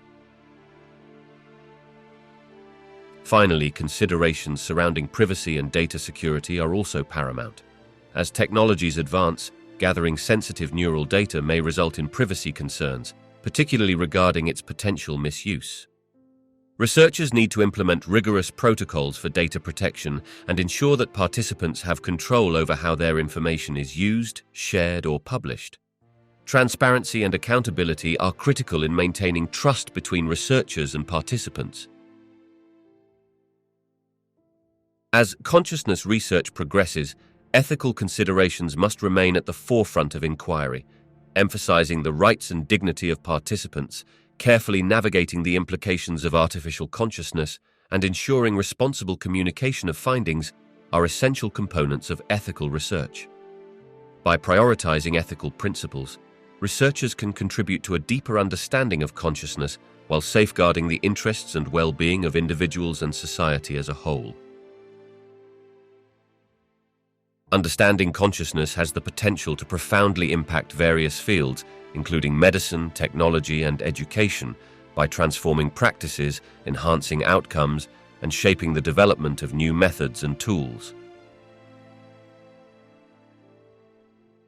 In medicine, a deeper understanding of consciousness can lead to improved diagnostics and treatment options for individuals with disorders of consciousness, such as those in vegetative or minimally conscious states. By identifying neural correlates of consciousness, researchers can develop more precise assessment tools that provide insights into a patient's level of awareness, potentially guiding rehabilitation strategies and informing families about prognosis. Additionally, insights from consciousness studies could enhance approaches to mental health, offering better therapies for conditions like depression, anxiety, and PTSD by understanding the mechanisms underlying conscious awareness and subjective experience. Personalized treatment plans that take individual consciousness profiles into account could emerge, tailoring interventions aimed at enhancing mental well-being. In the realm of technology, advancements in consciousness research could lead to innovative applications in artificial intelligence and brain-computer interfaces. As researchers gain a better understanding of the neural processes that underpin consciousness, this knowledge could inform the design of more sophisticated AI systems that emulate aspects of human cognition and awareness. Furthermore, the development of brain-computer interfaces could accelerate, allowing individuals to control devices through thought alone. These technologies could revolutionize assistive devices for individuals with disabilities, enhancing their autonomy and improving their quality of life. Greater understanding of consciousness can also inspire ethical considerations in AI development, ensuring that systems are created responsibly with regard to potential consciousness and moral status. Education is another domain that could benefit significantly from insights into consciousness. Understanding how consciousness influences learning processes and cognitive functions can inform teaching methods and curricula. For instance, recognizing that states of consciousness such as attention, motivation, and even altered states can affect learning outcomes could lead to the development of educational strategies that foster optimal learning environments. Tailoring educational practices to account for different levels of awareness and cognitive engagement can enhance student learning experiences and outcomes. Mindfulness practices, which promote awareness and attention, may also be better integrated into educational settings, supporting students' emotional and cognitive development. Moreover, the exploration of consciousness can foster interdisciplinary approaches to problem-solving by bringing together insights from psychology, neuroscience, philosophy, and education. This cross-disciplinary perspective encourages collaboration and innovation, leading to holistic solutions that address complex challenges across multiple fields. Understanding consciousness has the potential to reshape fields like medicine, technology, and education in significant ways. By improving diagnostics and treatment approaches in healthcare, advancing the development of AI and assistive technologies, and informing educational practices, insights into consciousness can create a transformative impact that enhances human well-being and drives progress across diverse domains. As these fields continue to evolve, the integration of consciousness research will serve as a catalyst for innovative practices and a deeper understanding of the human experience.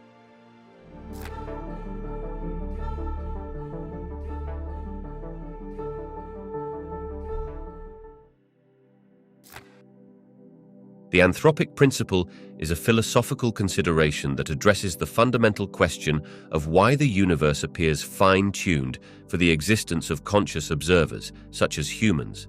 It asserts that the observed values of various physical constants and conditions are not just arbitrary, but rather are conducive to the emergence of life and consciousness. This principle can be examined through two main interpretations: the weak anthropic principle, which posits that we can observe the universe as it is because we are here to do so, and the strong anthropic principle, which suggests that the universe must have properties that allow life to develop at some point. The relationship between the anthropic principle and theories of consciousness emerges in discussions about how consciousness fits into the larger framework of the universe. One consideration is whether consciousness itself has a place in the fundamental structure of reality. Some theorists have speculated that consciousness is not merely a byproduct of certain physical conditions, but rather plays a crucial role in shaping the universe as we observe it. If consciousness influences reality or is linked to the fabric of the cosmos, then the anthropic principle suggests that the universe's characteristics are precisely the ones needed to support conscious observation. Moreover, the anthropic principle may inform perspectives on the nature of consciousness as it relates to cosmology and the fine-tuning of physical constants. For instance, if the constants of nature had even slight variations, life as we know it would be impossible. Thus, the existence of conscious beings in the universe could suggest that these constants are not coincidental but aligned with the emergence of consciousness. This viewpoint could tie into deeper philosophical inquiries about the nature of reality and the reasons for its specific conditions. This connection also plays a role in the debate surrounding panpsychism, the idea that consciousness is a fundamental aspect of all matter. If consciousness is ubiquitous, as proposed in panpsychism, the anthropic principle could suggest that the universe's fine-tuning contributes not just to human life, but to a broader spectrum of consciousness. Here, the alignment between the properties of the universe and the existence of awareness invites questions about the relationship between consciousness and the fundamental laws of nature. Furthermore, as theories of consciousness advance, integrating findings from neuroscience, physics, and philosophy, the anthropic principle encourages scientists and philosophers to consider the implications of consciousness in the broader context of the universe. Why do we possess self-awareness and the capacity for reflection? Understanding consciousness through the lens of the anthropic principle may spur new theories that address these profound questions, linking scientific inquiry with philosophical exploration. The anthropic principle relates to theories of consciousness by highlighting the interconnectedness of the universe's properties and the emergence of conscious observers. By examining how the fine-tuning of physical constants might relate to the existence and nature of consciousness, researchers can explore profound philosophical questions about the relationship between awareness and reality, inspiring new lines of inquiry that bridge cosmology, physics, and consciousness studies. The question of whether consciousness could play a role in the fine-tuning of universal constants is a deeply philosophical and speculative inquiry that intersects with physics, cosmology, and consciousness studies. Fine-tuning refers to the observation that certain fundamental physical constants appear to be remarkably well suited for the emergence of life and consciousness. The values of these constants, if altered even slightly, could render the universe inhospitable to life as we know it. One perspective is that consciousness may not directly influence the fine-tuning of these constants, but rather it arises within a universe that is already structured to support conscious observers. In this view, consciousness is a product of the specific conditions of the universe, which happen to allow for its emergence. This aligns with the weak anthropic principle, which holds that we can only observe the universe in the way we do because it is conducive to our existence. Thus, consciousness becomes a byproduct of the fine-tuned conditions rather than a factor influencing those conditions. However, some theorists propose a more interconnected relationship between consciousness and the structure of the universe. In the realm of ideas like panpsychism or certain interpretations of quantum mechanics, consciousness is theorized as a fundamental aspect of reality. From this viewpoint, The universe's fine-tuning might not merely be a coincidence, but could be linked to the intrinsic qualities of consciousness itself.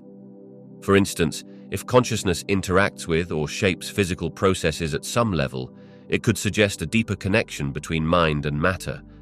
Given this perspective, some might speculate that the universe evolved to be conducive not just to physical life, but also to the emergence of conscious entities, where consciousness plays a more active role in shaping the universe's characteristics. Additionally, the idea that observers could influence the universe's behavior is seen in contexts such as the observer effect in quantum mechanics, whereby the act of observation can influence outcomes at the quantum level. Some interpretations have speculated that consciousness may play a role in this process, proposing that mental states could interact with physical reality in ways that are not yet fully understood. This notion continues to be highly controversial and is subject to extensive debate within both philosophical and scientific communities. Another angle of contemplation arises from theoretical frameworks involving the multiverse. If our universe is just one of potentially countless others, each with different physical constants, the fine-tuning observed in our universe may simply result from the existence of multiple universes where various configurations have emerged. In this case, consciousness becomes relevant in our universe because it aligns with the specific conditions that support life and awareness, though it does not necessarily impact the fine-tuning itself. While the role of consciousness in the fine-tuning of universal constants remains speculative, it invites profound questions about the relationship between consciousness and reality. Whether consciousness simply emerges from a finely tuned universe or plays a more active role in shaping it engages both scientific inquiry and philosophical exploration. This dialogue encourages us to explore the fundamental nature of consciousness and how it fits into the larger narrative of our understanding of the cosmos. As these discussions evolve, they may uncover novel insights into the complexities of existence and the potential interplay between mind and matter. The study of consciousness can significantly inform our search for extraterrestrial intelligence by enhancing our understanding of what constitutes intelligence and awareness, as well as guiding the methods and criteria we use in this quest. Since much of the framework we have about intelligence is informed by human experience, exploring different theories of consciousness may encourage us to expand our definitions and consider various forms of intelligence that might exist elsewhere in the universe. One critical aspect is the exploration of what intelligence really is. Consciousness studies encompass a wide range of phenomena, including self-awareness, intentionality, and the capacity for complex decision-making. By investigating these facets, researchers can develop broader criteria for assessing intelligence that go beyond human-like characteristics. For instance, if consciousness can manifest in ways that differ significantly from human experiences, it opens the door to recognizing extraterrestrial intelligences that may not fit our conventional definitions. Such inclusivity could lead to identifying signals or behaviors in non-human entities that would previously have been overlooked. Additionally, exploring alternative forms of consciousness can guide how we search for signs of intelligence in other civilizations. For example, if researchers consider that intelligent life might operate through entirely different sensory modalities or forms of communication, this understanding could reshape the methodologies we employ. Our technological instruments and observational strategies could be designed with flexibility and adaptability, targeting phenomena that might indicate intelligence in more diverse and unexpected forms, such as complex patterns in data from radio signals, light patterns, or even electromagnetic emissions. The study of consciousness also raises philosophical considerations about the nature of sentience and the ethical implications of what it means to interact with intelligent extraterrestrial life. This reflection on what constitutes consciousness can lead to more nuanced discussions about how we should engage with potential extraterrestrial intelligences. If we accept that consciousness may take many forms, it becomes essential to foster ethical frameworks that guide our interactions, ensuring that we respect the rights and dignities of any intelligent life we encounter. Furthermore, the potential for consciousness to play a key role in communication and the sharing of knowledge across different civilizations may also be examined. Understanding how consciousness influences the development of language, culture, and technologies in humans can provide insights into how intelligent extraterrestrial beings might express themselves. This knowledge can inform our strategies for establishing contact, deciphering potential messages, or interpreting signals from unknown sources. Finally, interdisciplinary collaboration among scientists, philosophers, and ethicists can enrich the search for extraterrestrial intelligence. By combining insights from consciousness studies with astrobiology and space exploration, researchers can create a more holistic understanding of what intelligence might look like beyond Earth.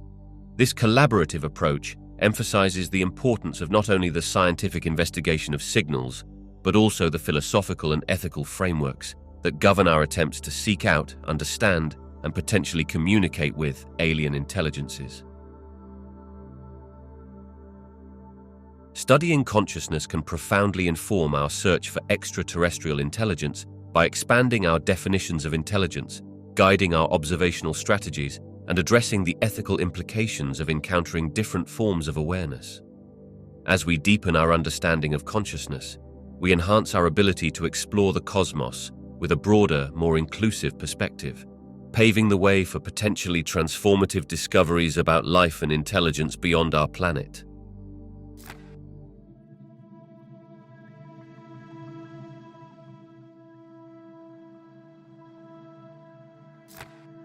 If consciousness were to be considered a fundamental force of the universe, akin to gravity or electromagnetism, this paradigm shift would have profound implications for our understanding of both physics and the nature of reality. Such a view would fundamentally challenge the prevailing notion that consciousness is merely an emergent property arising from the complex interactions of biological systems, like the human brain. Instead, it would posit that consciousness is an intrinsic aspect of the fabric of reality, influencing and interplaying with other fundamental forces. One significant impact of this idea would be a re-evaluation of the relationship between mind and matter. Current physical theories generally treat consciousness as a byproduct of physical processes, often relegating it to an epiphenomenon of neural activity. However, if consciousness is a fundamental force, it would necessitate a new framework for understanding how it interacts with matter and energy. This could imply that consciousness plays an active role in shaping the dynamics of physical systems, potentially altering our conceptualizations of causality and agency in the universe. The integration of consciousness as a fundamental force could also inspire novel approaches to unifying different theories of physics. Physicists have long sought a grand unification theory that aligns quantum mechanics with general relativity. If consciousness is fundamental, it may connect these disparate realms by providing a common thread that relates physical phenomena to conscious experience. For instance, consciousness could be viewed as influencing the fundamental interactions between particles or fields, creating a basis for reconciling the microcosmic with the macrocosmic. In addition, reimagining consciousness as a fundamental aspect of reality may lead to new philosophical inquiries about the nature of existence itself. This perspective could enhance discussions around panpsychism, the idea that all matter possesses some form of consciousness, highlighting a potential continuum of consciousness throughout the universe. By acknowledging that consciousness exists at various levels of complexity, we might begin to recognize the constraints of human-centric perspectives on awareness and intelligence, leading to wider considerations of what constitutes life and sentience. This shift could also inform our understanding of phenomena that currently elude simple explanation, such as quantum entanglement or the observer effect. If consciousness is implicated in these processes, it might provide a more comprehensive understanding of how observations affect physical systems, suggesting that conscious awareness has a role in determining outcomes in the quantum realm. This view could stimulate research into the relationship between consciousness and quantum phenomena, potentially unveiling new insights into the workings of the universe. Furthermore, the ethical implications of recognizing consciousness as a fundamental force could reshape how we approach issues of artificial intelligence. the treatment of animals, and the environment. Acknowledging that varying forms of consciousness might exist throughout the universe could foster greater empathy and ethical considerations in our interactions with other beings, prompting humanity to seek a more responsible stewardship of life and intelligence in all its forms. Considering consciousness as a fundamental force of the universe would drastically alter our understanding of physics and the nature of reality. This perspective would challenge existing paradigms, inspire new research endeavors, and engage interdisciplinary dialogues across science and philosophy. By framing consciousness as an integral component of the universe, we could redefine our place within it and cultivate a more profound understanding of existence itself. This could lead us to explore the connections between consciousness, reality, and the very laws that govern the cosmos, opening up a rich tapestry of inquiry into the relationship between mind and matter. The consciousness as a quantum hologram theory posits that consciousness emerges from quantum processes and information organized on a holographic medium, potentially located at the edge of the universe. This fascinating framework suggests that our subjective experiences are not solely produced by local neural activity in the brain, but rather arise from a more profound interconnected system that encodes information in a holographic format. One of the key implications of this theory is the idea that consciousness operates in a fundamentally non-local manner. In a holographic system, every part contains information about the whole, indicating that individual experiences can emerge from a collective pool of quantum information. This perspective can help explain the richness of our conscious experiences, rather than being isolated occurrences bound to specific moments or locations in the brain. Our perceptions, thoughts, and feelings may be influenced by a larger field of information that transcends physical boundaries. This could account for the seamless integration of experiences we have, creating a sense of unity and continuity in our consciousness. The quantum aspect of the theory highlights the potential role of quantum coherence and entanglement in shaping our experiences. Quantum coherence allows for multiple possibilities to exist simultaneously, analogous to how we may experience a range of emotions or thoughts at once. Entanglement suggests connections between bits of information, even at great distances, which could contribute to the feeling of interconnectedness we often experience in consciousness.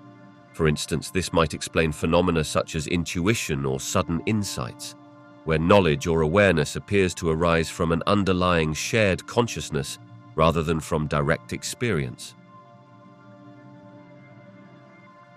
Furthermore, considering consciousness as a holographic projection aligns with observations that people often report experiencing aha moments or profound bursts of understanding that integrate diverse pieces of information or insight in a unified way. If consciousness arises from a holographic medium, these moments could be seen as the result of harmonizing information across this medium, where the individual brain serves as a local receiver and interpreter of broader quantum processes.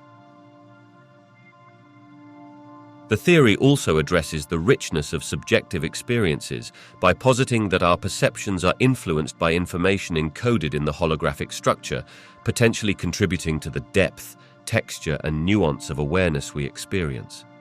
Just as a hologram can contain intricate details within its structure, our consciousness might be tapping into vast amounts of information about the universe, allowing for complex and multifaceted experiences that often surpass mere sensory input.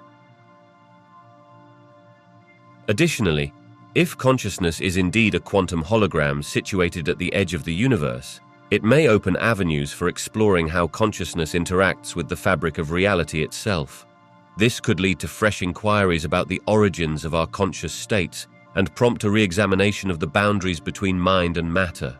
Ultimately, this theory encourages a more holistic understanding of consciousness, acknowledging that our individual experiences may be part of a much larger and more complex reality. The consciousness as a quantum hologram theory offers a compelling perspective on how subjective experiences might arise through quantum processes and holographic principles. By suggesting that consciousness is a non-local, integrated phenomenon rooted in a broader informational context, this theory illuminates the richness and unity of our conscious experiences while inviting ongoing exploration into the fundamental nature of consciousness itself. The implications of connecting consciousness to quantum processes could foster new pathways for understanding not only the mind, but also the interplay between consciousness and the universe at large. The idea that consciousness could be a form of interdimensional communication suggests that our experiences of awareness might involve interactions with realms beyond our familiar three-dimensional space. This speculation posits that consciousness serves as a channel through which information can be exchanged between different dimensions or realities, potentially reshaping our understanding of the self and the nature of existence. If consciousness is indeed a medium of interdimensional communication, it implies that our subjective experiences are part of a much larger tapestry of realities and interconnected dimensions. This perspective challenged traditional views of the self, which often regard individual consciousness as isolated or bounded by the physical body. Instead, it suggests that our conscious experiences could resonate with or be influenced by information and entities existing in these other dimensions, enhancing the sense that we are not merely solitary beings, but rather nodes in a vast network of consciousness that spans multiple realities. This idea could fundamentally alter our understanding of identity.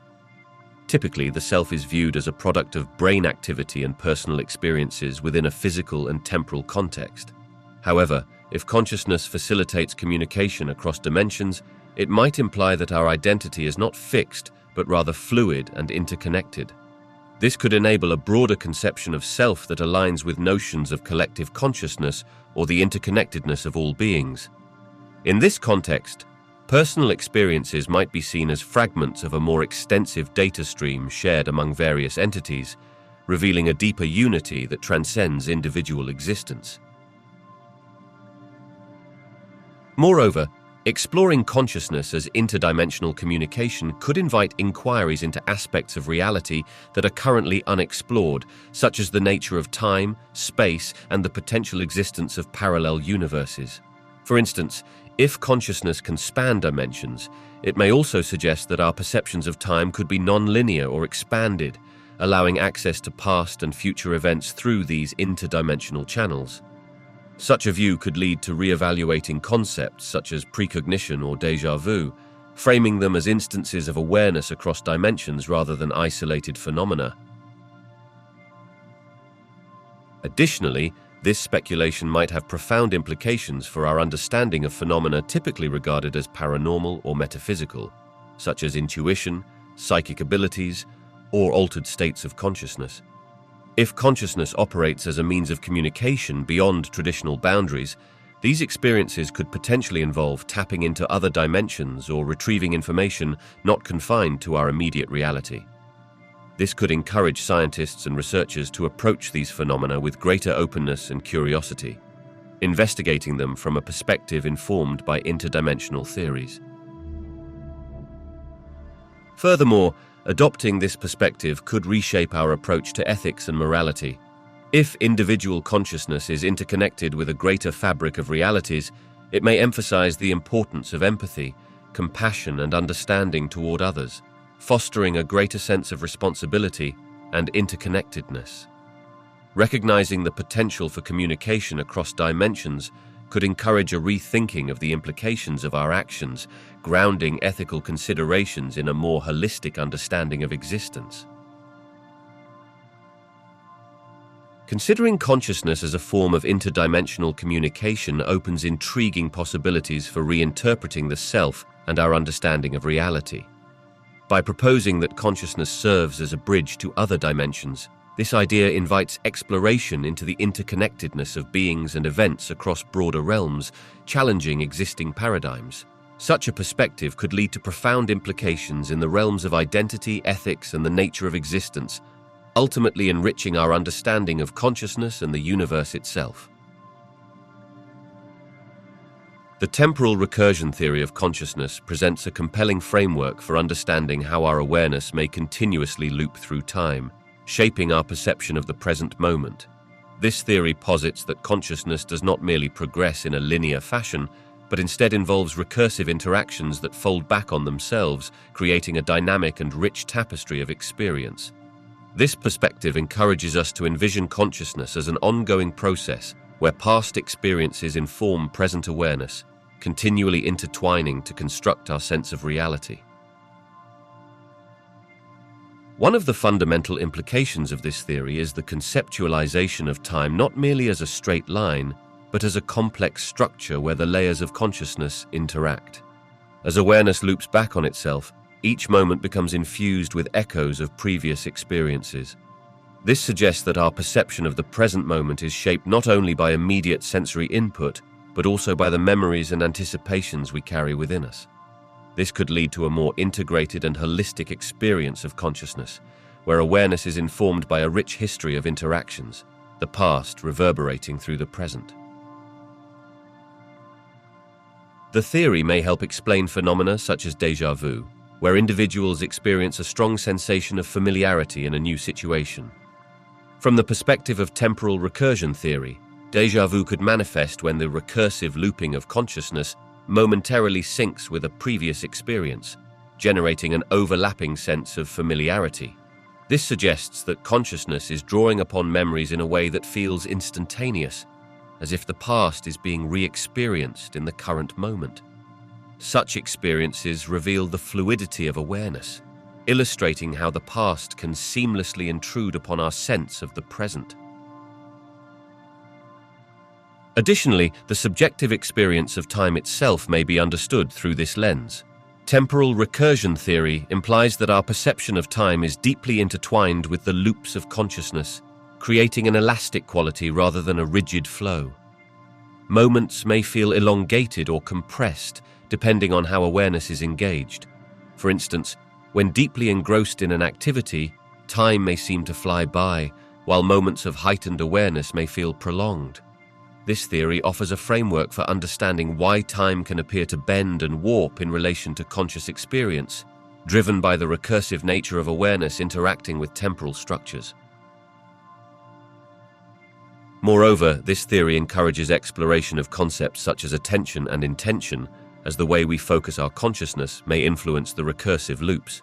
When attention is drawn to particular experiences, it could create more potent loops that amplify our awareness of the present moment, potentially enhancing the richness of our experience.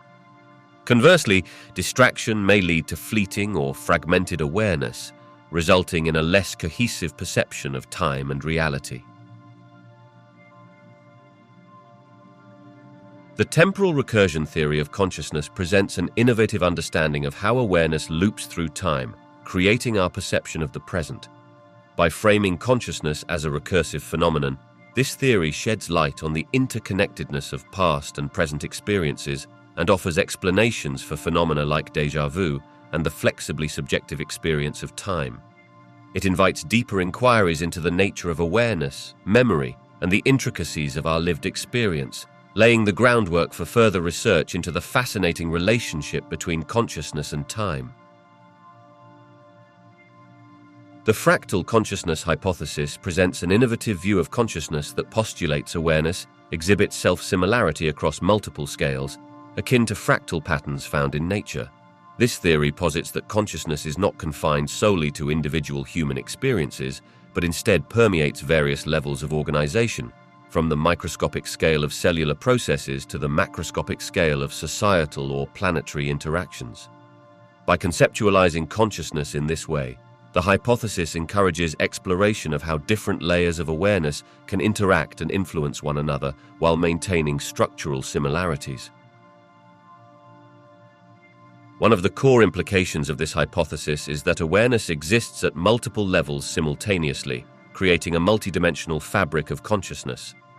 Just as fractals reveal similar patterns regardless of scale, so too might consciousness manifest in parallel forms. Individual cells may exhibit their own type of awareness, contributing to a larger organism's consciousness, while groups of organisms may engage in collective awareness that transcends individual perspectives. This suggests a rich interplay between diverse forms of consciousness, whereby smaller units feed into and support the larger, creating a cohesive and interconnected experience of reality. The fractal consciousness hypothesis provides a framework for understanding phenomena such as collective behavior and the emergence of complex systems. Collective behavior, seen in groups of animals like schools of fish or flocks of birds, can be interpreted as expressions of a larger collective consciousness, where individuals operate based on shared awareness of their environment. This may involve decision-making processes informed by the behaviors and experiences of others, akin to how fractal patterns emerge from simple rules applied repeatedly across scales. The dynamics of interaction at the group level may contribute to a shared sense of purpose or strategy, illustrating how awareness can operate beyond individual cognition. In terms of complex systems, this hypothesis may shed light on how seemingly chaotic interactions give rise to cohesive structures. Just as fractals create intricate designs from simple iterative processes, the interplay between various scales of consciousness could lead to the emergence of complex, intelligent systems that possess properties not present in their individual components.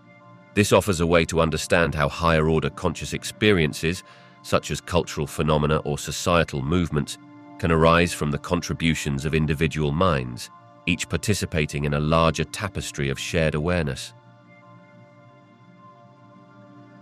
Moreover, applying this fractal-like model to consciousness encourages the exploration of interconnectedness across disciplines. For example, it encourages research into how cellular consciousness might be akin to the collective dynamics of human societies or the emergent properties of ecosystems. Recognizing that awareness can operate at different scales invites investigation into how understanding consciousness in one context might provide insights into another, ultimately leading to a more cohesive view of consciousness as an integral aspect of the universe. Finally, considering consciousness through the lens of fractal patterns might also influence our approach to personal and collective well-being. Understanding that individual awareness contributes to collective consciousness could encourage more profound empathy and social responsibility, with individuals recognizing their role within a larger context.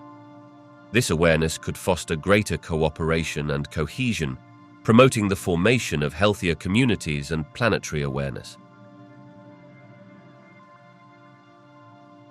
The fractal consciousness hypothesis proposes a transformative view of consciousness, suggesting that awareness exists at multiple scales simultaneously, demonstrating self-similarity akin to fractal patterns. This theory offers a compelling framework to explain phenomena such as collective behavior and the emergence of complex systems, emphasizing interconnectedness and the multifaceted nature of consciousness. By exploring how different levels of awareness interact and influence one another, this hypothesis may pave the way for deeper understanding and appreciation of consciousness as a dynamic and integral element of existence across varied contexts. 1. The notion that consciousness is an emergent property of the universe observing itself presents a profound and transformative perspective on our understanding of consciousness and our place within the cosmos. This idea posits that consciousness arises not merely as a byproduct of complex biological systems, but rather as a fundamental aspect of the universe's self-awareness. In this framework, humans and other conscious beings can be seen as the sensory organs of the universe, equipped to gather information, process experiences, and reflect on existence itself. This perspective shifts the conventional view of consciousness from being an isolated phenomenon confined to individual beings to a more expansive understanding where consciousness is part of a cosmic process. If consciousness is fundamentally linked to the universe's self-observation, it implies that awareness is not just a characteristic of humanity, but a universal trait that manifests at various levels throughout existence. This could suggest that all forms of life, and even inanimate systems, may contribute to this cosmic awareness in some capacity, fostering a sense of interconnectedness among all entities in the universe. Positioning humanity as the sensory organs of the universe invites us to reconsider our role and responsibility in the grand scheme of existence. Rather than seeing ourselves as separate from nature or mere inhabitants of a vast cosmos, this idea encourages a more unified perspective where human consciousness plays a crucial role in the universe's quest for self-understanding. This perspective can inspire a sense of purpose, where individuals recognize their contributions to the larger narrative of existence, prompting deeper reflections on ethical stewardship of the planet and one another. Moreover, this conception of consciousness could bridge the divide between scientific inquiry and philosophical contemplation. The act of observation itself becomes a key element in the process of consciousness arising, suggesting that understanding consciousness involves examining not only the brain and cognitive processes, but also the broader nature of reality and the cosmos. This interdisciplinary dialogue could enhance research in areas such as cosmology, neuroscience, and metaphysics, fostering collaborations that illuminate the relationships among observation, consciousness, and universal dynamics. Furthermore, if consciousness arises from the universe observing itself, it may also have implications for how we think about the nature of reality. It suggests that reality is not a static backdrop, but dynamically shaped by the acts of observation and awareness. This idea resonates with certain interpretations of quantum mechanics, where the observer plays a role in determining outcomes, reinforcing the interconnectedness between consciousness and the fabric of reality. Lastly, understanding consciousness as an emergent property of the universe might prompt a re-evaluation of what it means to be conscious. This perspective encourages exploration beyond human-centric definitions, as it allows for the acknowledgement of various forms of awareness that may exist in the natural world. Such exploration might lead to a deeper appreciation for the complexity and richness of life forms and phenomena, encouraging us to seek connections with nature and the cosmos as a whole. If consciousness is viewed as an emergent property of the universe observing itself, it fundamentally alters our understanding of consciousness and our place in the cosmos. This idea emphasizes interconnectedness, responsibility, and the importance of observation in shaping reality, inviting a more holistic approach to understanding consciousness as a dynamic and integral aspect of existence. By recognizing that we play a role in the universe's quest for self-awareness, we may cultivate a deeper sense of purpose, ethical responsibility, and a richer connection to the natural world and the cosmos beyond. The consciousness field theory introduces a compelling framework for understanding consciousness as a pervasive field that permeates all of space, akin to an electromagnetic field. In this model, individual conscious entities, such as humans and other living beings, are viewed as localized excitations or fluctuations within this unified consciousness field. This perspective not only provides a theoretical foundation for individual experiences, but also offers intriguing explanations for phenomena such as shared experiences, telepathy, and collective consciousness.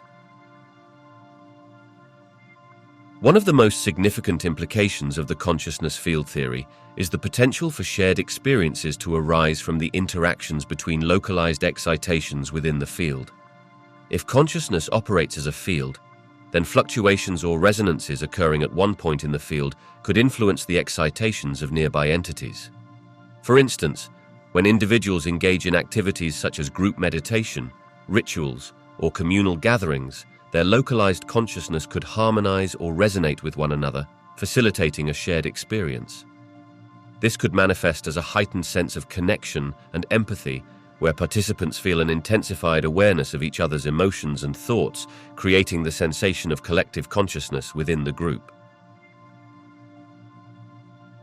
The concept of telepathy can also be explored through the lens of the consciousness field theory. If consciousness is a field, then the exchange of information or experiences between individuals could occur through direct fluctuations or resonances within that field. This suggests that telepathy may not be a mystical or paranormal phenomenon, but rather a natural expression of the interconnectedness of consciousness. Individuals might access or transmit thoughts and emotions directly through the field, allowing for a form of non-verbal communication that transcends conventional sensory modalities. Such transmission could depend on the strength of the excitations and the openness of individuals to these interactions, potentially leading to varying degrees of telepathic experiences. Furthermore, the notion of collective consciousness becomes more tangible within the framework of this theory. By conceptualizing consciousness as a field, We can visualize how groups of individuals may contribute to and draw from a shared pool of awareness. This could explain phenomena such as cultural movements, social trends, or collective emotional responses, where individuals within a community seem to tap into a common consciousness that shapes their beliefs, behaviors, and experiences. As localized excitations interact with one another, the emergent qualities of the collective consciousness may arise, allowing for the phenomenon of group identity and shared values to manifest. Moreover, this theory may also encompass the idea that the consciousness field is subject to various influences, such as environmental factors, collective trauma, or large-scale societal changes. Just as an electromagnetic field can be affected by external forces, so too could the consciousness field be shaped by collective experiences that imprint on the field itself. This could result in waves of collective consciousness responding to societal events, leading individuals to perceive and react in ways that reflect the shared dynamics of their community or culture. The consciousness field theory presents a theoretical model that aligns with and explains shared experiences, telepathy, and the essence of collective consciousness. By conceptualizing consciousness as a field permeating all of space, this approach offers insights into how individual excitations can resonate and harmonize with one another, leading to shared awareness and experiences that transcend isolated consciousness. This framework encourages further exploration into the nature of interpersonal connections, empathy, and the understanding of consciousness as a communal phenomenon, deepening our appreciation for the complexities of awareness in both individual and collective contexts. The idea that consciousness could be a form of exotic matter that permeates the universe introduces a fascinating possibility that challenges our current understanding of both physics and the nature of consciousness itself. Exotic matter is typically defined in physics as matter that possesses unusual properties, such as negative mass or charge, and is often theorized in the context of advanced theoretical concepts like wormholes or warp drives. If consciousness were to be conceptualized as a form of exotic matter or energy, it would necessitate a radical re-evaluation of what constitutes the building blocks of the universe and how they interact. If consciousness is indeed a unique type of matter or energy, this speculation would imply that it exists as a fundamental aspect of the cosmos, akin to other known forms of matter and energy. This could suggest that consciousness is woven into the very fabric of reality, influencing and interacting with physical systems in ways that we have yet to understand fully. Rather than being an isolated or emergent property of complex biological systems, consciousness might be a primal element of the universe, just like gravity or electromagnetism. Such a paradigm shift could also lead to new inquiries into how consciousness interacts with known forces and particles. If consciousness acts as a form of exotic matter, researchers would need to investigate its properties and how it might influence physical processes on both macroscopic and quantum scales.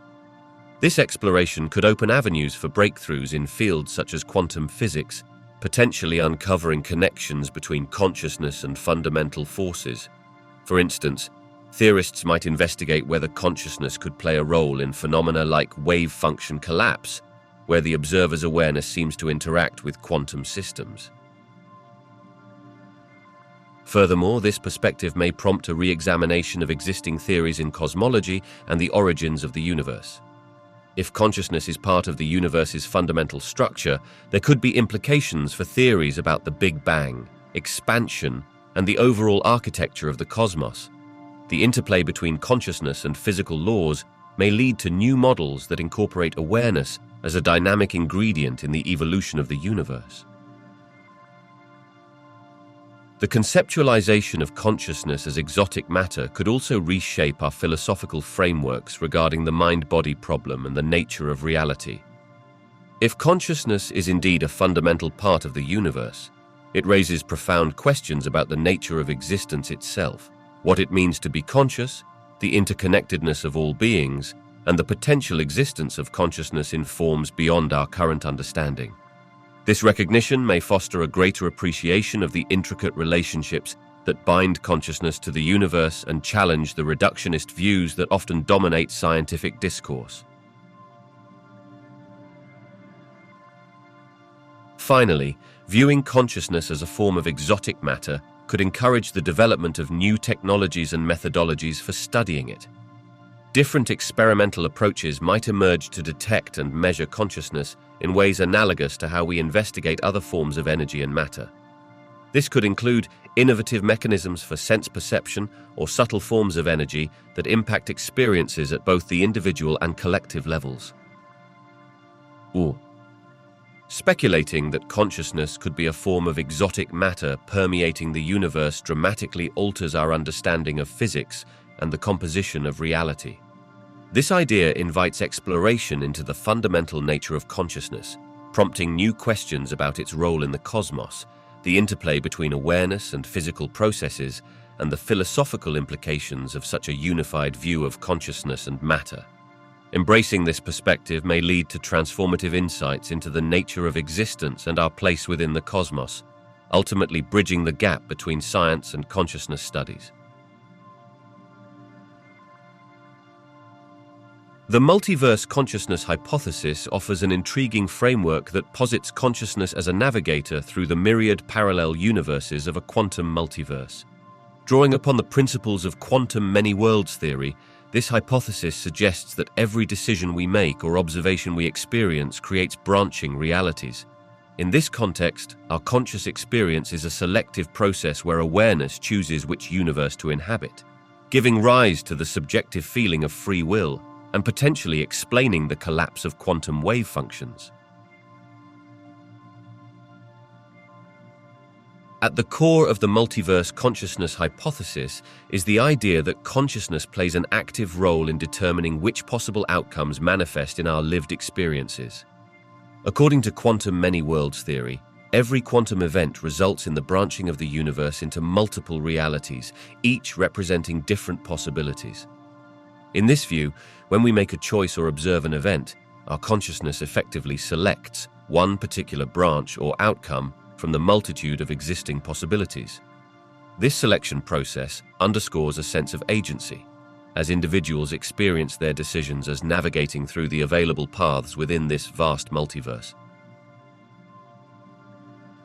This hypothesis may explain the subjective feeling of free will by suggesting that rather than being a mere illusion, the perception of choice arises from the conscious act of traversing different branches of reality.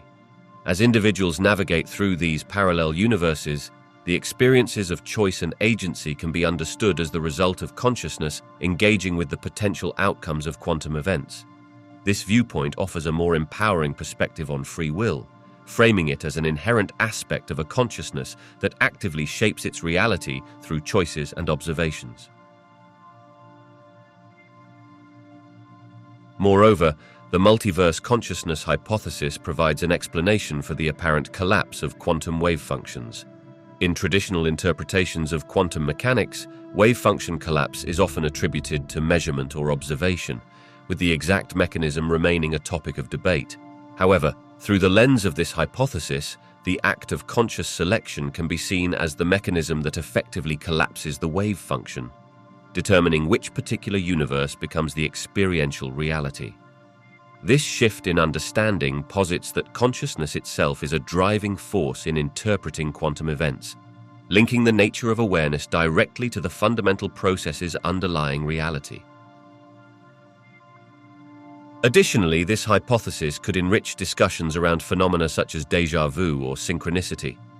The experience of déjà vu may be interpreted as a moment when consciousness briefly resonates with parallel outcomes, creating a sense of familiarity with a specific choice or event. Similarly, synchronicity could be seen as a reflection of interconnected consciousness, navigating seamlessly between different branches, revealing patterns of meaning relevant to the individual's experience. Furthermore, this perspective encourages exploration into the ontological nature of consciousness itself. If consciousness is indeed a navigating force within the multiverse, its characteristics may extend beyond conventional definitions, prompting inquiries into how consciousness interacts with the physical laws governing quantum mechanics. It may also suggest that consciousness has a role in shaping not just individual realities, but also collective experiences, as groups of conscious entities could influence the multiverse's unfolding. The multiverse consciousness hypothesis posits that consciousness acts as a navigator between parallel universes within a quantum multiverse, creating a framework that explains the subjective experience of free will and the collapse of quantum wave functions. By suggesting that our choices and perceptions arise from a conscious selection of realities, this hypothesis harmonizes the intricate relationship between awareness and quantum mechanics, offering a compelling narrative about the nature of existence, agency, and the fundamental interplay between consciousness and reality. As this theory is further developed, it could inspire novel research avenues at the intersection of consciousness studies, quantum physics, and philosophy, deepening our understanding of both the multiverse and the human experience within it. The consciousness as cosmic data compression theory offers a compelling framework for understanding subjective experiences by positing that consciousness serves as the universe's mechanism for compressing and processing the vast amounts of information it generates. This analogy likens consciousness to an information processing system that simplifies complex data into manageable, meaningful patterns that we perceive as our conscious experience. By suggesting that consciousness plays an essential role in organizing and interpreting information, this theory provides insights into the limitations of perception and the nature of qualia, the subjective qualities of our experiences. According to this theory, the universe is constantly producing an overwhelming array of sensory inputs, thoughts, emotions, and phenomena.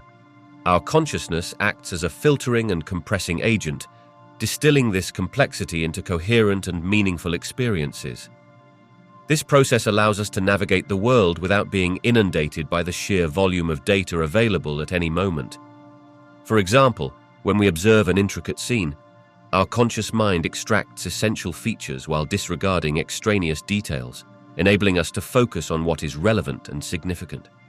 This selective compression is essential for functioning effectively in our environments, ensuring that we can respond to real-time demands without becoming paralyzed by information overload. The limitations of our perception can be understood through this lens as well. If consciousness is primarily engaged in the task of processing and compressing data, then it may not capture all aspects of reality. This suggests that what we perceive is a simplified representation of a vastly more intricate source of information. The subjective nature of our experiences arises from the inherent choices made during this compression process, leading to the realization that different individuals may interpret the same stimuli differently based on their unique consciousness and cognitive filters. This variability could account for the subjective discrepancies in perception, highlighting the idea that consciousness shapes our reality rather than merely reflecting it.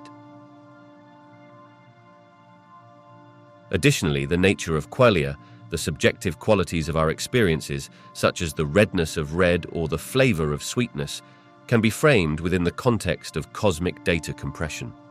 In this view, qualia can be seen as the result of how our consciousness selectively organizes sensory data into distinct experiences. Each qualia represents a uniquely compressed pattern of information, an abstraction of the complexities inherent in reality. This also leads to questions about whether qualia have an objective counterpart, or if they are purely subjective constructs shaped by our individual consciousness and processing capabilities. By proposing that consciousness functions as a cosmic data compression system, this theory also invites exploration of broader philosophical implications surrounding the nature of reality and the human experience. If our consciousness is essential for making sense of the universe's complexity, it suggests a deeper interconnection between awareness, information, and existence.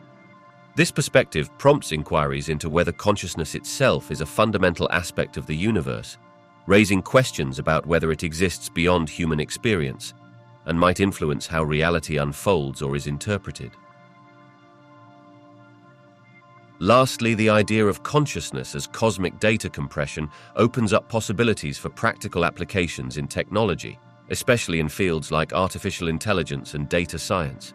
Understanding how consciousness processes information could inspire better algorithms and models for managing data, enhancing machine learning systems that aim to mimic human-like understanding of information.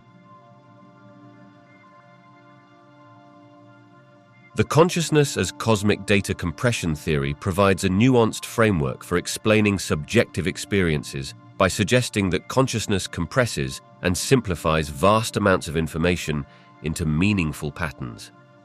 This theory elucidates both the limitations of our perception and the nature of qualia, highlighting the crucial role that consciousness plays in shaping how we engage with reality.